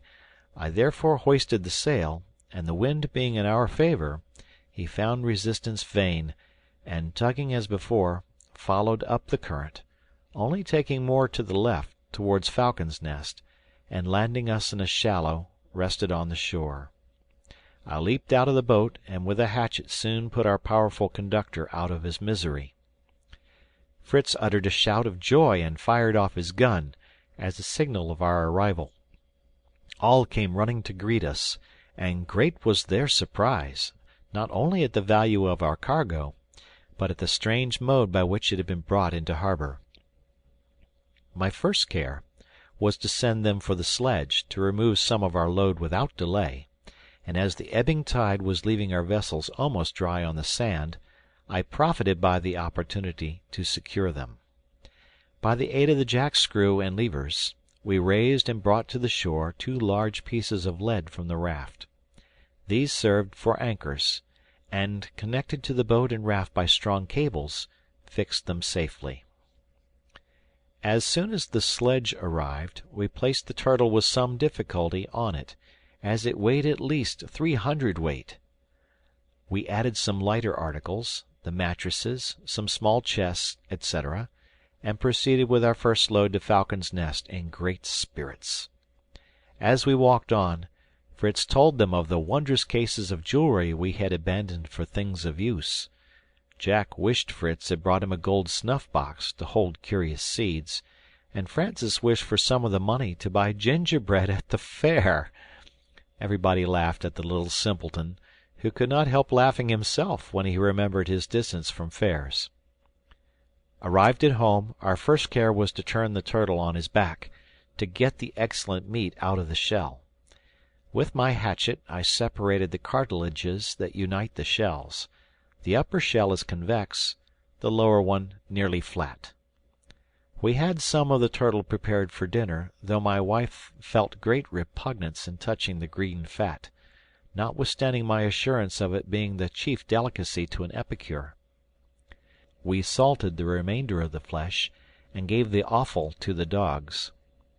The boys were all clamorous to possess the shell, but I said it belonged to Fritz, by right of conquest, and he must dispose of it as he thought best.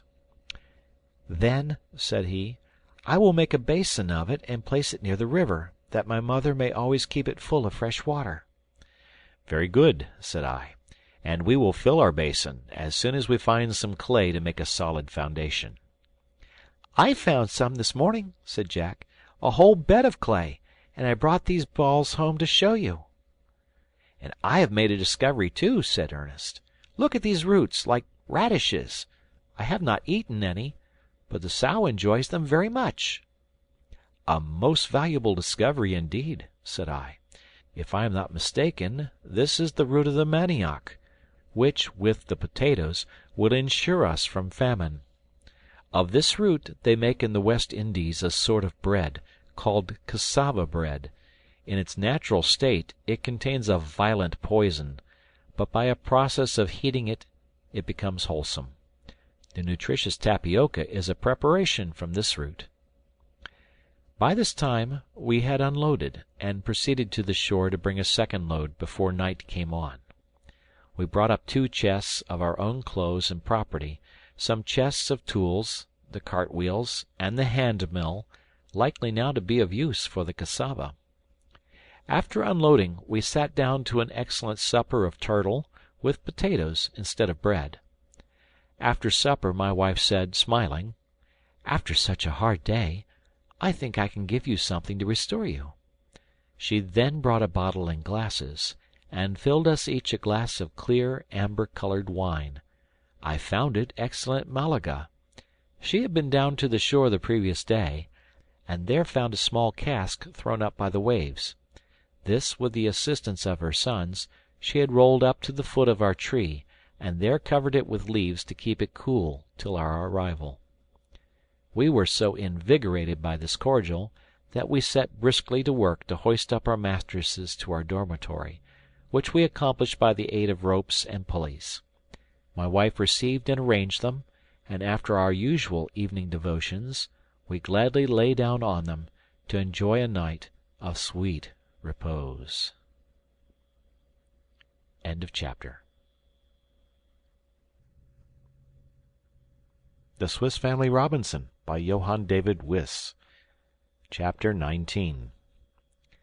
I rose before daylight, and, leaving my family sleeping, descended, to go to the shore to look after my vessels. I found all the animals moving. The dogs leaped about me, the cocks were crowing, the goats browsing on the dewy grass. The ass alone was sleeping, and as he was the assistant I wanted, I was compelled to rouse him, a preference which did not appear to flatter him. Nevertheless, I harnessed him to the sledge, and, followed by the dogs, went forward to the coast, where I found my boat and raft safe at anchor. I took up a moderate load and came home to breakfast, but found all still as I left them. I called my family, and they sprung up ashamed of their sloth. My wife declared it must have been the good mattress that had charmed her.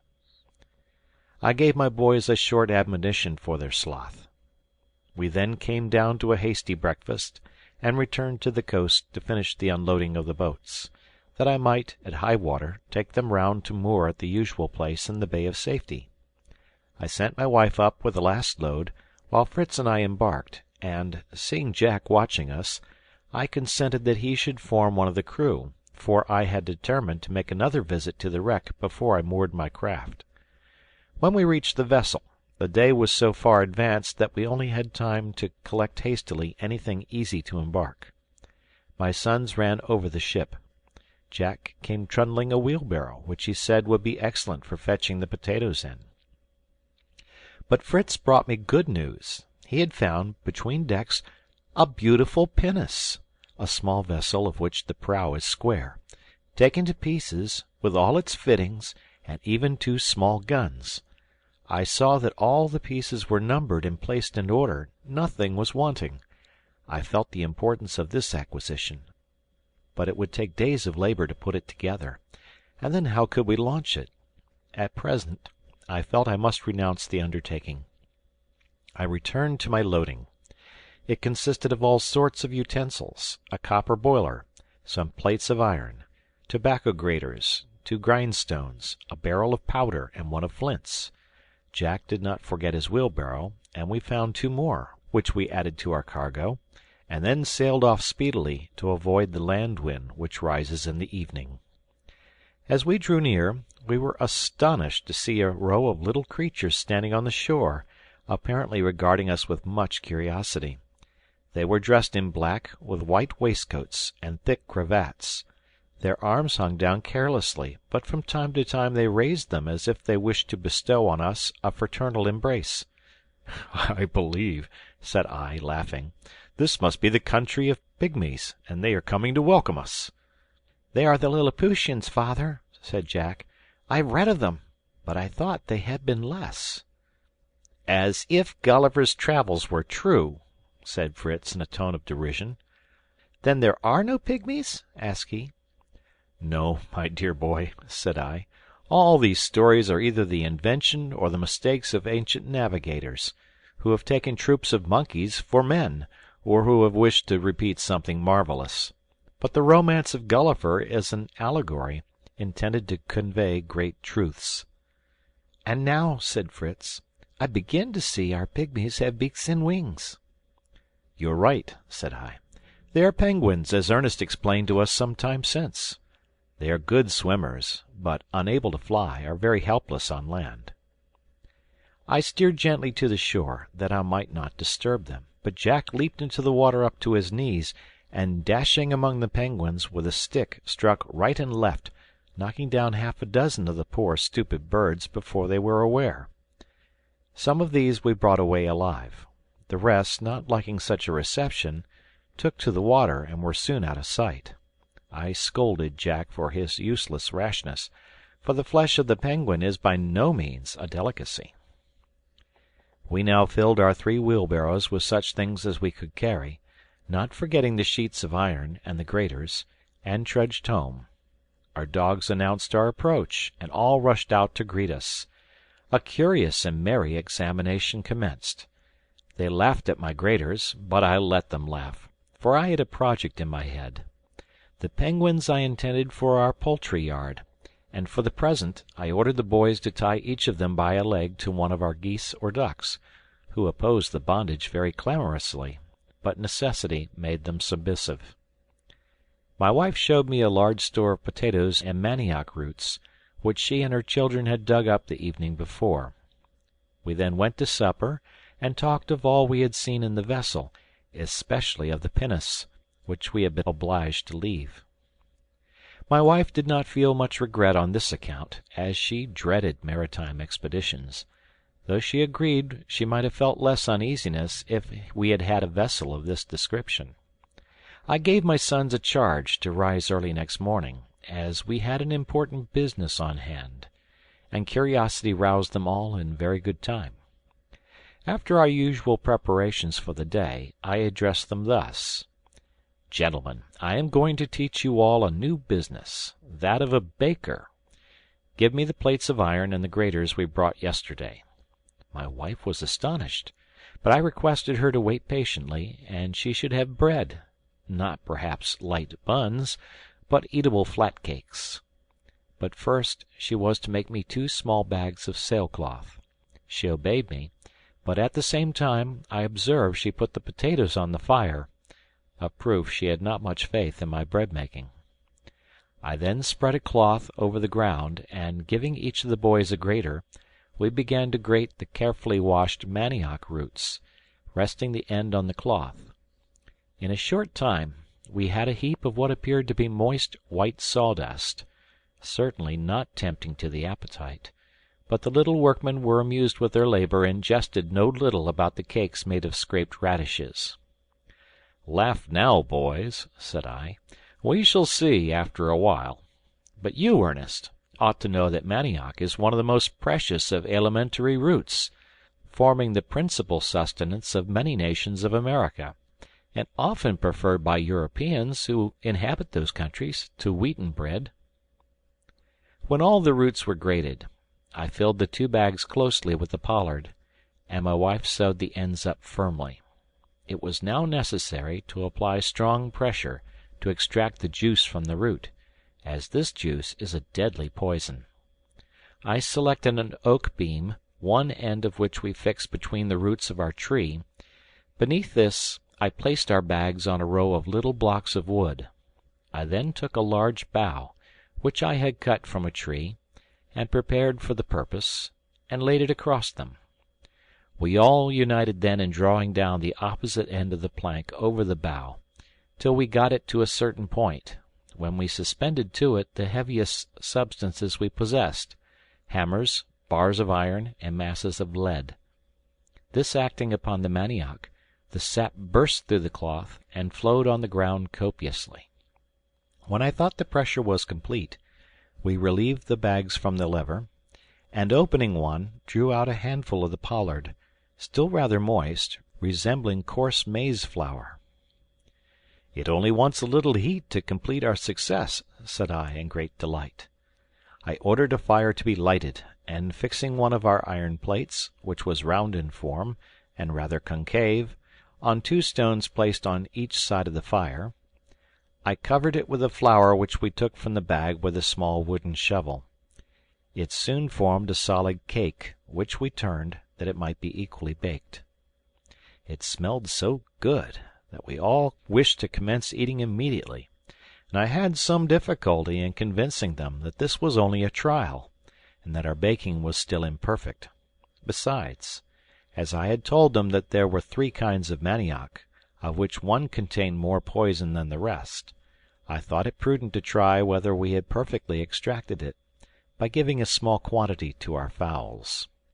As soon, therefore, as the cake was cold, I gave some to 2 chickens, which I kept apart, and also some to Master Nips the monkey, that he might, for the first time, do us a little service. He ate it with so much relish, and such grimaces of enjoyment, that my young party were quite anxious to share his feast, but I ordered them to wait till we could judge of the effect; and, leaving our employment, we went to our dinner of potatoes, to which my wife had added one of the penguins, which was truly rather tough and fishy. But as Jack would not allow this, and declared it was a dish fit for a king, we allowed him to regale on it as much as he liked. During dinner I talked to them of the various preparations made from the manioc. I told my wife we could obtain an excellent starch from the expressed juice, but this did not interest her much, as at present she usually wore the dress of a sailor for convenience, and had neither caps nor collars to starch. The cake made from the root is called by the natives of the Antilles cassava, and in no savage nation do we find any word signifying bread, an article of food unknown to them. We spoke of poisons, and I explained to my sons the different nature and effects of them. Especially I warned them against the manchineel, which ought to grow in this part of the world. I described the fruit to them as resembling a tempting yellow apple, with red spots, which is one of the most deadly poisons. It is said that even to sleep under the tree is dangerous. I forbade them to taste any unknown fruit, and they promised to obey me. On leaving the table, we went to visit the victims of our experiment. Jack whistled for Nips, who came in 3 bounds from the summit of a high tree, where he had doubtless been plundering some nest, and his vivacity, and the peaceful cackling of the fowls, assured us our preparation was harmless. "Now, gentlemen," said I, laughing, "to the bakehouse, and let us see what we can do." I wished them each to try to make the cakes. They immediately kindled the fire, and heated the iron plate. In the meantime I broke up a grated cassava, and mixed it with a little milk, and giving each of them a cocoanut basin filled with the paste, I showed them how to pour it with a spoon upon the plate, and spread it about. When the paste began to puff up, I judged it was baked on one side, and turned it, like a pancake, with a fork. And after a little time we had a quantity of nice yellow biscuits, which, with a jug of milk, made us a delicious collation, and determined us without delay to set about cultivating the manioc. The rest of the day was employed in bringing up the remainder of our cargo, by means of the sledge and the useful wheelbarrows. End of chapter. The Swiss Family Robinson, by Johann David Wyss. Chapter 20. The next morning I decided on returning to the wreck. The idea of the pinnace continually haunted my mind, and left me no repose. But it was necessary to take all the hands I could raise, and with difficulty I got my wife's consent to take my 3 elder sons, on promising her we would return in the evening. We set out, taking provision for the day, and soon arrived at the vessel, when my boys began to load the raft with all manner of portable things. But the great matter was the pinnace. It was contained in the after hold of the vessel, immediately below the officers' berths. My sons, with all the ardour of their age, begged to begin by clearing a space in the vessel to put the pinnace together, and we might afterwards think how we should launch it. Under any other circumstances I should have shown them the folly of such an undertaking. But in truth I had myself a vague hope of success that encouraged me, and I cried out, "To work! To work!" The hold was lighted by some chink in the ship's side. We set diligently to work, hacking, cutting, and sawing away all obstacles, and before evening we had a clear space round us. But now it was necessary to return, and we put to sea with our cargo, purposing to continue our work daily. On reaching the bay of safety we had the pleasure of finding my wife and Francis, who had established themselves at Tent House, intending to continue there till our visits to the vessel were concluded, that they might always keep us in sight, and spare us the unnecessary labour of a walk after our day's work. I thanked my wife tenderly for this kind sacrifice, for I knew how much she enjoyed the cool shade of Falcon's Nest, and in return I showed her the treasures we had brought her from the vessel, consisting of 2 barrels of salt butter, 3 hogsheads of flour, several bags of millet, rice, and other grains, and a variety of useful household articles, which she conveyed with great delight to our storehouse in the rocks. For a week we spent every day in the vessel, returning in the evening to enjoy a good supper and talk of our progress, and my wife, happily engrossed with her poultry and other household cares, got accustomed to our absence. With much hard labour the pinnace was at last put together. Its construction was light and elegant. It looked as if it would sail well. At the head was a short half-deck. The masts and sails were like those of a brigantine. We carefully caulked all the seams with tow dipped in melted tar, and we even indulged ourselves by placing the 2 small guns in it, fastened by chains. And there stood the beautiful little bark, immovable on the stocks. We admired it incessantly, but what could we do to get it afloat? The difficulty of forcing a way through the mighty timbers lined with copper, that formed the side of the ship, was insurmountable.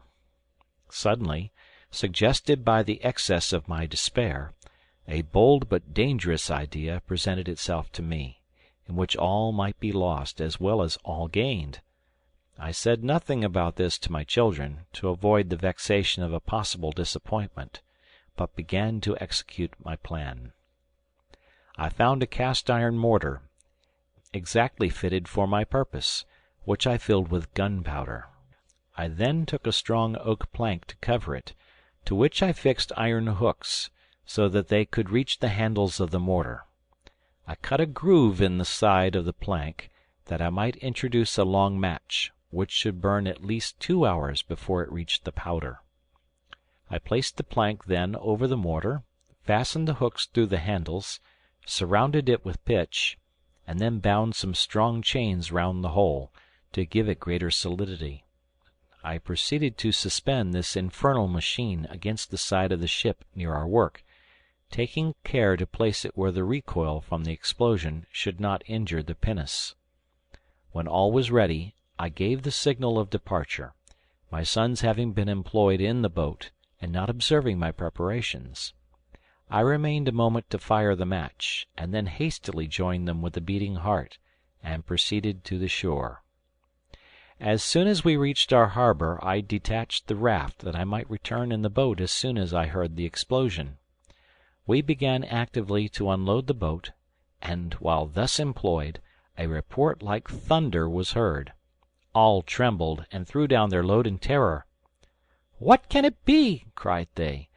"Perhaps a signal from some vessel in distress. Let's go to their assistance." "It came from the vessel," said my wife. "It must have blown up. You have not been careful of fire, and have left some near a barrel of gunpowder." "At all events," said I, "we will go and ascertain the cause." Who'll go with me?" By way of reply, my 3 sons leaped into the boat, and, consoling the anxious mother by a promise to return immediately, away we rowed. We never made the voyage so quickly. Curiosity quickened the movements of my sons, and I was all impatience to see the result of my project. As we approached, I was glad to see no appearance of flames, or even smoke. The position of the vessel did not seem altered. Instead of entering the vessel as usual, we rounded the prow and came opposite the other side. The greater part of the side of the ship was gone. The sea was covered with the remains of it. In its place stood our beautiful pinnace, quite uninjured, only leaning a little over the stocks. At the sight I cried out in a transport that amazed my sons, "Victory! Victory! The charming vessel is our own. It will be easy now to launch her." "Ah, I comprehend now," said Fritz. "Papa has blown up the ship. But how could you manage to do it so exactly?" I explained all to him, as we entered through the broken side of the devoted vessel.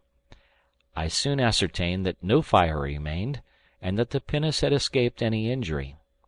We set to work to clear away all the broken timbers in our way, and, by the aid of the jackscrew and levers, we moved the pinnace, which we had taken care to build on rollers, to the opening. Then, attaching a strong cable to her head, and fixing the other end to the most solid part of the ship, we easily launched her. It was too late to do any more now, except carefully securing our prize; and we returned to the good mother, to whom, wishing to give her an agreeable surprise, we merely said that the side of the vessel was blown out with powder, but we were still able to obtain more from it, at which she sighed, and, in her heart I have no doubt, wished the vessel and all it contained at the bottom of the sea. We had 2 days of incessant labor in fitting and loading the pinnace. Finally, after putting up our masts, ropes, and sails, we selected a cargo of things our boats could not bring. When all was ready, my boys obtained permission, as a reward for their industry, to salute their mamma, as we entered the bay, by firing our 2 guns. Fritz was captain, and Ernest and Jack at his command put their matches to the guns and fired. My wife and little boy rushed out in alarm, but our joyful shouts soon reassured them, and they were ready to welcome us with astonishment and delight. Fritz placed a plank from the pinnace to the shore, and, assisting his mother, she came on board. They gave her a new salute, and christened the vessel the Elizabeth after her. My wife praised our skill and perseverance, but begged we would not suppose that Francis and she had been idle during our long absence. We moored the little fleet safely to the shore, and followed her up the river to the cascade, where we saw a neat garden laid out in beds and walks. "This is our work," said she. "The soil here, being chiefly composed of decayed leaves, is light and easy to dig. There I have my potatoes, there manioc roots, these are sown with peas, beans, and lentils. In this row of beds are sown lettuces, radishes, cabbages, and other European vegetables. I have reserved one part for sugar canes. On the high ground I have transplanted pineapples and sown melons. Finally, round every bed, I have sown a border of maize, that the high bushy stems may protect the young plants from the sun." I was delighted with the result of the labor and industry of a delicate female and a child, and could scarcely believe it was accomplished in so short a time. "I must confess I had no great hope of success at first," said my wife, "and this made me averse to speaking of it. Afterwards, when I suspected you had a secret, I determined to have one too, and give you a surprise." After again applauding these useful labors, we returned to discharge our cargo, and as we went, my good Elizabeth, still full of horticultural plans, reminded me of the young fruit trees we had brought from the vessel. I promised to look after them next day, and to establish my orchard near her kitchen garden.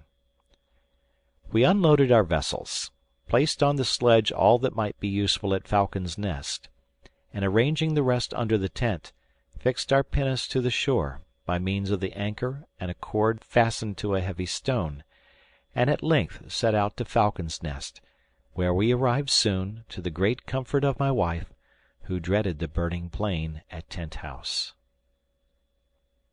Chapter 20. The Swiss Family Robinson by Johann David Wyss. Chapter 21. After our return to Falcon's Nest, I requested my sons to continue their exercises and gymnastics. I wished to develop all the vigor and energy that nature had given them, and which, in our situation, were especially necessary. I added to archery, racing, leaping, wrestling, and climbing trees, either by the trunks or by a rope suspended from the branches, as sailors climb. I next taught them to use the lasso, a powerful weapon, by aid of which the people of South America capture savage animals. I fixed 2 balls of lead to the end of a cord of about a fathom in length. The Patagonians, I told them, use this weapon with wonderful dexterity. Having no leaden balls, they attach a heavy stone to each end of a cord about 30 yards long.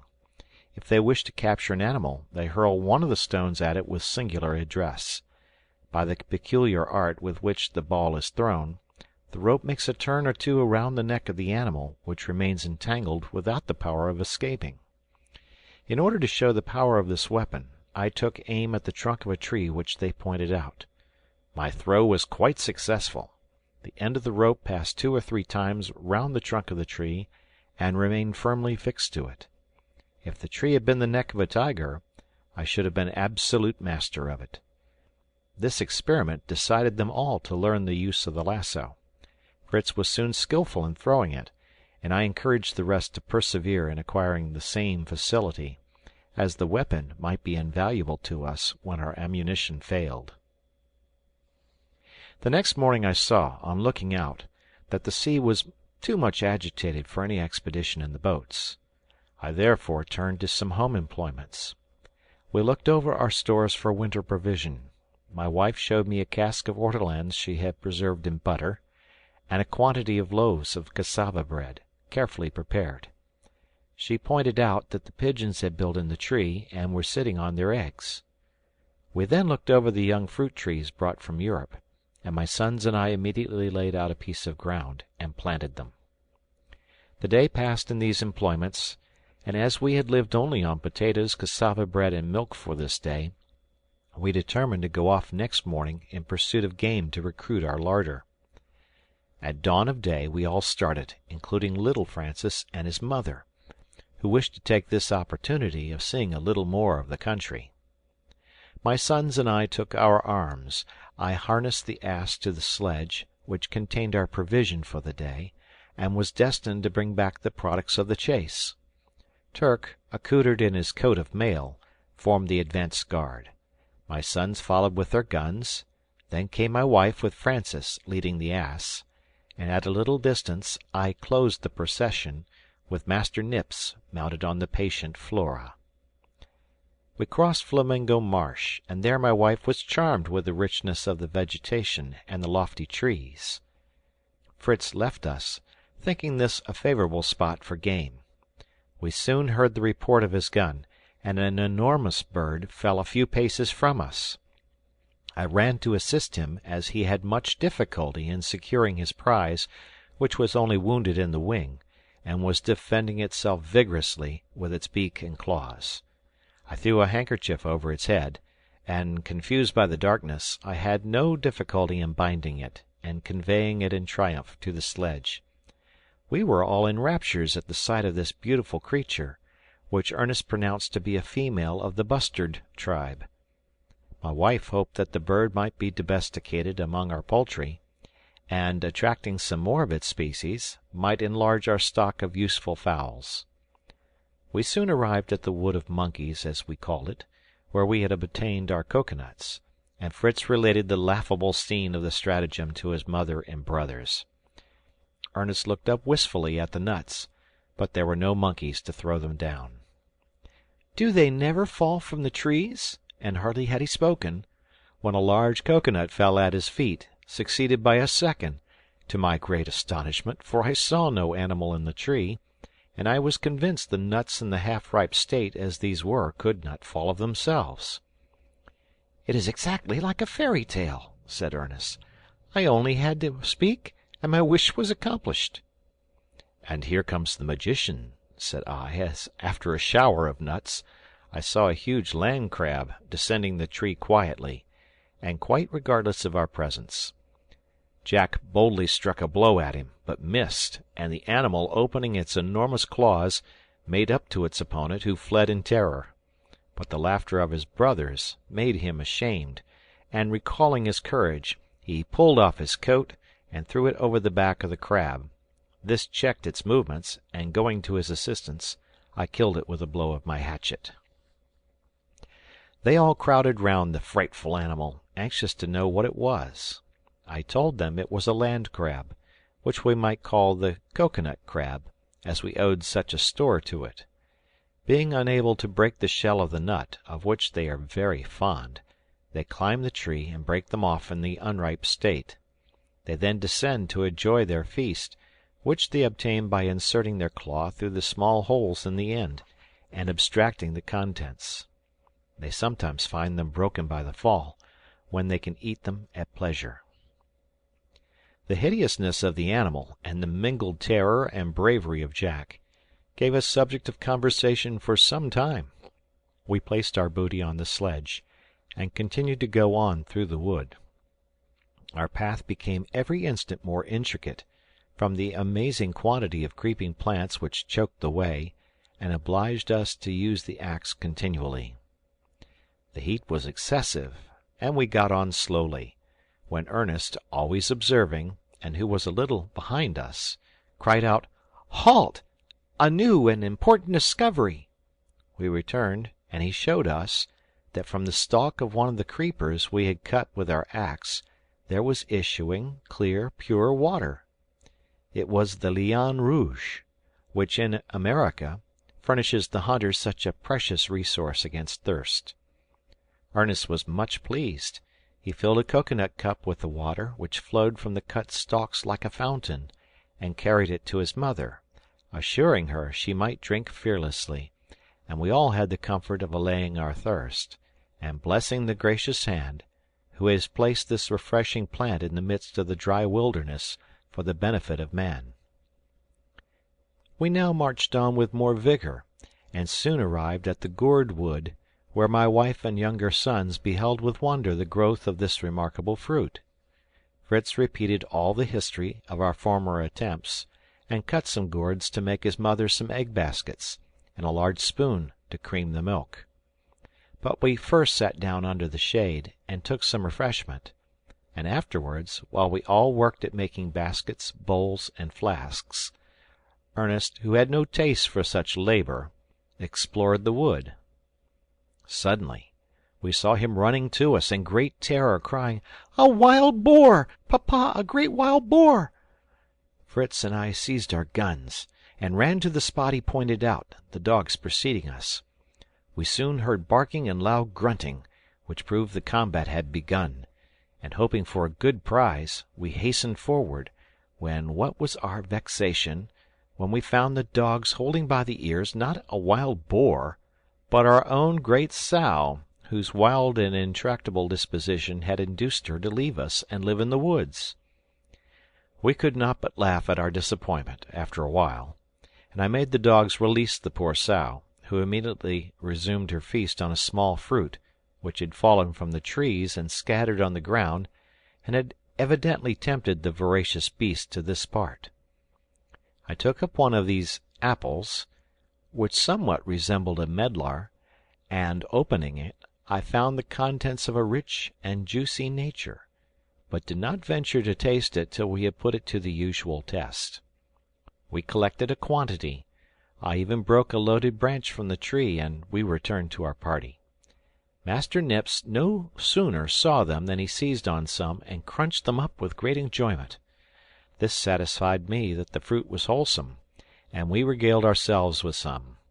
My wife was especially delighted when I told her that this must be the guava, from which the delicious jelly is obtained, so much prized in America.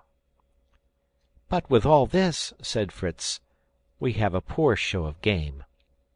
Do let us leave Mamma with the young ones and set off to see what we can meet with."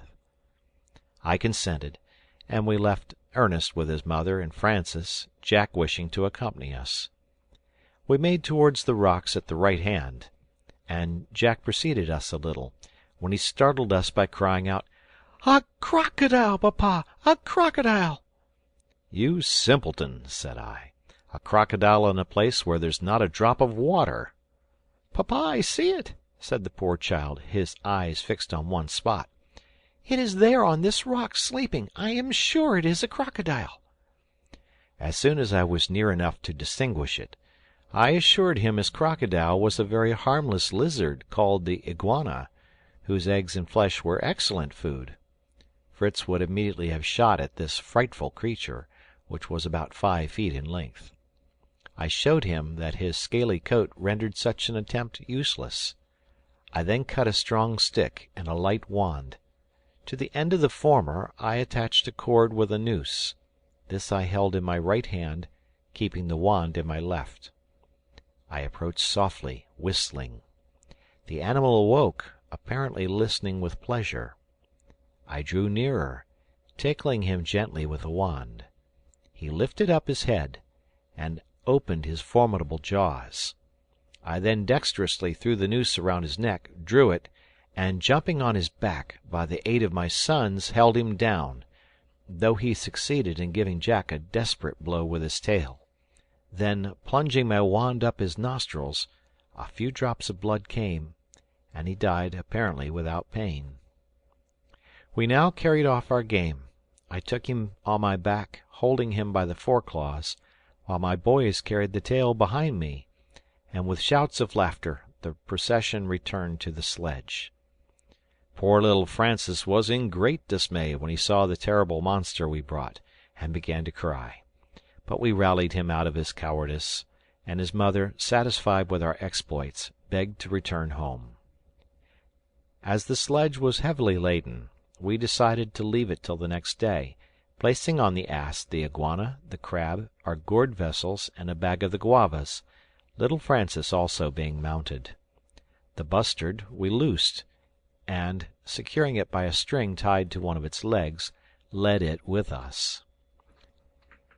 We arrived at home in good time. My wife prepared part of the iguana for supper, which was pronounced excellent. The crab was rejected as tough and tasteless.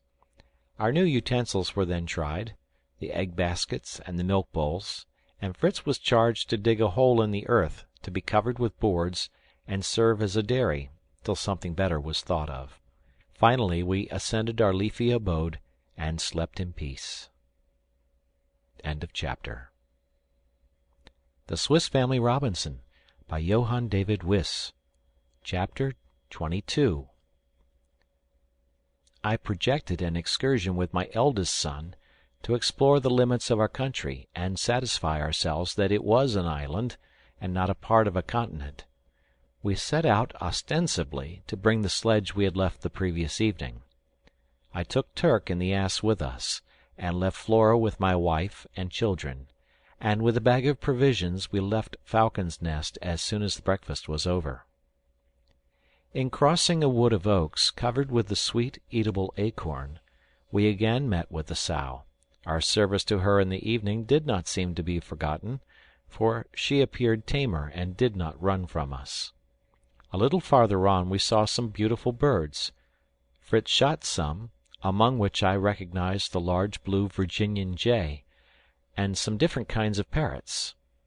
As he was reloading his gun, we heard at a distance a singular noise, like a muffled drum, mingled with the sound made in sharpening a saw. It might be savages, and we plunged into a thicket, and there discovered the cause of the noise in a brilliant green bird, seated on the withered trunk of a tree. It spread its wings and tail, and strutted about with strange contortions, to the great delight of its mates, who seemed lost in admiration of him. At the same time he made the sharp cry we heard, and striking his wing against the tree, produced the drum-like sound. I knew this to be the ruffed grouse, one of the greatest ornaments of the forests of America. My insatiable hunter soon put an end to the scene. He fired at the bird, who fell dead, and his crowd of admirers, with piercing cries, took to flight. I reprimanded my son for so rashly killing everything we met with without consideration, and for the mere love of destruction. He seemed sensible of his error, and as the thing was done, I thought it as well to make the best of it, and sent him to pick up his game. "What a creature!" said he, as he brought it. "How it would have figured in our poultry yard, if I had not been in such a hurry!" We went on to our sledge in the gourd wood, and as the morning was not far advanced, we determined to leave all here, and proceed in our projected excursion beyond the chain of rocks. But we took the ass with us to carry our provisions, and any game or other object we should meet with in the new country we hoped to penetrate. Amongst gigantic trees, and through grass of a prodigious height, we travelled with some labour, looking right and left to avoid danger, or to make discoveries. Turk walked the first, smelling the air. Then came the donkey, with his grave and careless step, and we followed, with our guns in readiness. We met with plains of potatoes and of manioc, amongst the stalks of which were sporting tribes of agoutis, but we were not tempted by such game. We now met with a new kind of bush covered with small white berries about the size of a pea. On pressing these berries, which adhered to my fingers, I discovered that this plant was the Myrica cerifera, or candleberry myrtle, from which a wax is obtained that may be made into candles. With great pleasure I gathered a bag of these berries, knowing how my wife would appreciate this acquisition, for she often lamented that we were compelled to go to bed with the birds as soon as the sun set. We forgot our fatigue as we proceeded, in contemplation of the wonders of nature, flowers of marvelous beauty, butterflies of more dazzling colors than the flowers, and birds graceful in form and brilliant in plumage. Fritz climbed a tree, and succeeded in securing a young green parrot, which he enveloped in his handkerchief, with the intention of bringing it up and teaching it to speak. And now we met with another wonder, a number of birds who lived in a community, in nests, sheltered by a common roof, in the formation of which they had probably labored jointly. This roof was composed of straw and dry sticks, plastered with clay, which rendered it equally impenetrable to sun or rain. Pressed as we were for time, I could not help stopping to admire this feathered colony.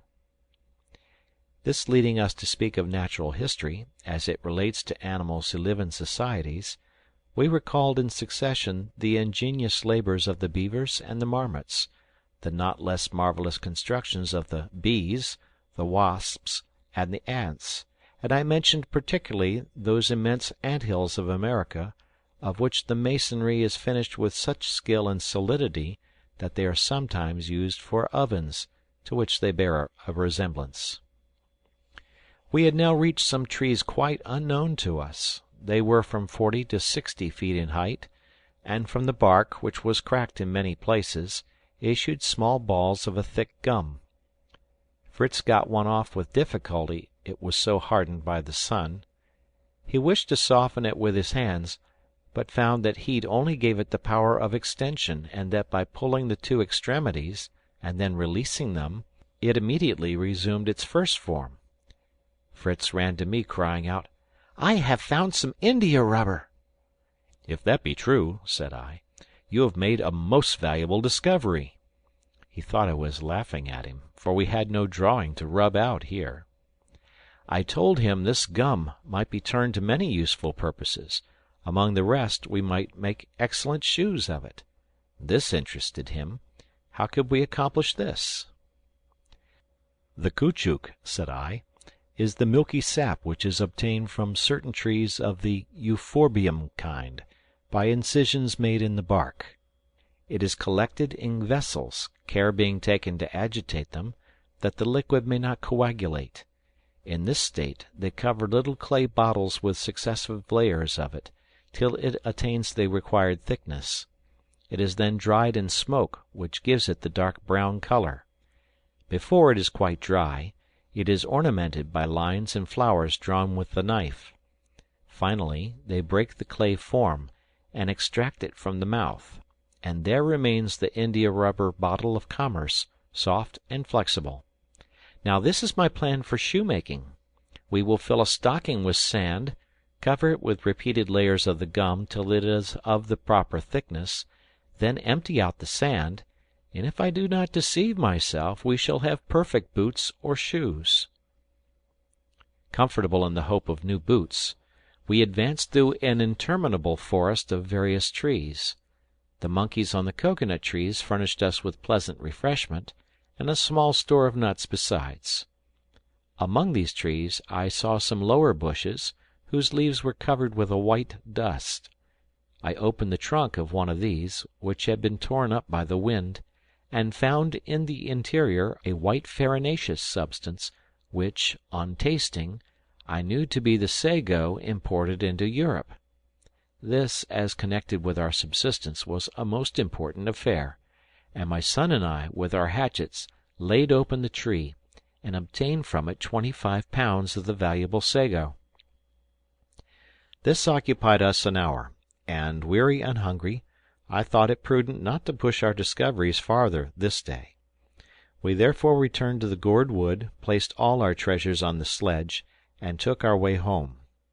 We arrived without more adventures, and were warmly greeted, and our various offerings gratefully welcomed, especially the green parrot. We talked of the caoutchouc and new boots with great delight during supper, and afterwards my wife looked with exceeding content at her bag of candleberries, anticipating the time when we should not have to go to bed, as we did now, as soon as the sun set. End of chapter. The Swiss Family Robinson, by Johann David Wyss. Chapter 23. The next morning my wife and children besought me to begin my manufacture of candles. I remembered having seen the chandler at work, and I tried to recall all my remembrances of the process. I put into a boiler as many berries as it would hold, and placed it over a moderate fire. The wax melted from the berries and rose to the surface, and this I carefully skimmed with a large flat spoon, and put in a separate vessel placed near the fire. When this was done, my wife supplied me with some wicks she had made from the threads of sailcloth. These wicks were attached, 4 at a time, to a small stick. I dipped them into the wax, and placed them on 2 branches of a tree to dry. I repeated this operation as often as necessary, to make them the proper thickness, and then placed them in a cool spot to harden. But we could not forbear trying them that very night, and, though somewhat rude in form, it was sufficient that they reminded us of our European home, and prolonged our days by many useful hours we had lost before. This encouraged me to attempt another enterprise. My wife had long regretted that she had not been able to make butter. She had attempted to beat her cream in a vessel, but either the heat of the climate, or her want of patience, rendered her trials unsuccessful. I felt that I had not skill enough to make a churn, but I fancied that by some simple method, like that used by the Hottentots, who put their cream in a skin and shake it till they produce butter, we might obtain the same result. I cut a large gourd in 2, filled it with 3 quarts of cream, then united the parts and secured them closely. I fastened a stick to each corner of a square piece of sailcloth, placed the gourd in the middle, and giving a corner to each of my sons, directed them to rock the cloth with a slow, regular motion, as you would a child's cradle. This was quite an amusement for them, and at the end of an hour my wife had the pleasure of placing before us some excellent butter. I then tried to make a cart, our sledge being unfitted for some roads. The wheels I had brought from the wreck rendered this less difficult, and I completed a very rude vehicle, which was nevertheless very useful to us. While I was thus usefully employed, my wife and children were not idle. They had transplanted the European trees, and thoughtfully placed each in the situation best suited to it. I assisted with my hands and counsels. the vines we planted round the roots of our trees, and hoped in time to form a trellis work. Of the chestnut, walnut, and cherry trees, we formed an avenue from Falcon's Nest to Family Bridge, which, we hoped, would ultimately be a shady road between our two mansions. We made a solid road between the two rows of trees, raised in the middle and covered with sand, which we brought from the shore in our wheelbarrows. I also made a sort of tumbrel, to which we harnessed the ass to lighten this difficult labor. We then turned our thoughts to Tent House, our first abode, and which still might form our refuge in case of danger. Nature had not favored it, but our labor soon supplied all deficiencies. We planted round it every tree that requires ardent heat, the citron, pistachio, the almond, the mulberry, the Siamese orange, of which the fruit is as large as the head of a child, and the Indian fig with its long prickly leaves, all had a place here. These plantations succeeding admirably, we had, after some time, the pleasure of seeing the dry and sandy desert converted into a shady grove, rich in flowers and fruit. As this place was the magazine for our arms, ammunition, and provisions of all sorts, we made a sort of fortress of it, surrounding it with a high hedge of strong, thorny trees, so that not only to wild beasts, but even to human enemies, it was inaccessible. Our bridge was the only point of approach, and we always carefully removed the first planks after crossing it. We also placed our 2 cannon on a little elevation within the enclosure, and, finally, we planted some cedars near our usual landing place, to which we might at a future time fasten our vessels. These labors occupied us 3 months, only interrupted by strict attention to the devotions and duties of the Sunday. I was most especially grateful to God for the robust health we all enjoyed in the midst of our employments. All went on well in our little colony. We had an abundant and certain supply of provisions, but our wardrobe, notwithstanding the continual repairing my wife bestowed on it, was in a most wretched state, and we had no means of renewing it, except by again visiting the wreck, which I knew still contained some chests of clothes and bales of cloth. This decided me to make another voyage. Besides, I was rather anxious to see the state of the vessel.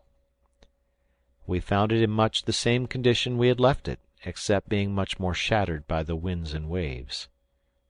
We selected many useful things for our cargo.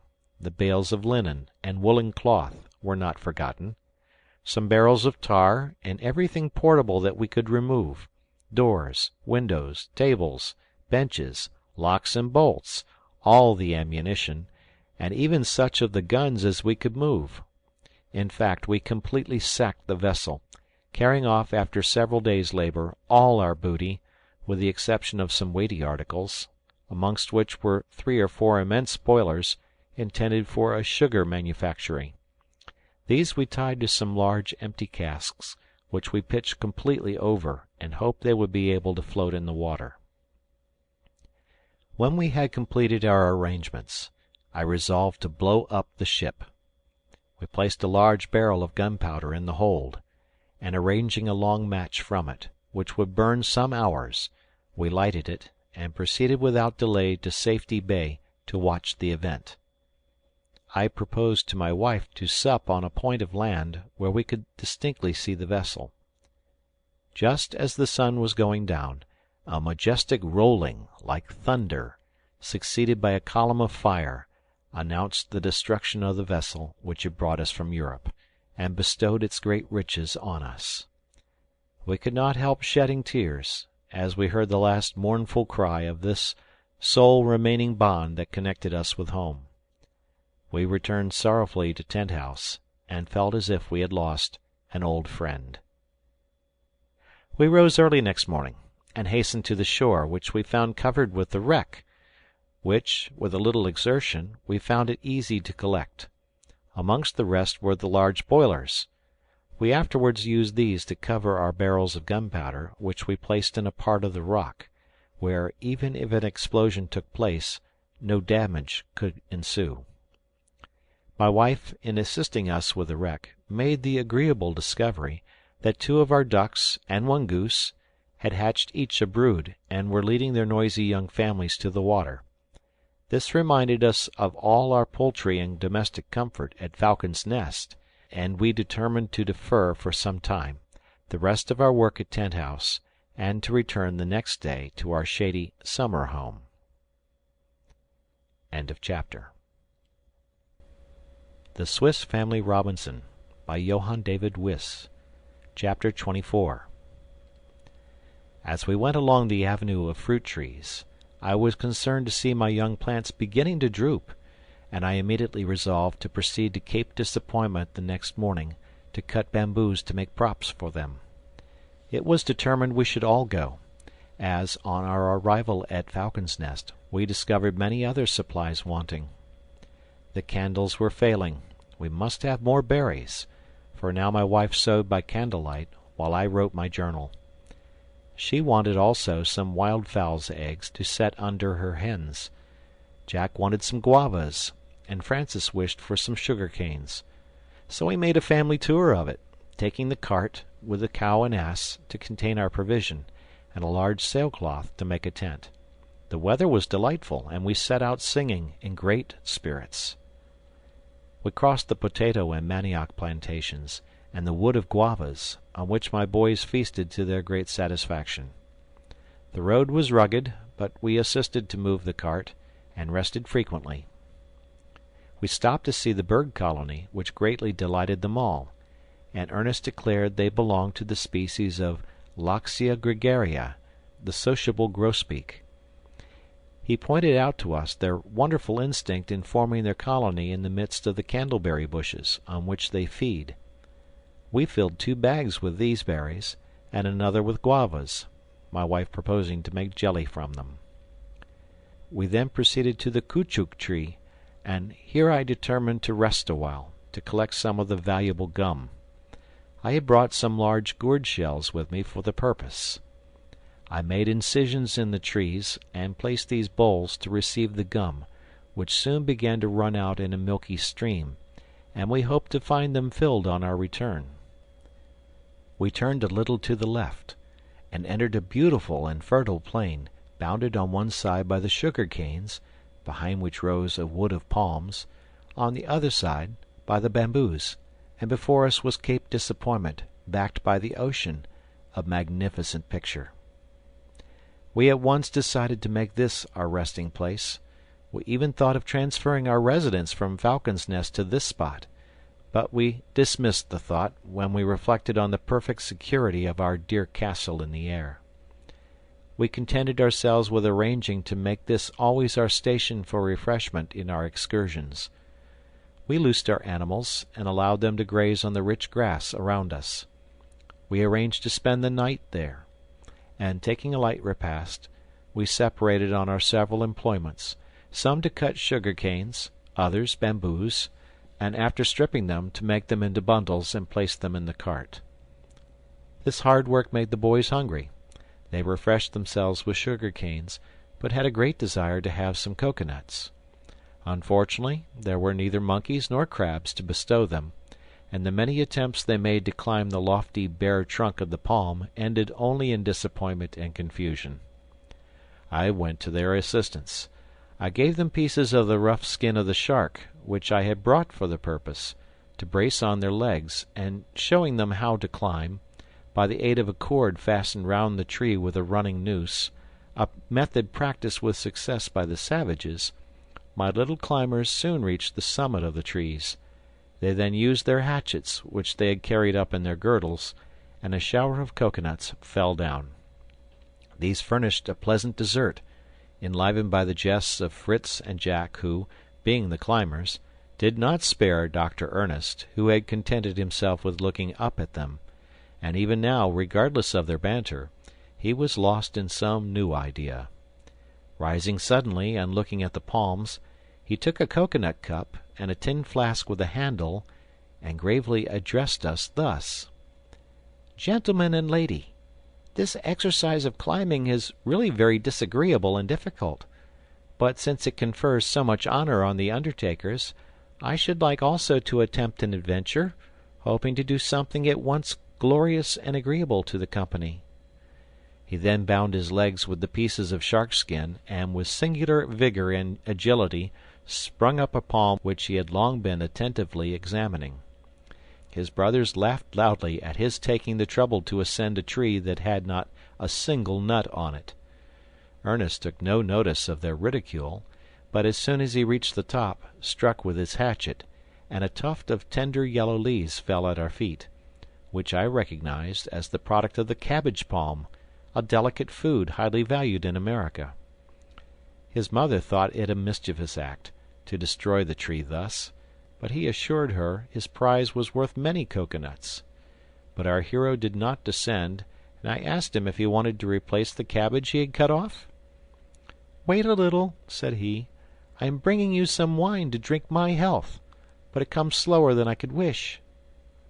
He now descended, holding his cocoa cup, into which he poured from the flask a clear rose-colored liquor, and presenting it to me, begged me to drink. It was indeed the true palm wine, which is as pleasant as champagne, and, taken moderately, a great restorative. We all drank, and Ernest was praised and thanked by all, till he forgot all the scoffs he had received. As it was getting late, we set about putting up our tent for the night, when suddenly our ass, who had been quietly grazing near us, began to bray furiously, erected his ears, kicking right and left, and plunging into the bamboos, disappeared.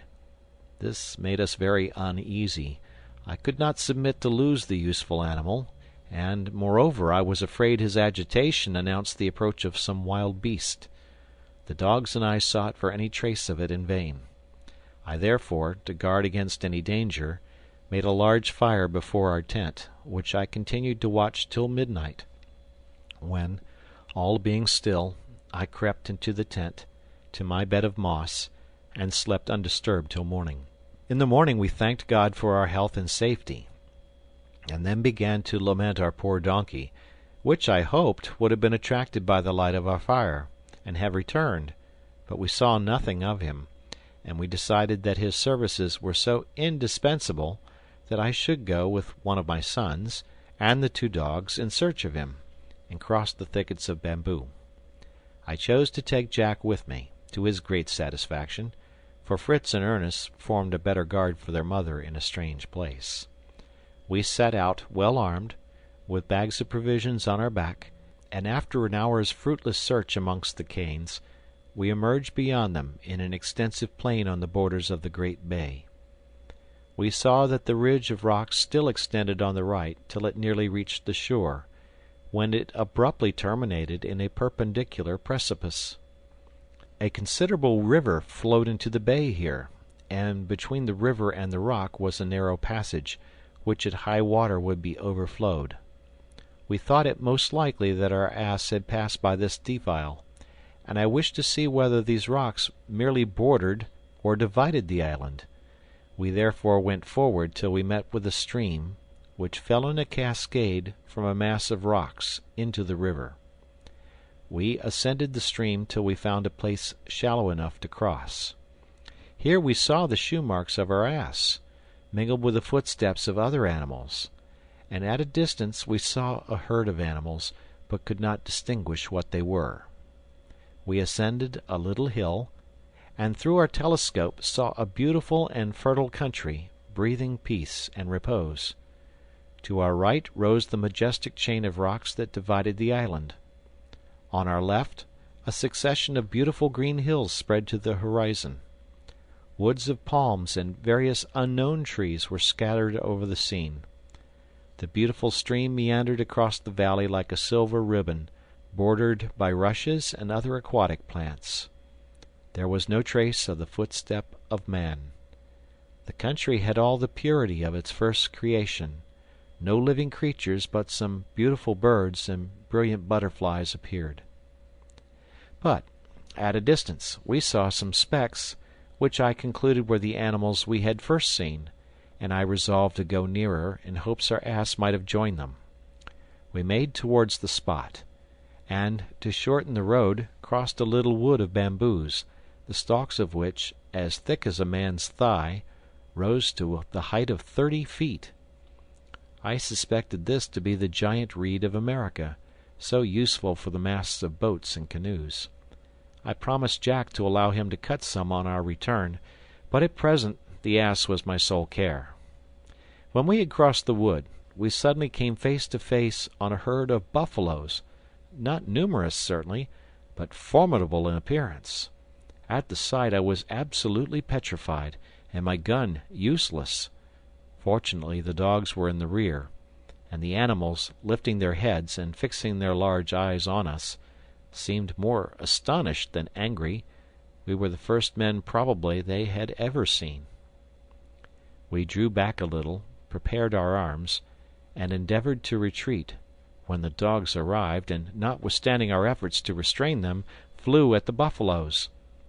It was no time now to retreat. The combat was begun. The whole troop uttered the most frightful roars, beat the ground with their feet, and butted with their horns. Our brave dogs were not intimidated, but marched straight upon the enemy, and, falling on a young buffalo that had strayed before the rest, seized it by the ears. The creature began to bellow and struggle to escape.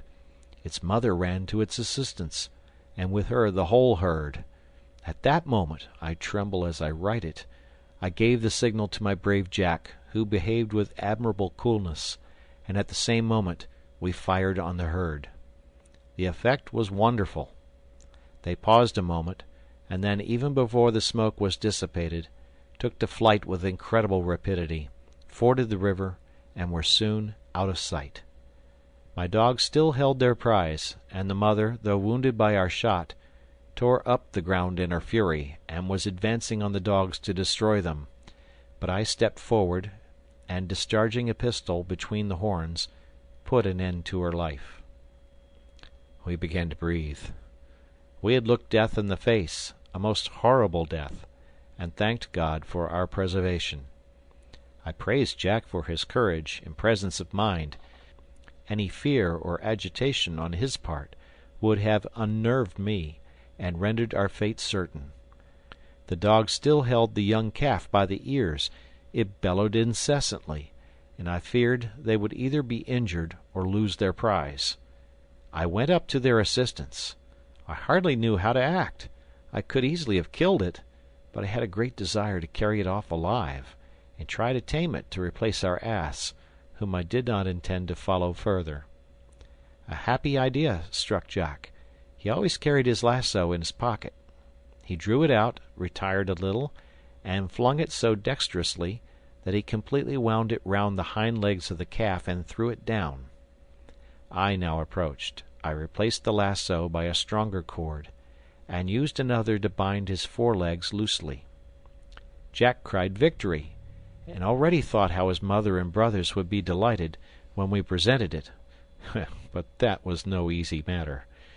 At last I thought of the method used in Italy to tame the wild bulls, and I resolved to try it, though it was a little cruel. I began by tying to the foot of a tree the cords that held the legs. Then, making the dog seize him again by the ears, I caught hold of his mouth, and with a sharp knife perforated the nostril, and quickly passed a cord through the opening. This cord was to serve as my rein to guide the animal. The operation was successful, and as soon as the blood ceased to flow, I took the cord, uniting the two ends, and the poor suffering creature, completely subdued, followed me without resistance. I was unwilling to abandon the whole of the buffalo I had killed, as it is excellent meat, and I therefore cut out the tongue and some of the best parts from the loin, and covered them well with salt, of which we had taken a provision with us. I then carefully skinned the forelegs, remembering that the American hunters used these skins for boots, being remarkably soft and flexible. We permitted the dogs to feast on the remainder, and while they were enjoying themselves, we washed ourselves, and sat down under a tree to rest and refresh ourselves. But the poor beasts had soon many guests at their banquet. Clouds of birds of prey came from every part. An incessant combat was kept up. No sooner was one troop of brigands satisfied than another succeeded, and soon all that remained of the poor buffalo was the bones. I noticed amongst these ravenous birds the royal vulture, an elegant bird, remarkable for a brilliant collar of down. We could easily have killed some of these robbers, but I thought it useless to destroy from mere curiosity, and I preferred employing our time in cutting, with a small saw we had brought, some of the gigantic reeds that grew around us. We cut several of the very thick ones, which make excellent vessels when separated at the joints, but I perceived that Jack was cutting some of small dimensions, and I inquired if he was going to make a Pandean pipe to celebrate his triumphal return with the buffalo. "No," said he, "I don't recollect that Robinson Crusoe amused himself with music in his island, but I have thought of something that will be useful to Mamma. I am cutting these reeds to make moulds for our candles." "An excellent thought, my dear boy," said I. "And if even we break our moulds in getting out the candles, which I suspect we may, we know where they grow, and can come for more." We collected all our reeds in bundles, and then set out. The calf, intimidated by the dogs, and galled by the rain, went on tolerably well. We crossed the narrow pass in the rocks, and here our dogs killed a large jackal which was coming from her den in the rock. The furious animals then entered the den, followed by Jack, who saved, with difficulty, one of the young cubs, the others being immediately worried. It was a pretty little gold-colored creature, about the size of a cat. Jack petitioned earnestly to have it to bring up, and I made him happy by granting his request. In the meantime I had tied the calf to a low tree, which I discovered was the thorny dwarf palm, which grows quickly and is extremely useful for fences. It bears an oblong fruit about the size of a pigeon's egg, from which is extracted an oil which is an excellent substitute for butter. I determined to return for some young plants of this palm to plant a tent house. It was almost night when we joined our family, and endless were the questions the sight of the buffalo produced, and great was the boasting of Jack the Dauntless. I was compelled to lower his pride a little by an unvarnished statement, though I gave him much credit for his coolness and resolution. And supper time arriving, my wife had time to tell me what had passed while we had been on our expedition. End of chapter. The Swiss Family Robinson by Johann David Wyss. Chapter 25. My wife began by saying they had not been idle in my absence. They had collected wood and made torches for the night. Fritz and Ernest had even cut down an immense sago palm, 70 feet high, intending to extract its precious pith, but this they had been unable to accomplish alone and waited for my assistance. But while they were engaged in this employment, a troop of monkeys had broken into the tent and pillaged and destroyed everything. They had drunk or overturned the milk, and carried off or spoiled all our provisions, and even so much injured the palisade I had erected round the tent that it took them an hour after they returned to repair the damage. Fritz had made also a beautiful capture, in a nest he had discovered in the rocks at Cape Disappointment. It was a superb bird, and though very young, quite feathered. Ernest had pronounced it to be the eagle of Malabar, and I confirmed his assertion. And as this species of eagle is not large, and does not require much food, I advised him to train it as a falcon, to chase other birds. I took this opportunity to announce that henceforward every one must attend to his own livestock, or they should be set at liberty, Mamma having sufficient to manage in her own charge. We then made a fire of green wood, in the smoke of which we placed the buffalo meat we had brought home, leaving it during the night, that it might be perfectly cured. We had had some for supper, and thought it excellent. The young buffalo was beginning to graze, and we gave him a little milk tonight, as well as to the jackal. Fritz had taken the precaution to cover the eyes of his eagle, and tying it fast by the leg to a branch, it rested very tranquilly. We then retired to our mossy beds, to recruit our strength for the labors of another day. At break of day we rose, made a light breakfast, and I was about to give the signal of departure, when my wife communicated to me the difficulty they had had in cutting down the palm tree, and the valuable provision that might be obtained from it with a little trouble. I thought she was right, and decided to remain here another day, for it was no trifling undertaking to split up a tree 70 feet long. I consented the more readily, as I thought I might, after removing the useful pith from the trunk, obtain 2 large spouts or channels to conduct the water from Jackal River to the kitchen garden. Such tools as we had we carried to the place where the tree lay. We first sawed off the head. Then, with a hatchet making an opening at each end, we took wedges and mallets, and the wood being tolerably soft, after 4 hours' labor, we succeeded in splitting it completely. When parted, we pressed the pith with our hands to get the whole into one division of the trunk, and began to make our paste. At one end of the spout we nailed one of the graters, through which we intended to force the paste, to form the round seeds. My little bakers set vigorously to work, some pouring water on the pith, while the rest mixed it into paste. When sufficiently worked, I pressed it strongly with my hand against the grater. The farinaceous parts passed easily through the holes, while the ligneous part, consisting of splinters of wood, etc., was left behind. This we threw into a heap, hoping mushrooms might spring from it. My wife now carefully spread the grains on sailcloth in the sun to dry them. I also formed some vermicelli, by giving more consistence to the paste, and forcing it through the holes in little pipes. My wife promised with this, and the Dutch cheese, to make us a dish equal to Naples macaroni.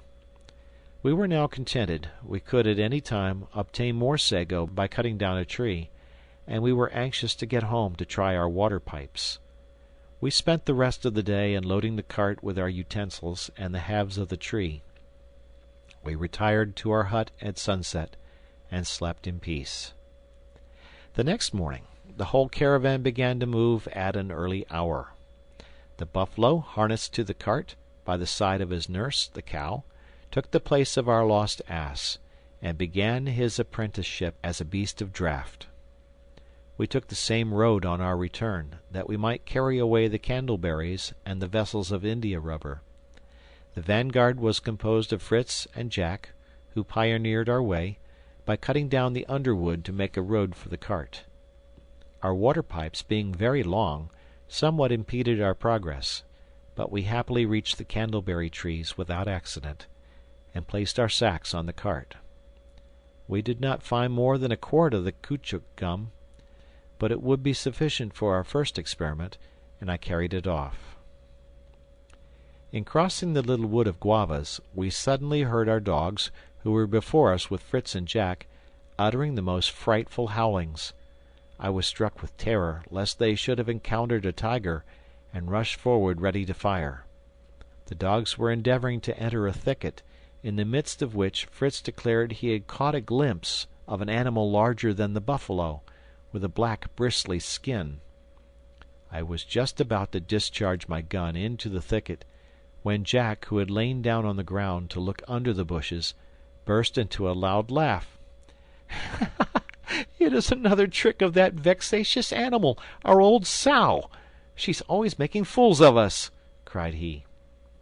Half merry and half angry, we made an opening into the thicket, and there discovered the lady lying, surrounded by 7 little pigs only a few days old. We were very glad to see our old friend so attended, and stroked her. She seemed to recognize us and grunted amicably. We supplied her with some potatoes, sweet acorns, and cassava bread, intending in return to eat her young ones when they were ready for the spit, though my dear wife cried out against the cruelty of the idea.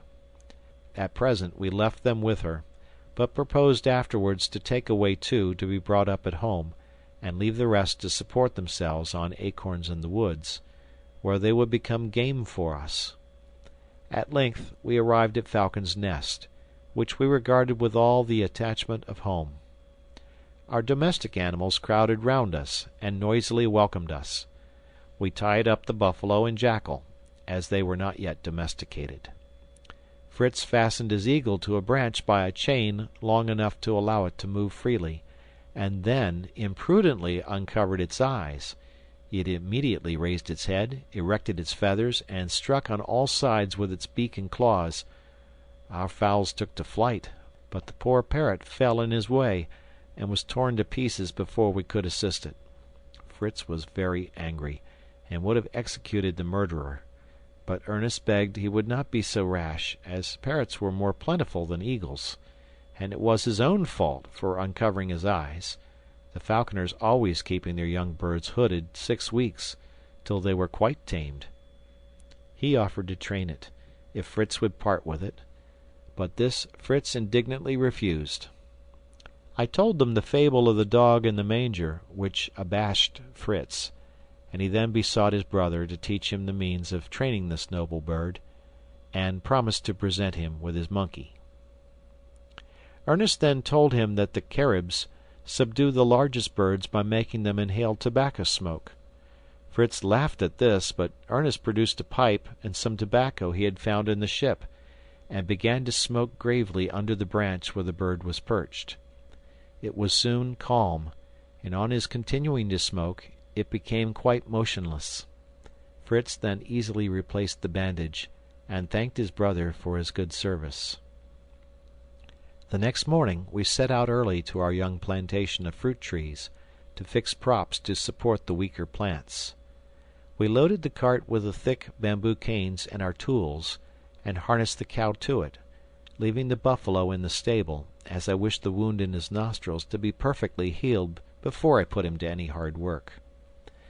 I left Francis with his mother, to prepare our dinner, begging them not to forget the macaroni.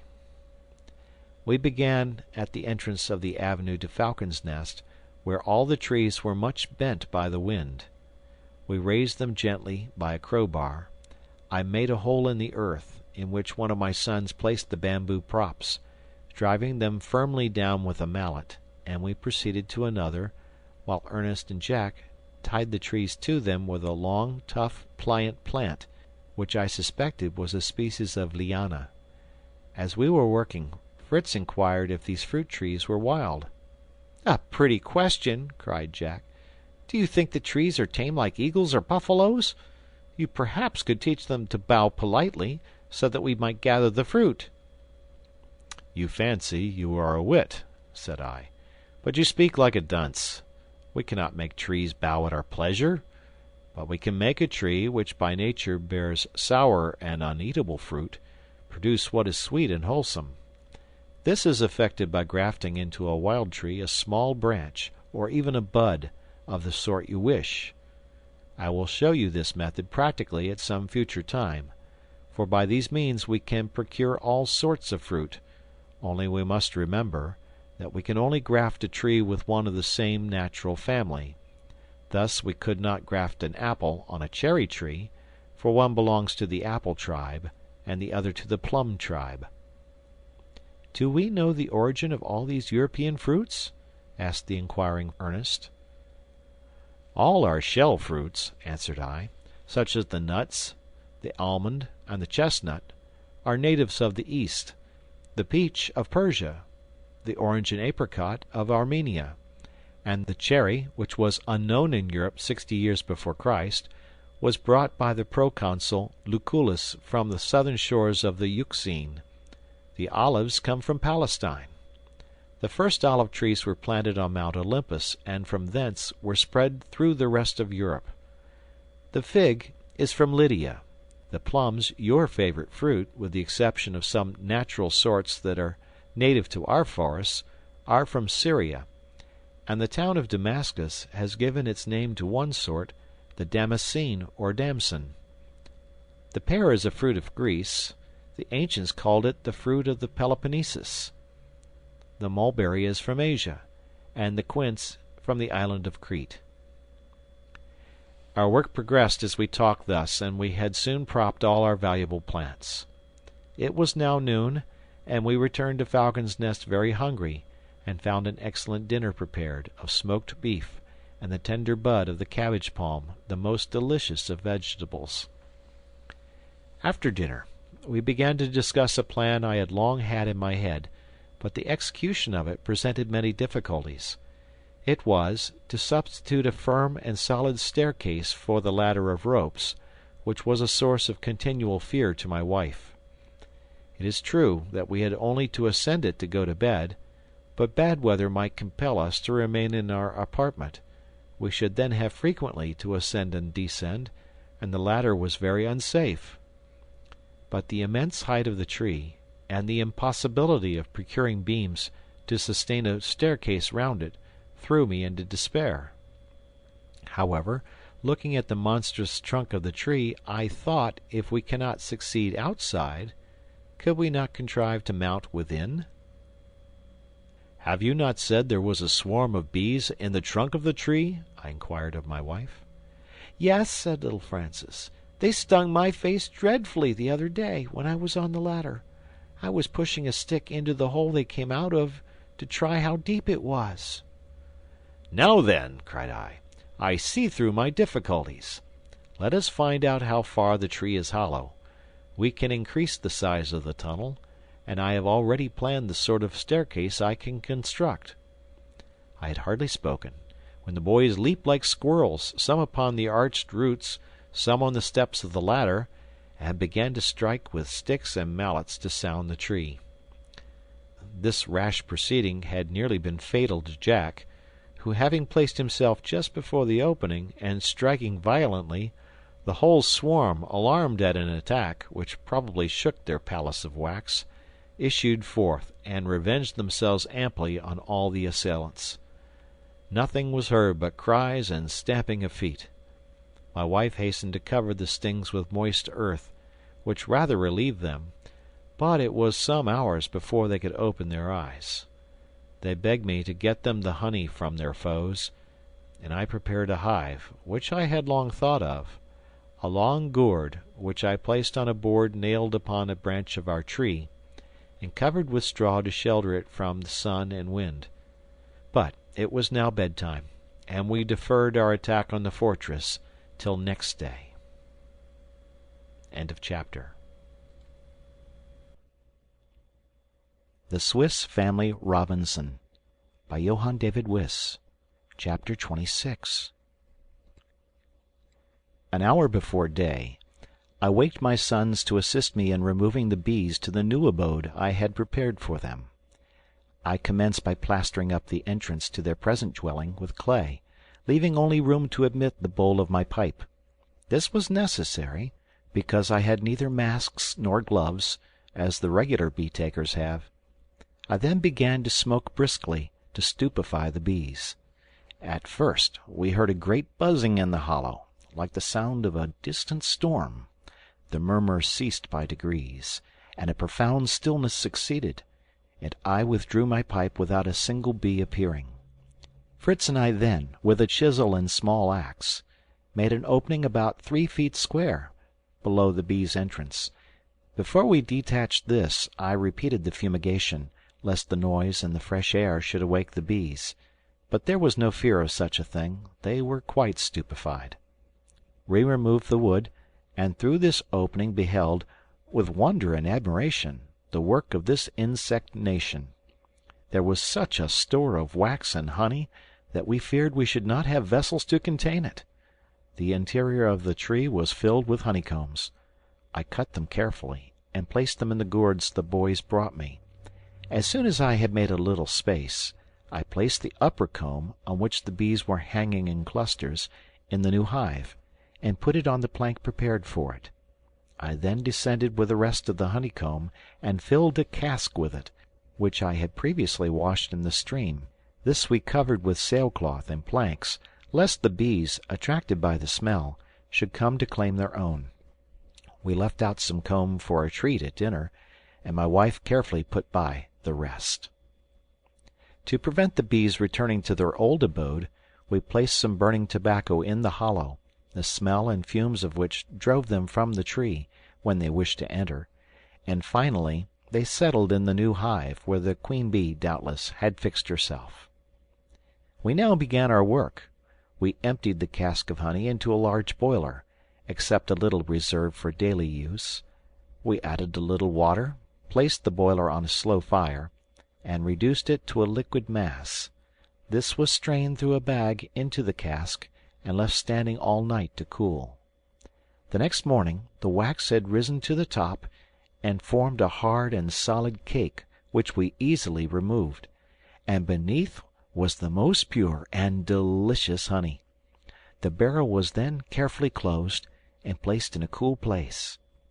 We now proceeded to examine the interior of the tree. I took a long pole and tried the height from the window I had made, and tied a stone to a string to sound the depth. To my surprise, the pole penetrated without resistance to the very branches where our dwelling was, and the stone went to the roots. It was entirely hollow, and I thought I could easily fix a winding staircase in this wide tunnel. It would seem that this huge tree, like the willow of our country, is nourished through the bark, for it was flourishing in luxuriant beauty. We began by cutting a doorway on the side facing the sea, of the size of the door we had brought from the captain's cabin, with its framework, thus securing ourselves from invasion on that side. We then cleansed and perfectly smoothed the cavity, fixing in the middle the trunk of a tree about 10 feet high, to serve for the axis of the staircase. We had prepared, the evening before, a number of boards from the staves of a large barrel, to form our steps. By the aid of the chisel and mallet, we made deep notches in the inner part of our tree, and corresponding notches in the central pillar. I placed my steps in these notches, riveting them with large nails. I raised myself in this manner step after step, but always turning round the pillar, till we got to the top. We then fixed on the central pillar another trunk of the same height prepared beforehand, and continued our winding steps. 4 times we had to repeat this operation, and finally we reached our branches, and terminated the staircase on the level of the floor of our apartment. I cleared the entrance by some strokes of my axe. To render it more solid, I filled up the spaces between the steps with planks, and fastened 2 strong cords from above to each side of the staircase to hold by. Towards different points I made openings, in which were placed the windows taken from the cabin, which gave light to the interior and favored our observations outside. The construction of this solid and convenient staircase occupied us during a month of patient industry. Not that we labored like slaves, for we had no one to constrain us. We had in this time completed several works of less importance, and many events had amused us amidst our toil. A few days after we commenced, Flora produced 6 puppies, but the number being too large for our means of support, I commanded that only a male and female should be preserved, that the breed might be perpetuated. This was done, and the little jackal being placed with the remainder, Flora gave it the same privileges as her own offspring. Our goats also, about this time, gave us 2 kids, and our sheep some lambs. We saw this increase of our flock with great satisfaction, and for fear these useful animals should take it into their heads to stray from us, as our ass had done, we tied round their necks some small bells we had found on the wreck, intended to propitiate the savages, and which would always put us on the track of the fugitives. The education of the young buffalo was one of the employments that varied our labor as carpenters. Through the incision in his nostrils I had passed a small stick, to the ends of which I attached a strap. This formed a kind of a bit, after the fashion of those of the Hottentots, and by this I guided him as I chose, though not without much rebellion on his part. It was only after Fritz had broken it in for mounting that we began to make it carry.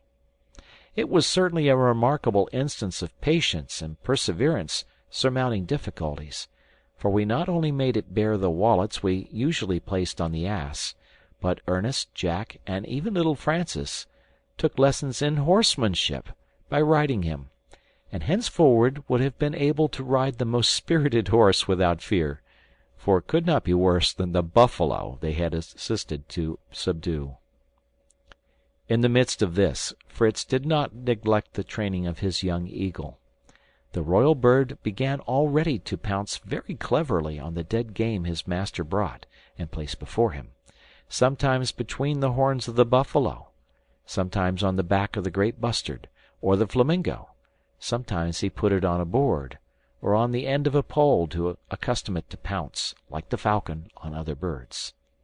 He taught it to settle on his wrist at a call or a whistle, but it was some time before he could trust it to fly without a long string attached to its leg, for fear its wild nature should carry it from us forever.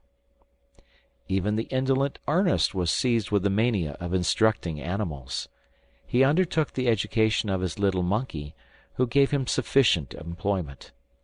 It was amusing to see the quiet, slow, studious Ernest obliged to make leaps and gambols with his pupil to accomplish his instruction. He wished to accustom Master Nips to carry a pannier, and to climb the coconut trees with it on his back. Jack and he wove a small light pannier of rushes, and fixed it firmly on his back with 3 straps. This was intolerable to him at first. He ground his teeth, rolled on the ground, and leaped about in a frantic manner, trying in vain to release himself. They left the pannier on his back night and day, and only allowed him to eat what he had previously put into it. After a little time he became so accustomed to it that he rebelled if they wished to remove it, and threw into it everything they gave him to hold. He was very useful to us, but he obeyed only Ernest, who had very properly taught him equally to love and fear him. Jack was not so successful with his jackal. Though he gave him the name of the Hunter, yet for the first 6 months the carnivorous animal chased only for himself, and if he brought anything to his master, it was only the skin of the animal he had just devoured. But I charged him not to despair, and he continued zealously his instructions. During this time I had perfected my candle manufacture. By means of mixing the beeswax with that obtained from the candleberry, and by using cane molds, which Jack first suggested to me, I succeeded in giving my candles the roundness and polish of those of Europe. The wicks were for some time an obstacle. I did not wish to use the small quantity of calico we had left, but my wife happily proposed to me to substitute the pith of a species of elder, which answered my purpose completely. I now turned myself to the preparation of the caoutchouc, of which we had found several trees. I encouraged the boys to try their ingenuity in making flasks and cups, by covering molds of clay with the gum, as I had explained to them. For my part, I took a pair of old stockings, and filled them with sand for my mold, which I covered with a coating of mud, and left to dry in the sun. I cut out a pair of soles of buffalo leather, which I first hammered well, and then fastened with small tacks to the sole of the stocking, filling up the spaces left with the gum, so as to fix it completely. Then, with a brush of goat's hair, I covered it with layer upon layer of the elastic gum, till I thought it sufficiently thick. It was easy after this to remove the sand, the stocking, and the hardened mud, to shake out the dust, and I had a pair of waterproof boots, without seam, and fitting as well as if I had employed an English shoemaker. My boys were wild with joy, and all begged for a pair, but I wished first to try their durability, compared with those of buffalo leather. I began to make a pair of boots for Fritz, using the skin drawn from the legs of the buffalo we had killed, but I had much more difficulty than with the caoutchouc. I used the gum to cover the seams, so that the water might not penetrate. They were certainly not elegant as a work of art, and the boys laughed at their brother's awkward movements in them, but their own productions, though useful vessels, were not models of perfection. We then worked at our fountain, a great source of pleasure to my wife and to all of us.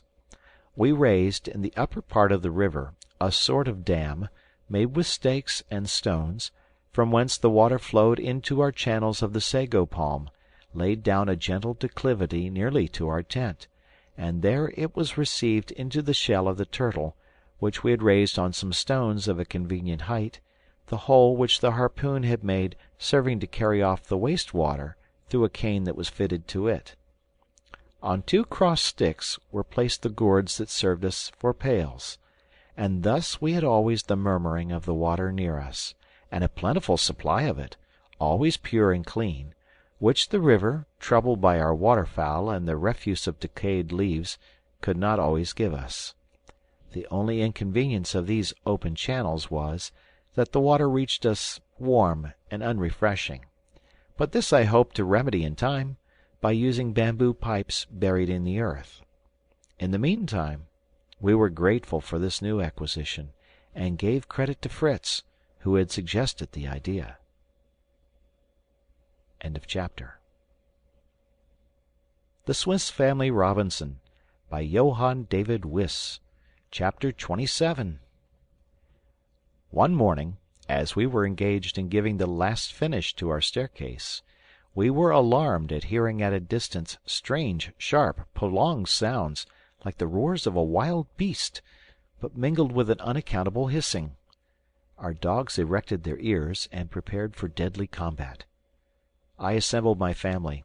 We then ascended our tree, closing the lower door, loaded our guns, and looked anxiously round. But nothing appeared. I armed my dogs with their porcupine coats of mail and collars, and left them below to take care of our animals. The horrible howlings seemed to approach nearer to us. At length Fritz, who was leaning forward to listen as attentively as he could, threw down his gun, and bursting into a loud laugh, cried out, "It is our fugitive, the ass, come back to us, and singing his song of joy on his return."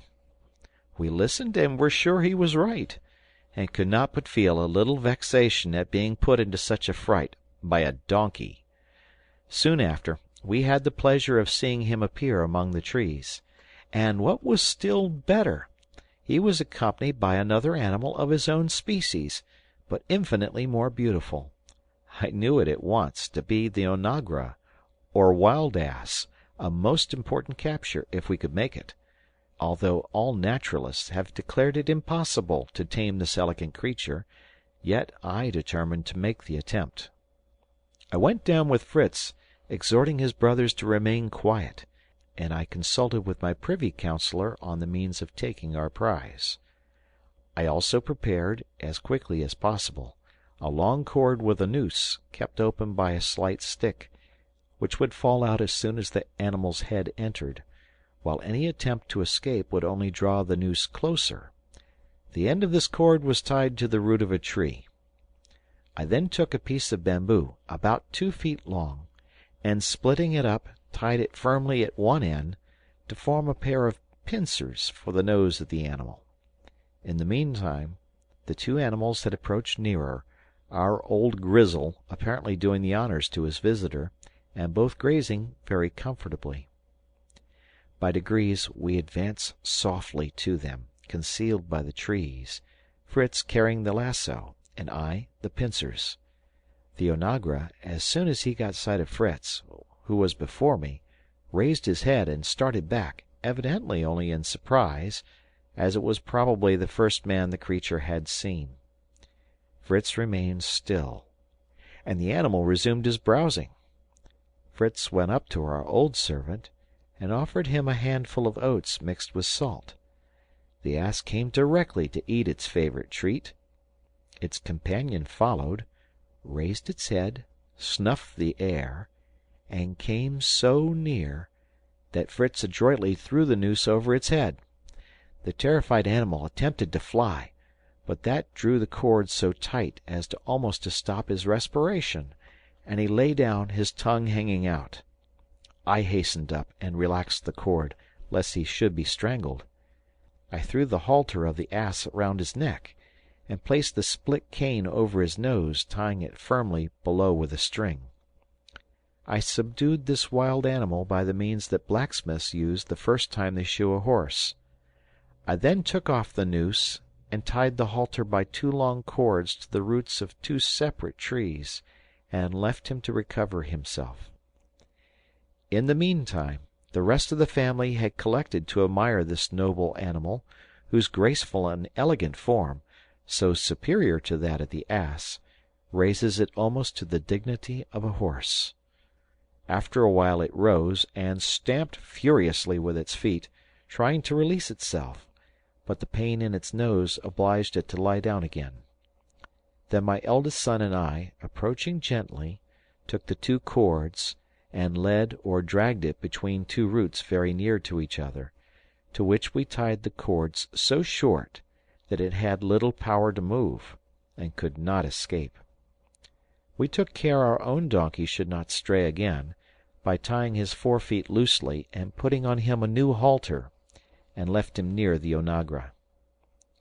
I continued, with a patience I never had in Europe, to use every means I could think of with our new guest, and at the end of a month he was so far subdued that I ventured to begin his education. This was a long and difficult task. We placed some burdens on his back, but the obedience necessary before we could mount him it seemed impossible to instill into him. At last I recollected the method they use in America to tame the wild horses, and I resolved to try it. In spite of the bounds and kicks of the furious animal, I leaped on his back, and seizing one of his long ears between my teeth, I bit it till the blood came. In a moment he reared himself almost erect on his hind feet, remained for a while stiff and motionless, then came down on his forefeet slowly, I still holding on his ear. At last I ventured to release him. He made some leaps, but soon subsided into a sort of trot, I having previously placed loose cords on his forelegs. From that time we were his masters. My sons mounted him one after another. They gave him the name of Lightfoot, and never animal deserved his name better. As a precaution, we kept the cords on his legs for some time, and as he never would submit to the bit, we used a snaffle, by which we obtained power over his head, guiding him by a stick, with which we struck the right or left ear as we wished him to go. During this time our poultry yard was increased by 3 broods of chickens. We had at least 40 of these little creatures chirping and pecking about, the pride of their good mistress's heart. Part of these were kept at home to supply the table, and part she allowed to colonize in the woods, where we could find them when we wanted them. "These," she said, "are of more use than your monkeys, jackals, and eagles, who do nothing but eat, and would not be worth eating themselves, if we were in need."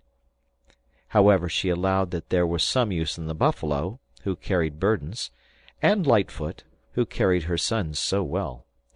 The fowls, which cost us little for food, would be always ready, she said, either to supply us with eggs or chickens when the rainy season came on, the winter of this climate.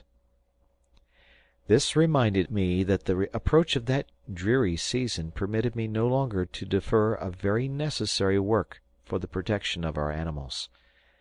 This was to construct, under the roots of the trees, covered houses for them. We began by making a kind of roof above the vaulted roots of our tree. We used bamboo canes for this purpose. The longer and stouter were used for the supports, like columns. The slighter ones, bound together closely, formed the roof. The intervals we filled up with moss and clay, and spread over the whole a coating of tar. The roof was so firm that it formed a platform, which we surrounded with a railing, and thus we had a balcony and a pleasant promenade. By the aid of some boards nailed to the roots, we made several divisions in the interior, each little enclosure being appropriated to some useful purpose, and thus stables, poultry-houses, dairy, larder, hay-house, store-room, etc., besides our dining-room, were all united under one roof. This occupied us some time, as it was necessary to fill our store-room before the bad weather came, and our cart was constantly employed in bringing useful stores. One evening, as we were bringing home a load of potatoes on our cart, drawn by the ass, the cow, and the buffalo, I saw the cart was not yet full. I therefore sent home the 2 younger brothers with their mother, and went on with Fritz and Ernest to the oak wood to collect a sack of sweet acorns. Fritz mounted on his onagra, Ernest followed by his monkey, and I carrying the bag. On arriving at the wood, we tied Lightfoot to a tree, and all 3 began to gather the dropped acorns, when we were startled by the cries of birds and a loud flapping of wings, and we concluded that a brisk combat was going on between Master Nips and the tenants of the thickets, from whence the noise came. Ernest went softly to see what was the matter, and we soon heard him calling out, "Be quick! A fine heath fowl's nest full of eggs! Nips wants to suck them, and the mother is beating him." Fritz ran up and secured the 2 beautiful birds, who fluttered and cried out furiously, and returned, followed by Ernest, carrying a large nest filled with eggs. The monkey had served us well on this occasion, for the nest was so hidden by a bush with long leaves, of which Ernest had his hand full, that, but for the instinct of the animal, we could never have discovered it. Ernest was overjoyed to carry the nest and eggs for his dear mamma, and the long pointed leaves he intended for Francis, to serve as little toy swords. We set out on our return, placing the sack of acorns behind Fritz on Lightfoot. Ernest carried the 2 fowls, and I charged myself with the care of the eggs, which I covered up, as I found they were warm, and I hoped to get the mother to resume her brooding when we got to Falcon's Nest. We were all delighted with the good news we should have to carry home, and Fritz, anxious to be first, struck his charger with a bunch of the pointed leaves he had taken from Ernest. This terrified the animal so much that he took the bit in his teeth and flew out of sight like an arrow. We followed in some uneasiness, but found him safe. Master Lightfoot had stopped of himself when he reached his stable. My wife placed the valuable eggs under a sitting hen, the true mother refusing to fulfill her office. She was then put into the cage of the poor parrot, and hung in our dining room, to accustom her to society. In a few days the eggs were hatched, and the poultry yard had an increase of 15 little strangers, who fed greedily on bruised acorns, and soon became as tame as any of our fowls, though I plucked the large feathers out of their wings when they were full grown, lest their wild nature should tempt them to quit us. End of chapter.